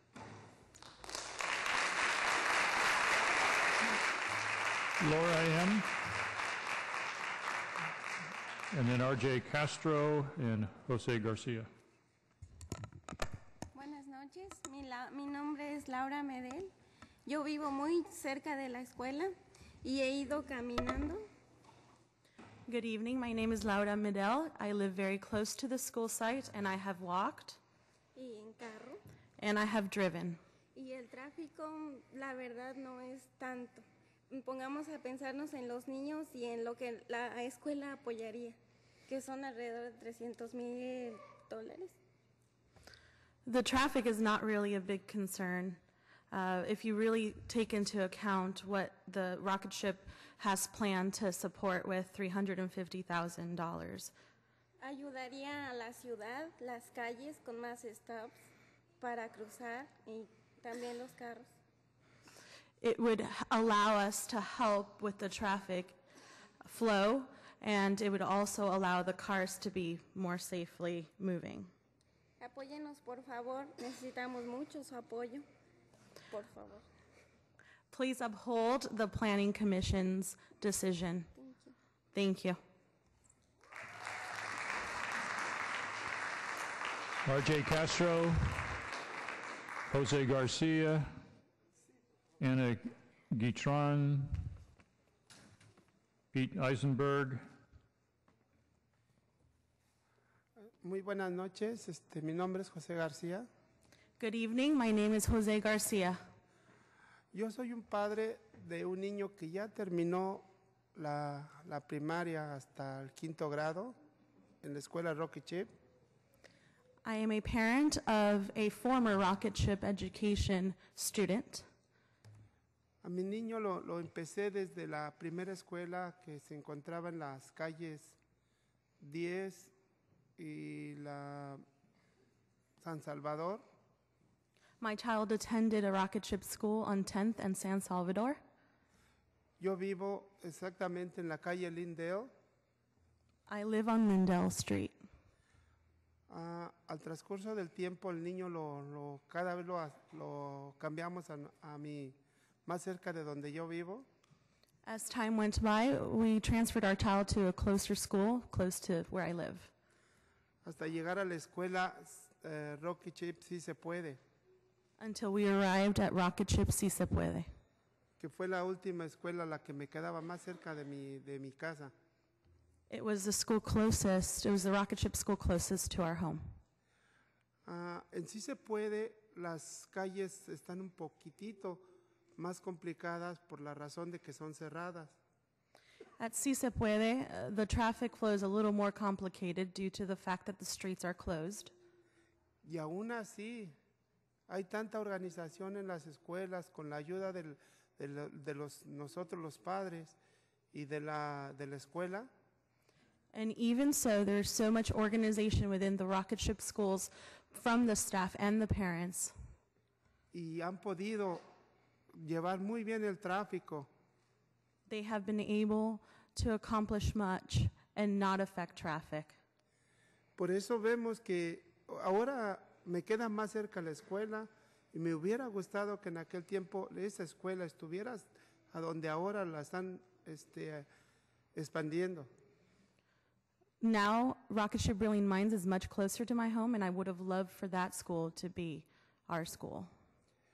Entonces yo veo que si en Sí Se Puede estaban tan cerradas y tan pequeñas las calles, yo veo que con mayor facilidad, con la gran ayuda de los padres y la organización de la escuela, realmente no es un problema el tráfico, porque hay más amplitud.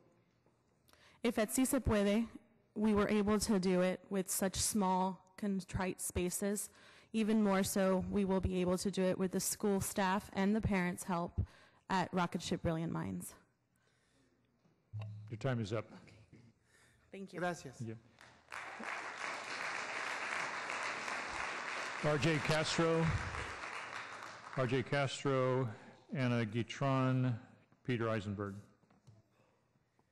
Thank you, Mayor, council members. RJ Castro, Treasurer for the Story Road Business Association. As our president, Mr. Ron Resendez, had mentioned, we did take a tour at a site, and we were presented the concerns of the Lindale Neighborhood Association, but we don't agree with the appeal of the approval of the conditional use permit. The site plan that Rocket Ship presented, does have a lot of recreational space in comparison to all three of their campuses. And I actually personally know this because three of my nephews actually attend Los Sueños, and they tell me that they play soccer as much as they can on the blacktop. They tend to say they figure out a way to make it work. So in comparison, this site actually has a lot of good recreational space. Recently, Dave Cortese, Board of Supervisors Dave Cortese, took a group of educators up to Sacramento asking for dollars to be immediately put into the local economy. And I think if you approve this project, that's exactly what you're going to get. You're going to get people coming in and doing construction for this area. You're going to get those workers. You're going to go ahead and shop a little closer. Maybe they're not from the area. So, I mean, from an immediate impact, you're definitely going to get an economic dollar return plus an economic interest in those great kids that are up there. Thanks. Anna Guitron, Peter Eisenberg, Hien Muong. Hello, my name's Anna.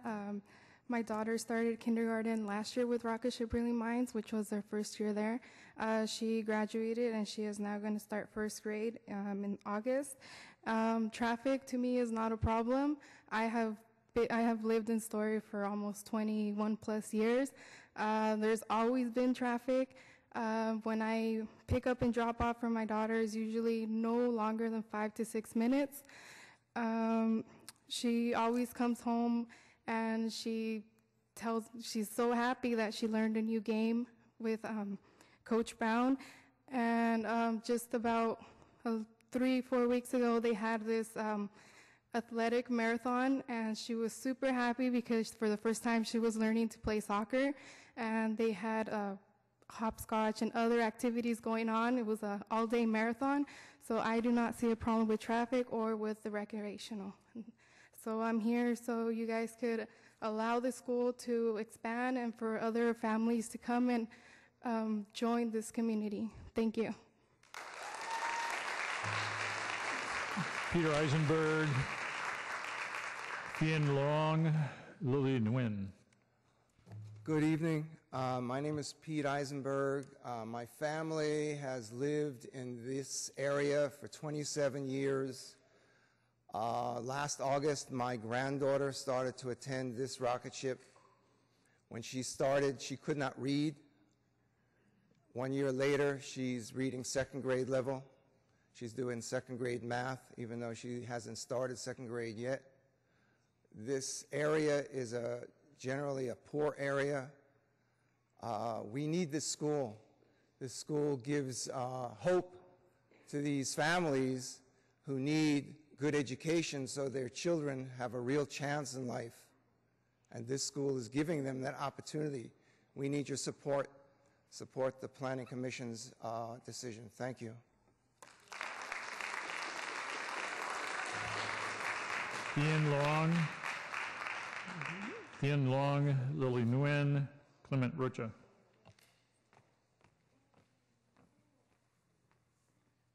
Good evening. My name is Lily Nguyen. I live close by the school rocket ship Brilliant Mind campus. My child goes to rocket ship Brilliant Minds, and I find that she learns a lot more with confidence that I never expect she would be like that. So, like other children, she loves her school very much because the teachers have real passion for children's education. This school, Rocket Ship Brilliant Mind, is the multicultural community. The main focus is on the importance of education for our children. Even with a small building, our children are receiving high quality of physical and academic service.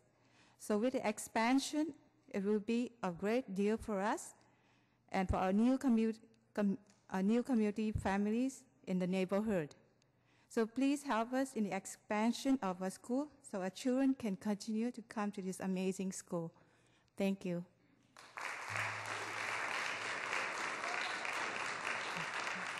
Tien Long, Clemente Rocha, Jessica Garcia Cole.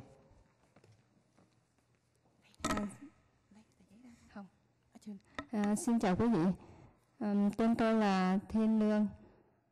Tôi đến đây để muốn giúp cho trường tôi được tiếp tục có thêm được lớp mới. Good evening. My name is Thiên Lương.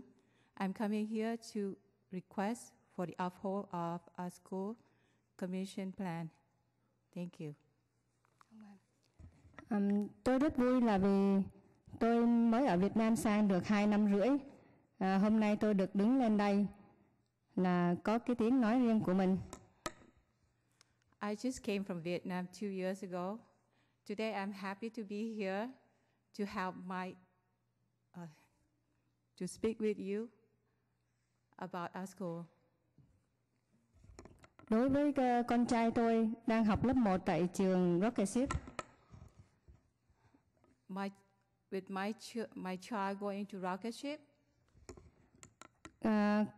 Con tôi đang từ một cậu học sinh nhút nhát mà bây giờ được mạnh dạn lên.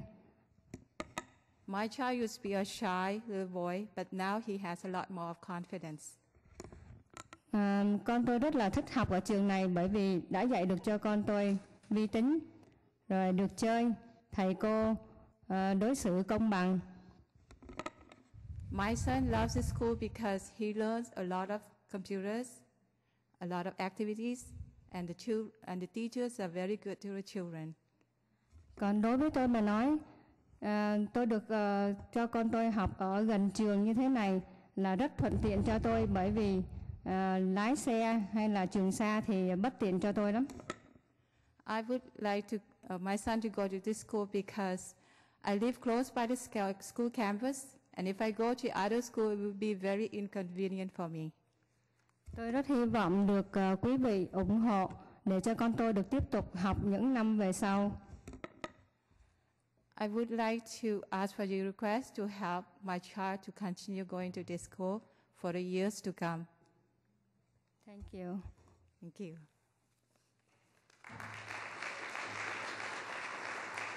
Clemente Rocha. Clemente Rocha, Jessica Garcia Cole, Janeth Martinez.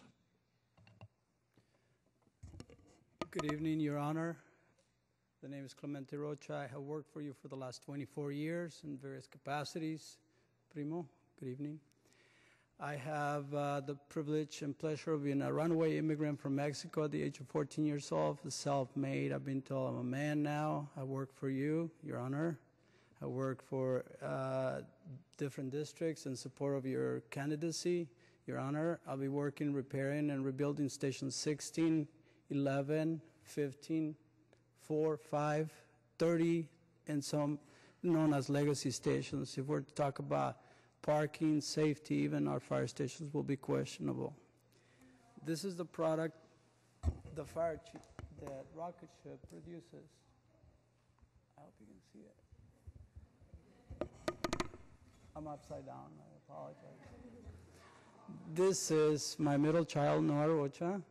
He has attended rocket ship first year. My last third child, Adam Rocha, will be attending next year with your support. Please endorse rocket ship.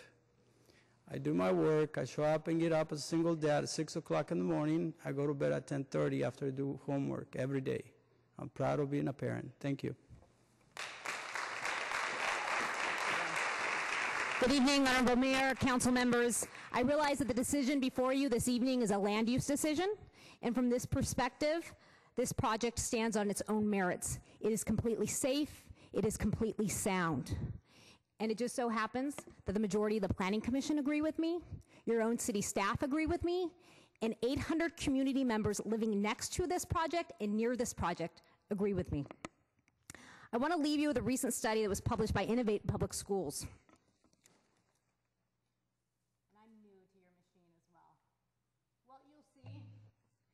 Is that then when they looked at schools serving predominantly Latino populations in both San Mateo County and in Santa Clara County, 3 rocket ship schools were ranked among the top 10 performing schools. Since education is not in doubt here, you know, even the opposition has told you we provide high quality education. I want to remind you that we are far more than an API score. Our teachers are among the best in the nation. They have provided a very meaningful experience. They have built tremendous relationships with both our students and our families. And so yet again, I must say, it is far more than a number, even though we have high scores. We provide a magnificent educational experience and social experience to our students. I'd also want to let you know that, excuse me, I'll remind you what a no vote or a deferral vote will mean tonight. We have 270 students have already been accepted to Rocket Ship School. These 200 students, largely transitional kindergarten students, getting a very early start at a good education, will be denied a Rocket Ship opportunity. They will be relegated to 3 of the schools maybe nearest to us, which happen to be the 3 lowest performing, among 3 of the 5 lowest performing schools in the district. That is what the options are for these families, these 270 families, when they're denied. Behind those 270 families are another 500 that are on our waiting list that will also have to search for a different educational option. Sorry, your time is up. Thank you. I ask for your support and uphold the Planning Commission vote. Thank you. Janeth Martinez, Claire Vu, and then Cynthia Hernandez. Hello, my name is Janet Martinez. I'm actually a next door neighbor. I'm a proud mom of a Rocketeer. I just want you guys to know I live next door and the traffic is really not an issue for me because I've lived in there for 6 years. I've been asking all my neighbors if there's an issue for them and they say no. And I want you guys to please don't delay the vote. Thank you. Claire Vu.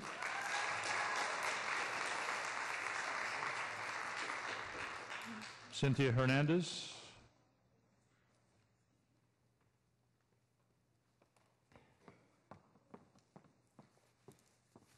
Good evening. My name is Claire Vu, and I'm a parent of kindergartner at Rockaship Mines. Education is very important to my family. Therefore, I pay very close attention to my child's schoolwork and school activities. Now the school has finished, I can vouch that Rockaship has delivered excellent quality education, and I'm extremely satisfied. I can also vouch that the school has safe and smooth pickup and drop-off practice. I walk my child to school in the morning and pick her up by car in the afternoon after I get off from work. And there's always parents, volunteers stand in front of the school to assist with the traffic flow for cars coming in and out. And there's always like 4 to 5 staffs standing in the parking lot to assist with the valet pickups. So therefore, I've never experienced any traffic problem. Today, I urge your approval of Rockaship expansion. With a job economy, quality and higher education is important more than ever because it's the key to get a good job. Rockaship education lays a solid foundation to our kids' higher education. Please give our kids a chance to have quality education. Thank you so much. Cynthia Hernandez.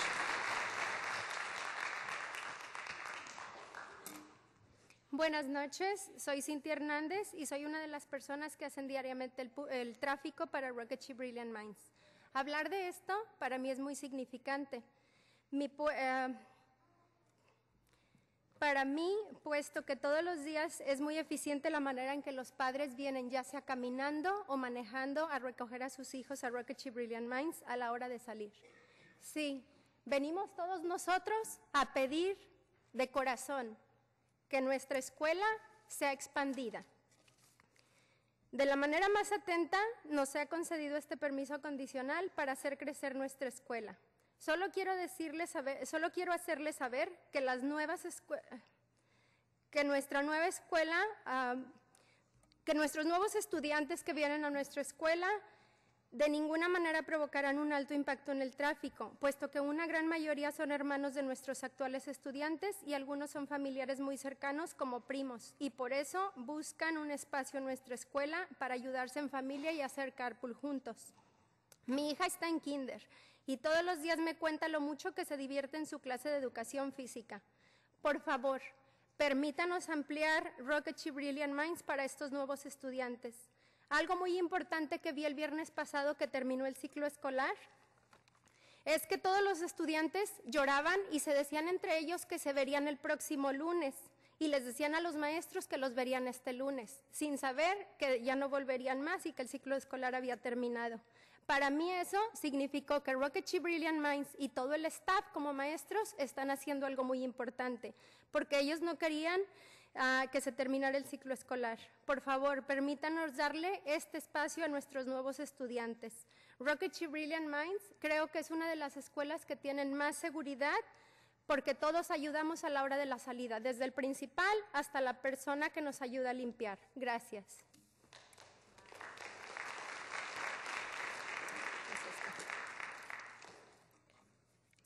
Good evening, my name is Cynthia Hernandez, and I'm one of the people that assist with traffic daily for Rockaship Brilliant Minds. Talking about this is very significant to me, since every day there is a very, very efficient manner in which parents come, whether it's walking or picking up their children in cars, at the time to leave and at the time to arrive. Yes, we are all coming here tonight to ask you from our very bottom of our hearts and with the most sincere of thoughts that you please uphold the city commissions of expanding.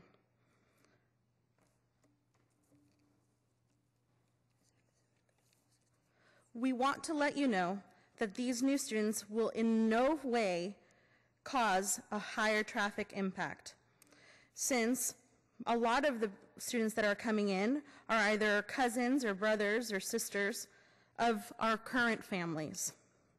And this way, the reason they are coming to us is because they are looking to carpool. My daughter is in kinder, and every day she tells me how much she has fun and how much she enjoys her education, especially her physical education, so please, allow us to expand Rocket Ship Brilliant Minds for these new students and our current students.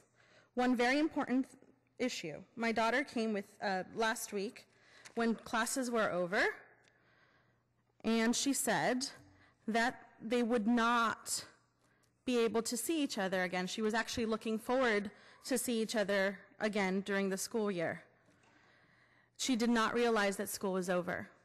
Most of her classmates did not realize that school was over. And when I spoke to her and told her this, she was incredibly sad. This signifies that Rocket Ship Brilliant Minds is doing something right. It's doing something really important in my daughter's life. Please, allow us to expand our school. Rocket Ship Brilliant Minds is one of the best schools and one of the most safe schools because we all help. We are in it together. Thank you.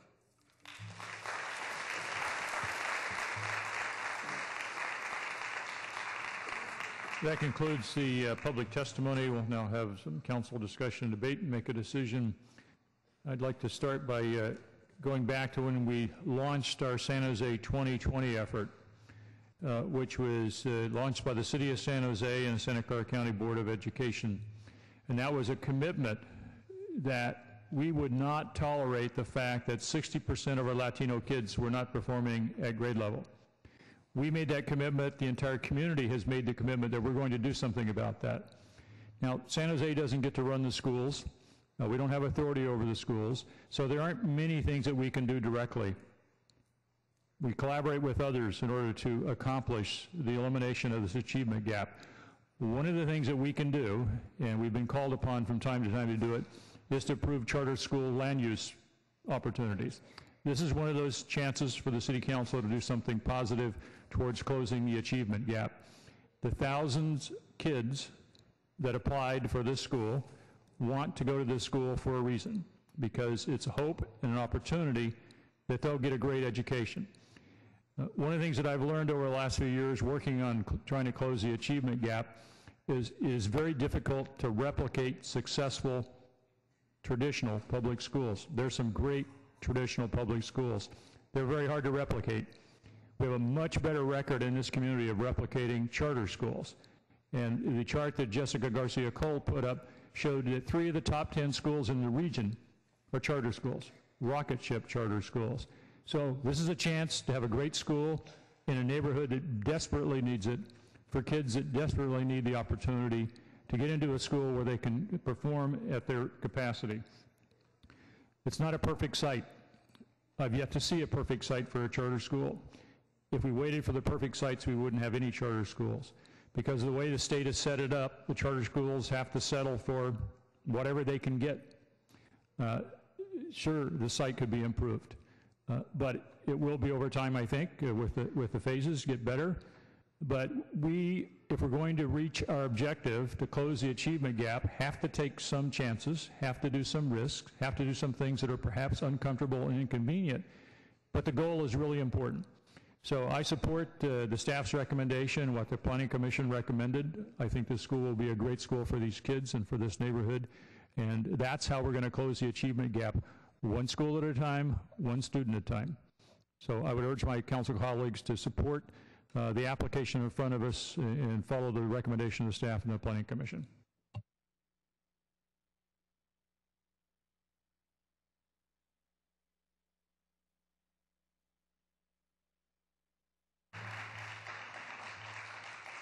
Vice Mayor Nguyen. Thank you, Mayor Reed. Just for disclosure, in preparation for this meeting, my staff met with representatives from the Lindale Neighborhood Association and also Eric Schenghauer and Jessica Garcia-Cole. I actually had a phone conversation with Jessica prior to this meeting as well. I actually drove out to this site on Monday morning around 10 o'clock, and obviously school is on a session.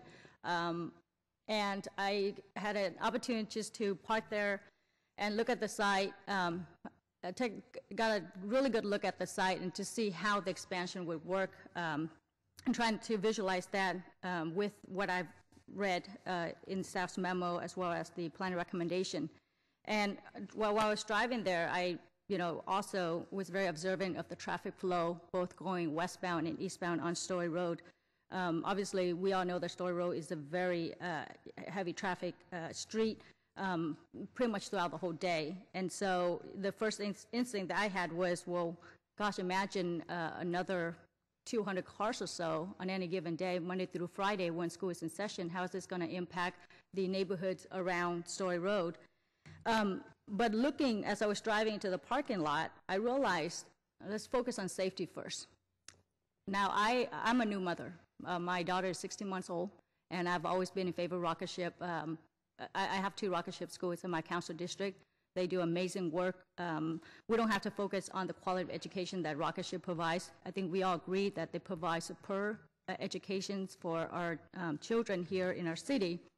But as I was inside the parking space, I realized, like, this is where I would want my child to attend school. It's very enclosed, so she can't really leave the school campus, and it's very, very safe. The only problem driving in was the narrow driveway, 1 lane in, 1 lane out. But given the fact that I have seen 2 rocket ship schools in my council districts with a little bit worse problems when it comes to traffic, this is actually a better location for an additional rocket ship and also for the expansion. So that's the safety. I'm very comfortable with the safety aspect of it. The traffic mitigation portion of the plan, I'm very grateful that rocket ship is willing to put in $375,000 to mitigate traffic. I believe, and I've talked with parents who actually attended the 2 rocket ships in my council district. These parents are great volunteers. They're willing to volunteer on a daily basis to make sure that their child is safe going to school and leaving school campus. And so I am very confident that these parents will continue to volunteer to make sure that their child is safe when the child is on the school campus. And rocket ship has a really good plan in terms of allowing parents to volunteer and taking ownership of the schools and also the campus that the child is attending. Now, lastly, I wanted to talk a little bit about the recreational amenities or the play space that a lot of folks talked about. We all understand that when we want a child to learn in a safe environment, we also want the child to play in a safe environment. And I think that with the plan that we have in front of us, it really calls for more open space and space opportunities for these children to play and to learn in a safe environment. And so those are the concerns that were raised by the residents, and I'm very grateful that you came out here tonight to address and voice your concerns. But what's really compelling to me to support this expansion is really the testimonies from the parents.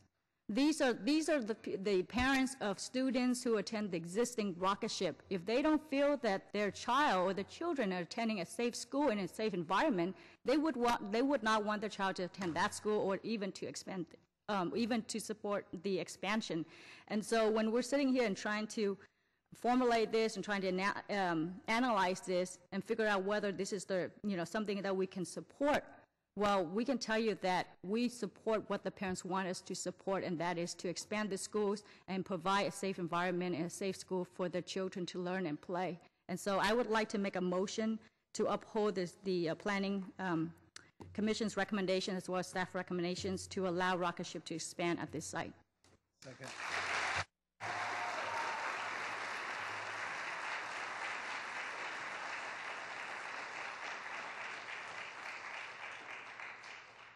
Councilmember Campos. Well, thank you, Mayor, for allowing me to speak on this item in my district. But I actually wanted to, we need to have a discussion, a full discussion on land use. And so I'm asking the planning director to give us some thoughts. And here's where I'm coming from. We have land use requirements for everything that we do in this city. I mean, even in the staff report, when we're talking about mitigation measures for intersections that are on the 2 ends of this street. We have Capital Expressway and Story, which is an F intersection, which basically means it's the most traffic impacted intersection that you can get. That's the lowest rating, which basically means all our requirement is to make sure that it doesn't get any worse than it already is, which is why the requirement for that extra turn lane.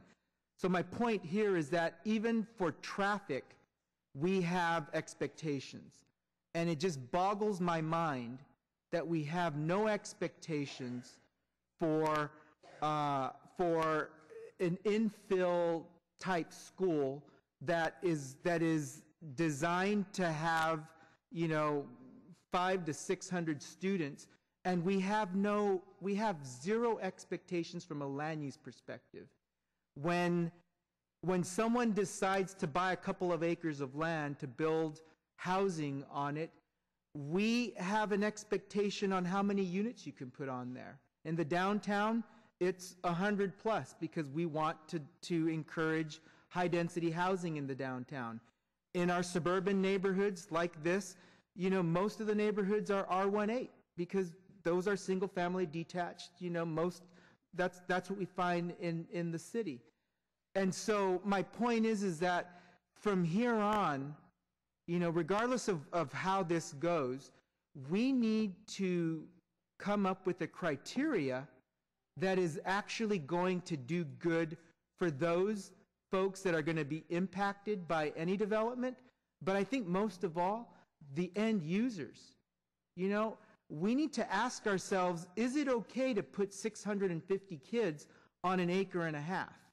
And the reason why I say an acre and a half is because this is a 2.5 acre site where pretty much you can make an argument that about an acre of it is unusable.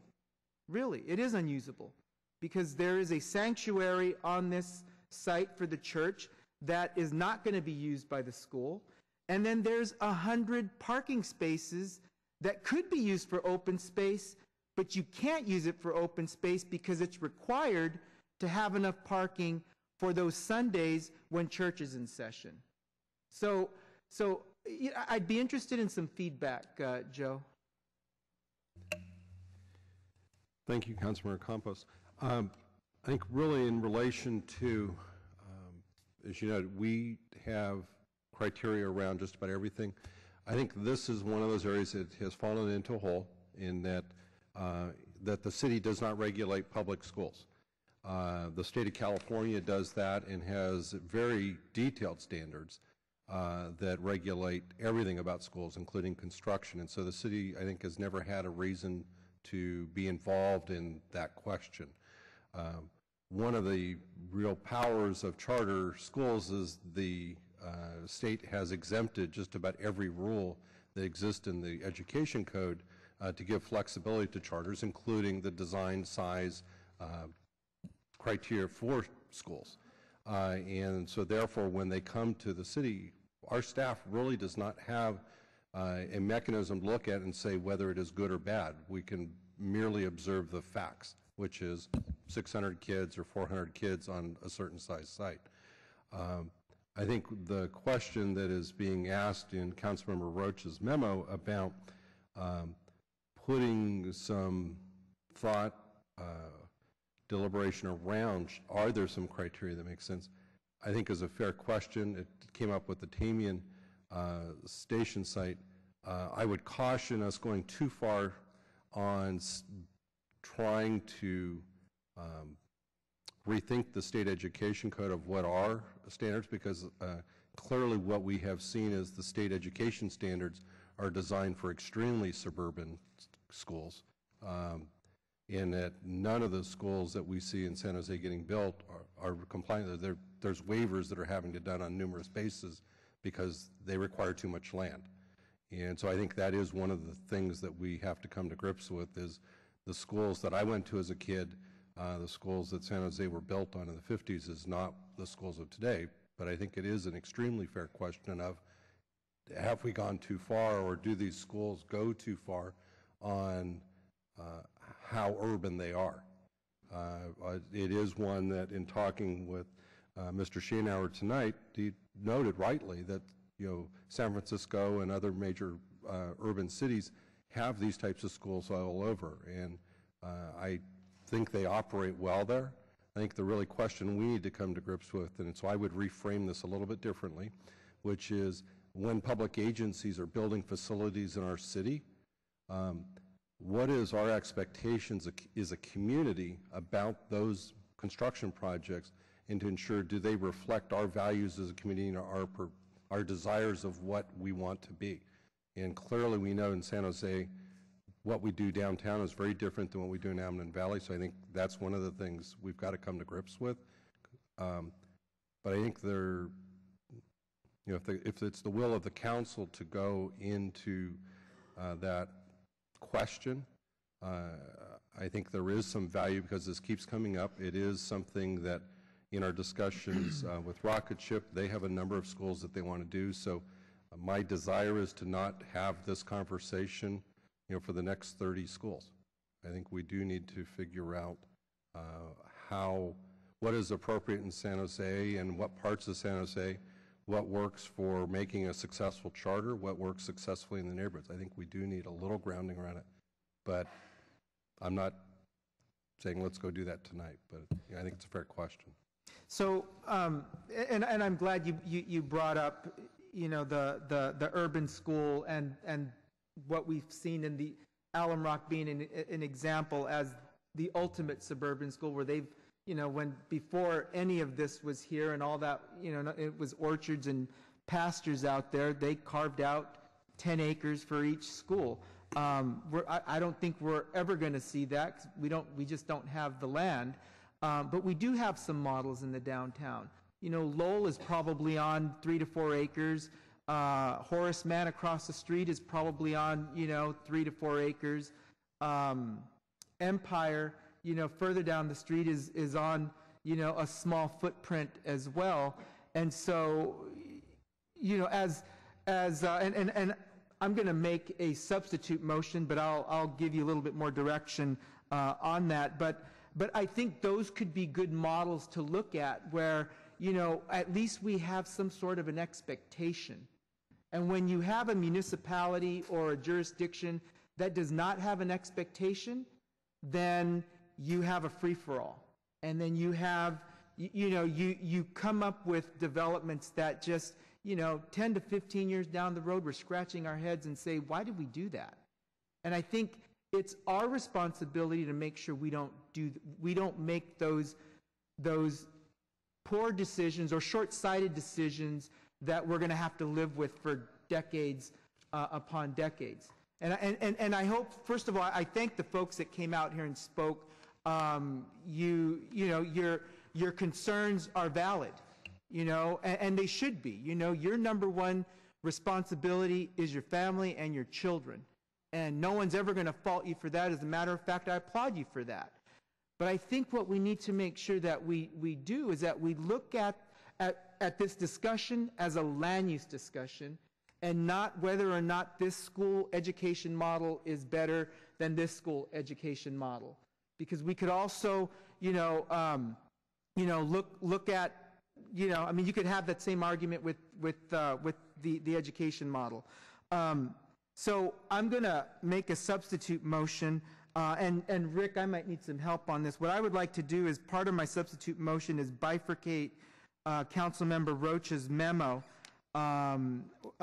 One, to be able to give staff some direction and going back to fully study this, because again, this is going to be something we're going to be dealing with, and future councils are going to be dealing with. And we really should have some sort of a guideline that when we have the opportunities like this, that we actually have something to go on. And I know that there's some charters that are going on school sites where we have no jurisdiction. And so, and I realize that, but when we have something like this, we can give some input and give some good direction so that the final end product is a superior school. And I think that's what we want. Not just the education model, but the actual school experience that takes everything into account, from open space, even to how you get to and from this school, because those are going to be things that we're ultimately going to be dealing with in the future. Rick, could I make a motion where I'm bifurcating this memo to put forward each one of these recommendations individually? Those would be separate motions. Okay. I think the first two are probably can be taken together. Right.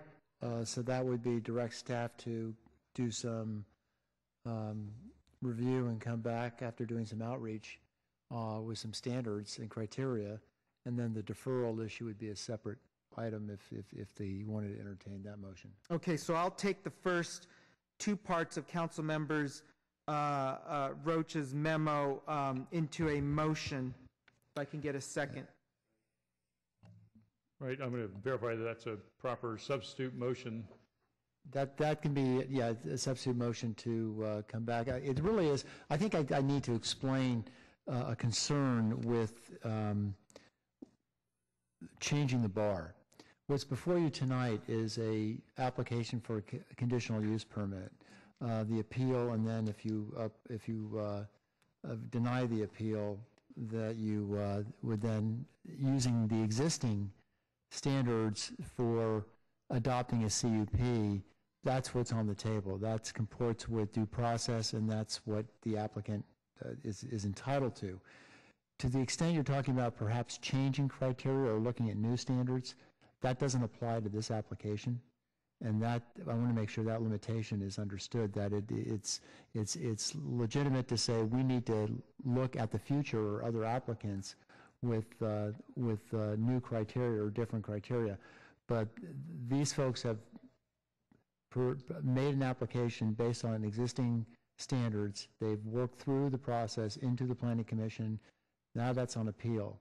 And you really can't change the rules in considering this tonight, this application tonight. You can also request staff, though, to come back and say, look, we need more guidance, we want more criteria, we want to study this more, and we want you to do more outreach with the county Office of Education.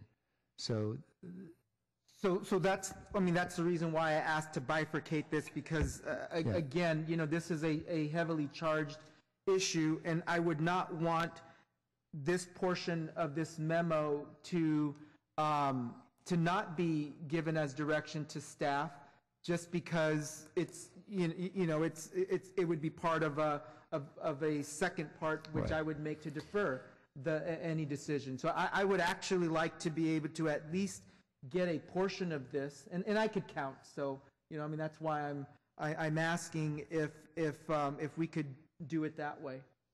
Well, let me suggest that we have a motion on the floor to deny the appeal. And after we've acted on that motion, either up or down, then we could give instruction to the staff to do things. But I think you have to deal with denial of the appeal before you start doing these other things. Yeah, I think that's, to the extent it's not a true substitution in terms of you're not asking either to defer it or you're not asking to change or approve the appeal. Or uphold the appeal. You're asking to do something different, which is the staff to come back with new criteria. That can be handled as a separate motion. That you're not precluded from doing that. But to the extent you're dealing with the appeal, which is the main motion, your motion doesn't change that in any way. It doesn't substitute or bring forward a different motion. Your motion is to come back at a future date with established criteria or recommended criteria and standards after doing some outreach and thought. So then what you're saying is that I would have to make a substitute motion to either accept the appeal. Uphold the appeal. Uphold the appeal or deny the appeal. Or deny, well, the motion that's already the motion. The motion is to deny the appeal. Right, your substitute motion would be appropriate to either defer or to uphold the appeal. So I would have to have that be the first portion, and depending on what happens, then we could. Yeah. That's part of, because you wanted to bifurcate it. Okay. So then I'll reverse it. Then I make a substitute motion to defer action on item 11.3 as consistent with the memorandum that Councilmember Rocha put forward. All right, so now we have a substitute motion to defer. action on the substitute motion. Councilor, were you done, Councilor Campos? So far. Okay, we'll come back. I know you have more. Councilor Rocha. Thank you, Mayor. I couldn't have said it any better than Councilmember Campos, so thank you very much for your statements earlier and talking about the impacts and looking at this not as whether or not rocket ship provides quality education. So I appreciate the folks who come out tonight. I don't think there's going to be any questions up here about whether or not that's the case. The questions are more around land use compatibility and impacts on residents in the existing area or future impacts on children in terms of quality of education facilities. So us asking those questions and any suggestion that that's not a positive action and that's a negative action, to me I take offense to. My interest is the residents, my interest is children, so me questioning whether or not this is the right site, me questioning whether or not there's the right amount of space, me questioning whether or not there's the right facilities for these children, in my mind, I'm doing the right thing. So you can suggest it's any other way that you want, but I'm not going to change from that. If I may ask, you asked the questions of the planning director, I'd like to ask some questions of the applicant. I think it was Eric Schoenauer. Yes, he's still here. Come on down, Mr. Schoenauer. You made a few statements I want to ask questions about, and that was talking about the parking spaces and how you have to accommodate the church. So it's you accommodating the church, not the church accommodating you. So the church is going to continue to operate in the same form that it has. That's correct. So there's joint use of the site, there's the church, and there's the school. Under the city's zoning code, when you have joint use, you need to be able to accommodate the highest parking demand on the site. In this case, this church is the highest parking demand. So then they're accommodating you, or you're accommodating them? Well, I mean, it's a cooperative effort. Okay. But I didn't know whether this meant the end of the church operations at some point. No, the church is remaining in operation as it does today. We are leasing the land from the church, and they will remain. But as Councilmember Campos pointed out, that's the space dilemma that we have, is we have to have the 100 spaces for the peak church use. That's what the code says. And that leads me to one of the other items. I have a few of them, which is you take what you can get because we can't find over 4 better sites. And I appreciate that, so you're doing the best that you can and trying to find sites to provide quality education for children. I don't think that's the debate. I think where I start running into problems, and I don't think this is the second time you've been here, I don't think you've heard once from either myself or anybody else questioning whether rocket ship provides quality education. I think the question has been more around site selection, compatibility, and impacts. So what I guess I get to at the end of the day is if we don't have any control around this issue, and I didn't get the sense the last time around that anybody on this council had any interest of trying to ensure that we're making the right decisions in the future. That's the reason for this memo, is as we go forward, not having this happen every time you find a site that might require some city approval, where you're having a number of folks, and we're here for 3 to 4 hours, talking about what quality education you provide. I'll state it again. I don't think that's the question of myself or anybody else up here on the council. So given that, I run into the question when you talk about how many students you're going to provide education to. I don't know where that number ends for you. So when you come to us and you talk about 400 or 600, given that we're not having the discussion about how many children, how do I not know you're going to come to us one time with 1,200 kids on a half an acre site? I mean, I don't know what, from your point of view, what the amount of site you need to provide quality education and recreational facility, because I haven't seen you bump up against that number yet, and I haven't heard you talk about what that means to you in terms of the size of the site and being able to provide the kind of, because there's really no guidelines or thresholds around what you're doing. You're looking at a site and trying to make it work. I appreciate that. But it goes to my point again, is I don't know where we're going to bump up on the line on some of these applications here, and why I have a strong interest in us having a conversation with the County Board of Education about some minimum standards or guidelines. And we can override those if the site needs some accommodations. Policies are set to be overridden in some cases. Discretion I believe in. But if there's no minimums at all, no ceilings, no floors, then this is the discussion, this is the issue we're going to have each and every time. And I don't have an interest in it, just as the planning director stated. So I'm sorry, got a little long-winded there. If you had an answer to that question, you may not have remembered the question. No, I think... Because I do. First let me say that that Rocket Ship and me personally do not question the commitment to you and other council members to good education in our city. You've served on school boards and you're really committed, so we don't question that. And as you saw, I've only talked about land use and physical design. In any case, we have a mathematical problem, and that is this. The only funding that we have to build a school comes from the state funding we get for average daily attendance and associated federal money for low-income kids. So we have a fixed budget. And if you do the math with the fixed budget, fixed revenue, fixed income that we have, we can only afford to spend about $8 million to develop a school site. And when you do the math further, it generally means we can only afford to purchase about 1.5 acres to 2 acres of land in this valley. So, I mean, that's why we have this dilemma. If we could, like Harker School or Valley Christian, charge kids $12,000, $15,000 a year, we'd charge our kids $0. We would have extra revenue to build a 5, 8, 10-acre site, but we don't. We're a public school. The only funding we get is from state average daily attendance and some federal supplement. That's it. And we cannot load debt to construct the school beyond our capacity to repay that debt. I mean, I think you may have forgotten the question then, but I appreciate all that. Thank you for that.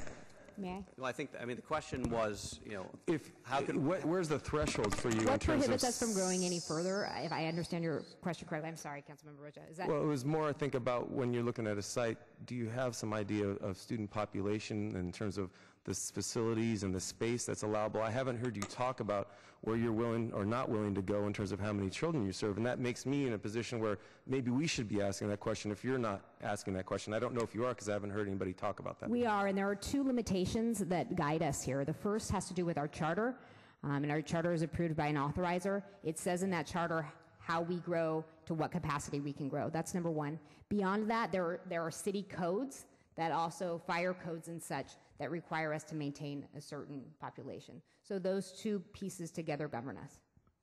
Okay. Create that ceiling. Yeah, I understand. Thank you. And I thought about that in terms of, you know, capacity size in buildings and per square foot and how many folks can be inside a building. But when you're talking about educational facility in a school, I kind of thought we might want to look at it a little bit differently than, you know, a restaurant and how many people can sit inside of one building.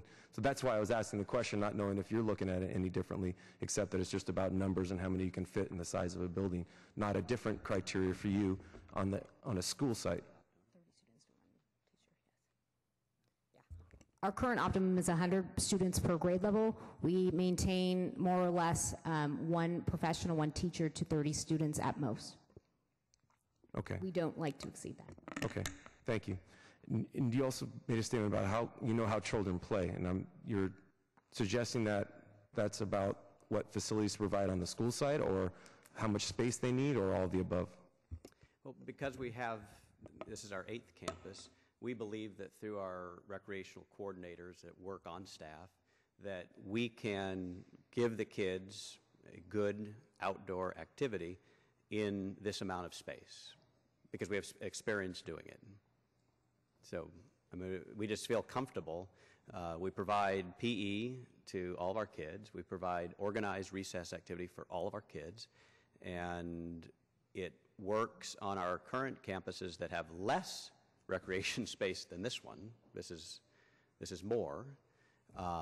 And so we're confident that on this campus, it'll even work better. Thank you. And as you may be able to tell, I get a little, I don't know the right word, emotional, defensive, heated, concerned about when we have been faced with these issues and we get the suggestion that any delay is us not providing or not supporting education, or not supporting the community, or not supporting families and children in their interest in quality education. That's troubling for me, because I'm up here questioning the compatibility of these sites. I'm not questioning it again, as I mentioned earlier. So that's where I get a little concerned about some of the statements, whether it's my colleagues on the dais or whether it's the folks coming to speak. And I appreciate that we all have an interest here that we're trying to serve. I just want to make it very clear my interest is the children and the residents that also exist around some of these sites, such as the last rocket ship that we approved against my direction or my recommendation. So I'm going to leave it at that, and again, I'm going to thank my colleague Javier Campos for his statements. I again don't think I could have said it any better, so I'll be supporting the substitute motion. Councilmember Constant. I'm not going to support the substitute motion mainly because it's asking us to defer this until we've had the opportunity to consider recommendations. But the city attorney made it really clear that our decision needs to be based on the policies that we have in place or don't have in place now. And that's the right thing to do, and deferring this will serve no purpose. I believe we have all the information that we need to be able to make a decision based on our policies now, and hopefully the substitute motion does not pass so we can get on to the underlying motion. Councilmember Kalra. Thank you, Mayor. And this is, I think today and the other decisions we've had based upon some of these schools really speaks to the fact that we do need to have some kind of policy set up, because I, as Councilmember Rocha said, don't want to keep having to do this every single time this keeps coming up and these sites come forward. And again, as has been mentioned, at least by Councilmembers Campos and Rocha, that this is a land use decision. This is not a decision about education. As much as we all care about education, we're here to make a land use decision based upon this site. Now, there are some limitations to what we can do because we don't have a policy set up as to what we feel is appropriate. And if we're going to step into the foray of making decisions based upon what's in the best interest of our children, or a 2020 plan, what have you, then to do that without some policy set up is just going to create a very inconsistent process by which we come to our decisions. And I obviously the parents here, as Councilmember Campos indicated, they're here speaking about why education is important to their children, why rocketship is important to their children. That's not the question. And frankly, we have a land use decision here, and to have all these children out here for hours on end to speak to us about how much they love their school when we're trying to make a land use decision, I think puts us in a position where the decision we make gets cast in terms of whether we're supportive of the children's education or not. And I don't think that's a fair position to put any of us in, regardless of where we land on this particular issue. I do think that any one of us that care about the quality of education for our children should care about the facilities that they provide as well. And I think that every one of us, regardless of where they land or what they decide on the deferment issue, should be supportive as we go forward. We discussed in this item 1 and 2 in the memorandums of Councilmember Rocha's memorandum, because there's no reason why we shouldn't have a better thought out policy, talk to the County Office of Education, and see what we'd like to do going forward with our land use authority. We do it in a wide range of other matters, whether it's private uses, commercial uses, where we use our one and only kind of items of leverage, which is land use regulation, to create a better environment for our neighborhoods, to create a better environment for our businesses, and ultimately for our families. So I think it's imperative that we do that, and frankly, I hope the rest of the council agrees that's an important discussion to have, especially since this is another painful discussion that we're having on a land use item that is getting so muddled because of the discussion about whether it's an appropriate site for the children. The last time there was a rocketship item had more to do with the traffic and traffic issues, and I focused then on the land use issues, and I will focus again on the land use issues here, and not on quality of education necessarily. But as we go down that path, and if we're truly making decisions based upon whether we feel the achievement gap is being bridged, or if we feel that this school does a better job than that school, or that kids that, if we defer, the kids that are going to be relegated to the public schools in the neighborhood, and those decisions we're making, then I absolutely think we should need to put a policy forward that that better defines what it is we feel is appropriate in terms of land use regulation, in terms of facilities and open space provided for the youth. And similarly to open space, that we demand a private development, as was stated for private developers, we demand a certain amount of private open space. There's no reason why we can't do the same for our schools. Whatever San Francisco or other places do, we want to make sure that we have our rules set up for in the best interest of our children and our youth as they go through the education system. Given the fact that I am troubled by what I feel is a lack of adequate open space, given the volume of students that this site is ultimately going to grow to.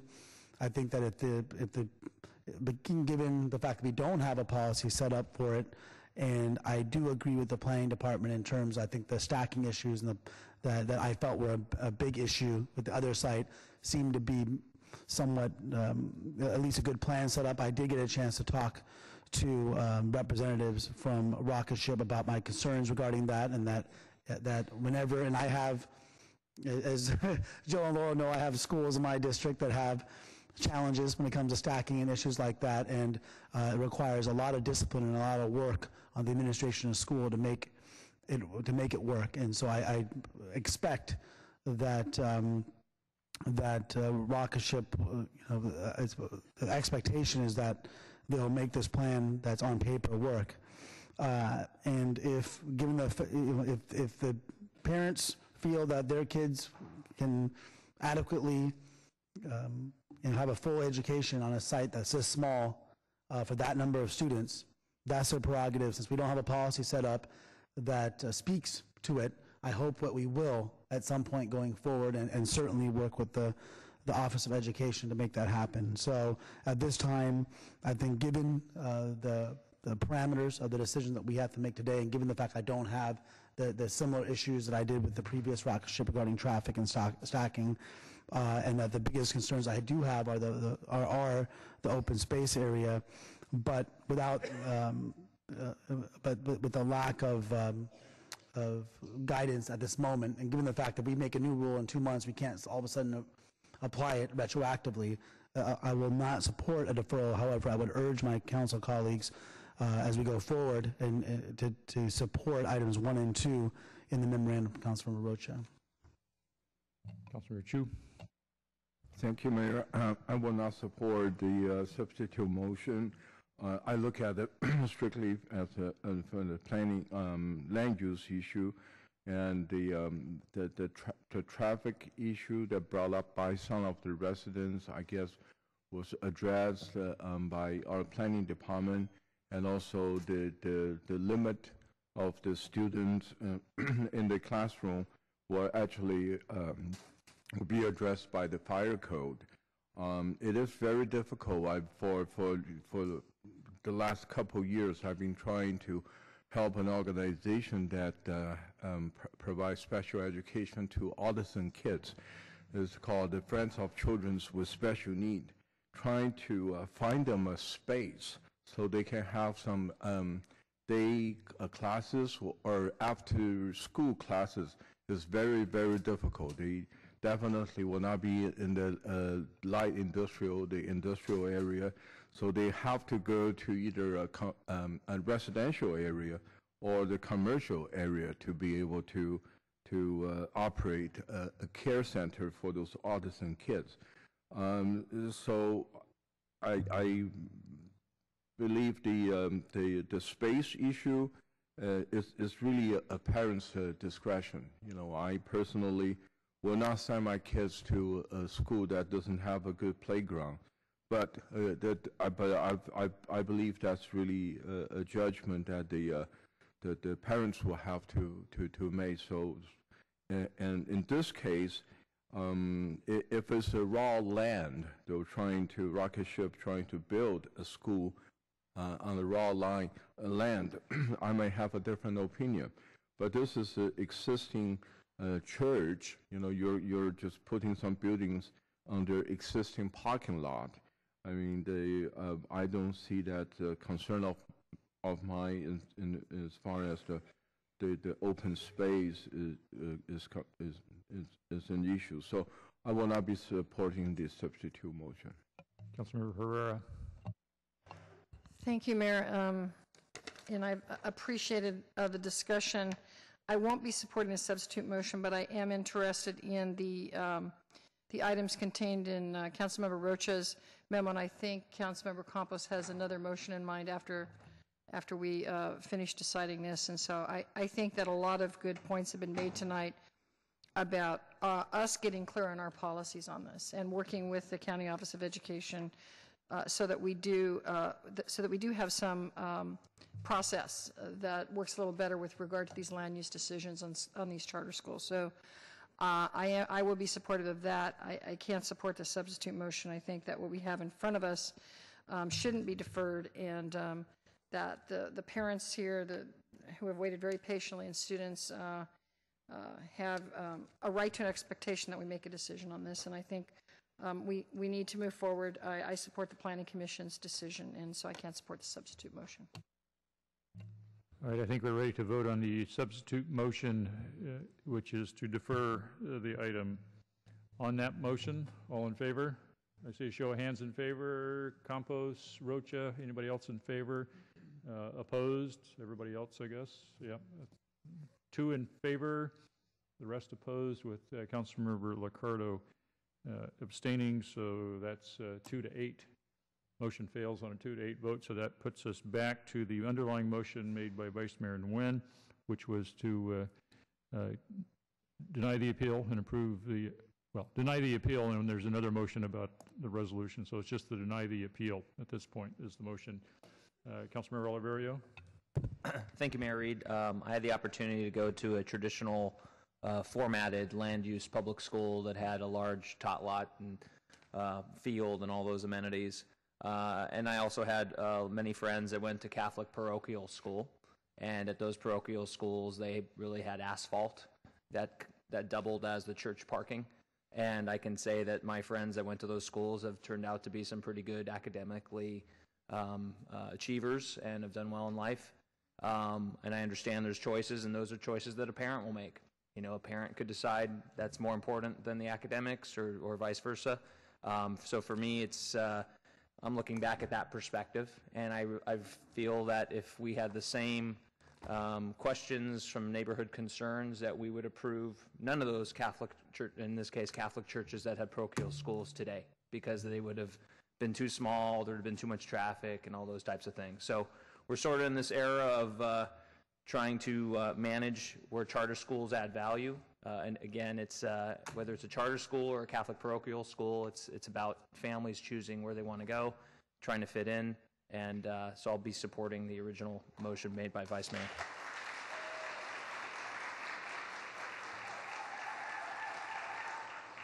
Councilmember KHAMIS. Yeah, this is the second charter school. I've only been on the as a council member for 6 months. This is the second charter school that I'm proud to support, because they are providing solutions to a very, very important problem that we have, making sure that we close the achievement gap.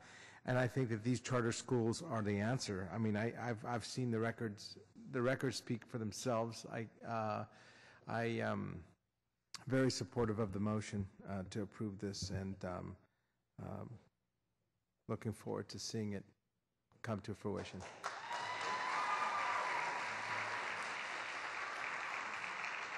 Councilmember Campos.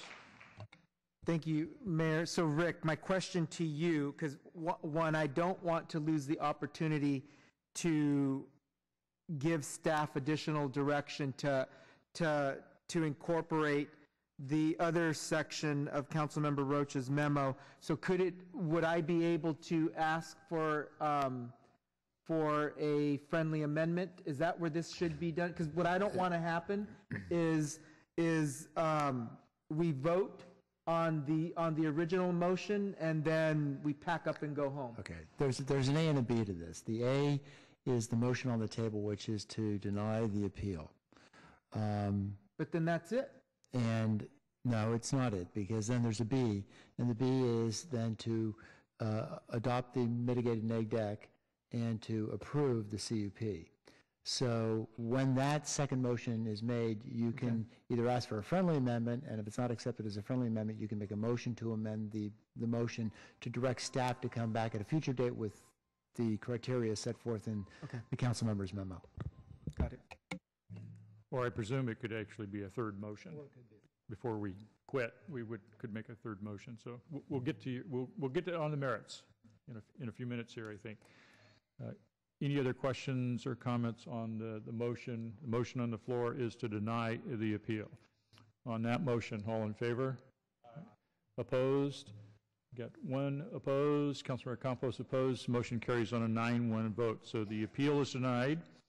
And now we have to take up the resolution regarding the mitigated negative declaration and the granting of the CUP, which is item B. Vice Mayor Nguyen. Yes, thank you, Mayor. I would make a motion to approve the CUP. And that includes the adopting the mitigated negative declaration. Yes, I'm sorry about that. Agenda item B. Yeah, that would be included. So we have a motion to do that. So Councilmember Campos, do you want to ask for a friendly amendment, or just want to make a third motion when we get done with this? Your choice. No, I would ask for a friendly amendment to include 1 and 2 on Councilmember Rocha's memo. And I won't go into the reasons why, because we've been here long enough. That's fine. I just wanted some clarifications in regards to number 2, because ultimately the city has authority over land use issues. So whether we're reaching out to the County Office of Education to work on establishing certain criteria or guidelines in regards to land use issue, eventually or ultimately we have that authority. So I'm not really sure how that would work, and will we be wasting our time, or would that add values in regards to the criteria or policies that you're going to bring forward for the council to decide at a later date? I think it adds tremendous value. The County Office of Education is the charter grantor for rocket ship, which is the largest one we'd be dealing with. But I think just the overall issue about charters and the whole issue of zoning overrides, there's some conversations that we need to have from the Tamian site that I think we already need to be talking. Okay, if that's what staff is telling me, then I would gladly accept the amendment, the friendly amendment. Could I add some clarification language? Because I would hate for us to not be able to communicate to a governing body on a technicality, because the reality is not all charter schools are going to get chartered through the county office. So perhaps we can add some language in there that would state county office or other, granting bodies that grant charters. That was our intention, was we would talk with all the districts because they all have an interest in this. Okay, thank you. But is that acceptable to the maker of the motion? Yes. And to the seconder? Yes. Okay. Yes. All right. So we have a motion amended by the friendly amendment. The motion is described in more detail on category B of the agenda. On the motion, Councilmember Constant. So I want to make clear what this friendly amendment is. Is this to add it to the ordinance priority setting, or is this to give direction to staff and have it go ahead of all the stuff that we've already established as priorities? I take this as directing staff to come back with some kind of criteria, and that doesn't give us a timeline, but I think we're going to have to go out, establish some standards and criteria, do some outreach with the various school districts, and it'll be on the list. So I'm going to ask the maker of the motion to clarify, because I'm really concerned if this doesn't go through the priority setting and there's an opportunity for this to bump or slow down projects that we've already identified as priority projects. Mm-hmm. Thank you, Councilmember Constant. My preference is for this recommendations to go through the priority setting session, because I think it's fair. We have other issues and policies that we want staff to work with, and if this goes into the order of the priority setting session, then that would be the ideal process. Thank you. I appreciate that. I assume it's okay with the seconder. Okay. Yes, it is. I appreciate that because we go through this exercise of priority setting on a pretty regular basis. We'll probably do it again in August. Right. And then we get in the habit of just putting other things out there, and then things get sidelined. And I really appreciate that because it'll keep us on topic, and now I can support it. Thanks. Well, I would suggest that the staff will need to do some preliminary work just to set up the question of where it fits in the work plan, so that this direction, they would start working on this and bring it back to us in August as part of that discussion. So that we don't have to wait until then to get some of the work done. But we do have other items that compete for attention. Councilmember Oliverio. Thank you, Mayor. My thinking was along the same line as Councilmember Constant. I don't want to leapfrog other ordinances that have been on the list for a long time. For example, converting liquor stores to a different use. So if this comes back as a priority during then I'd be happy with that, but I don't want to leapfrog. Thank you. Councilmember Rocha. I won't be supporting it. The suggestion that there are other items more important than this issue we're dealing with, pitting the value of this one against the other ones, is just poor policy planning to me. I mean, I think it's pretty clear if we've got a number of these coming forward that we're going to suggest that we shouldn't give this any attention and get behind the 8 ball on this is an absolute failure, I think, on my part. I think it's, for lack of a better word, really just punting this really honestly and just putting it behind things because you don't want to deal with it. And no way in heck that I can support that. Thank you. Councilmember Campos. I couldn't say it better myself, because I could see a scenario where we come up in August and it doesn't get the 6 votes that it would need to be part of the priority. And that's my concern. If we're really serious about doing this, then we do it now, we make the decision now, and we move forward with it. So if that's the direction that we're going, then I too cannot support that. Councilmember Kalra. Thanks, Mayor. Joe, if we vote on this and it went forward as is, in other words, putting it on the priority setting session, well, let me say, let's figure we don't do it that way. We just adopt it straight away as a priority. Between now and the time we have our priority setting session in August, how much can we possibly do? In other words, either way, are we doing the same kind of lead-in work or preliminary work prior to this priority setting in August? In some ways, putting it into the priority setting means staff will probably work on some chunk of it faster. If there is no schedule, but saying this is important to go off and work on, I don't have somebody sitting at their desk tomorrow, ready to go and say this is their new priority. Well, the concern is I am going to move something off of the list or rejigger things. But how can you say it's going to move faster if we put it on priority setting between now and August? Because as a part of the priority setting process, there is an expectation for items that are going on to that list that there is some staff work that researches the order of magnitude, what it will take to go do it, do some prep work on it. So from that end, that would happen faster in July than I would normally do it, which means I am going to have to jigger stuff. If we just make it a priority right now, you're saying that it would just sit there then? No, it's that it will probably overall get done faster, but I think you'll see work getting done through the priority setting process for us to figure even out what this is, getting meetings going with the county, that sort of stuff. Yeah, it's just the realities of whether do I need to go through and do something in July, or can I do it in September or October? Yeah, it's just the realities of juggling things. I think Councilmember Constant hit the nail on the head, is to go through and say this is the new priority. There are other things that then will not, we're going to move down that you've previously said are the priority. Mm-hmm. That's just our challenge. Okay. Well,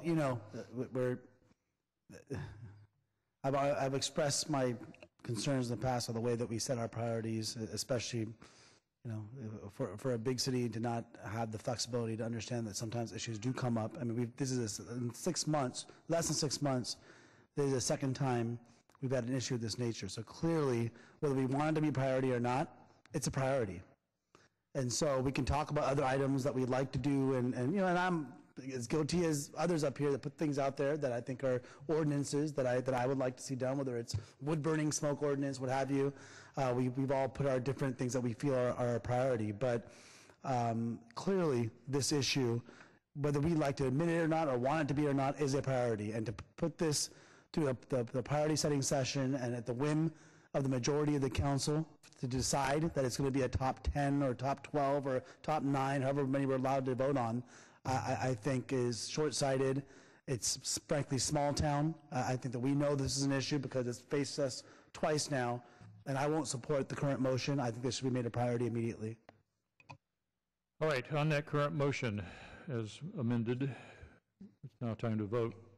Almost. Councilmember Rocha. I had an experience at T&E where staff spent a bunch of time on doing an analysis of bikes riding on the sidewalk. And that was a referral from rules, and it never made it to the priority setting. So I appreciate your major concern about staff and priority and where we spend our energy. But I still, for the life of me, after talking to the city manager, don't understand how the heck DOT spent a bunch of time doing an analysis and watching people ride bikes on sidewalks and then doing a report on it. But yet here we sit talking about schools and impacts on communities and children, and we're suggesting that we should put this through this priority setting. It just frustrating. All right, we have a motion on the floor. On that motion, all in favor? Aye. Opposed? I count 1, 2, 3 opposed. That's Kalra, Campos, and Rocha. There's 10 of us, so that passes on a 7-3 vote. Okay, we're done. That's approved.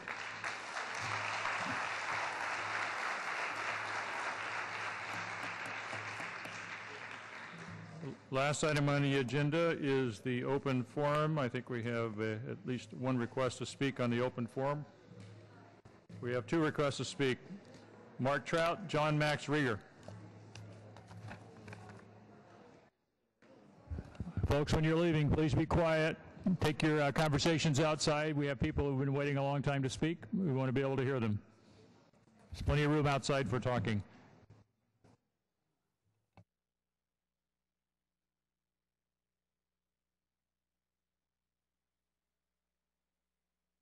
Members of the council, Madam City Manager, members of staff, my name is John Rager, city employee, 21 years.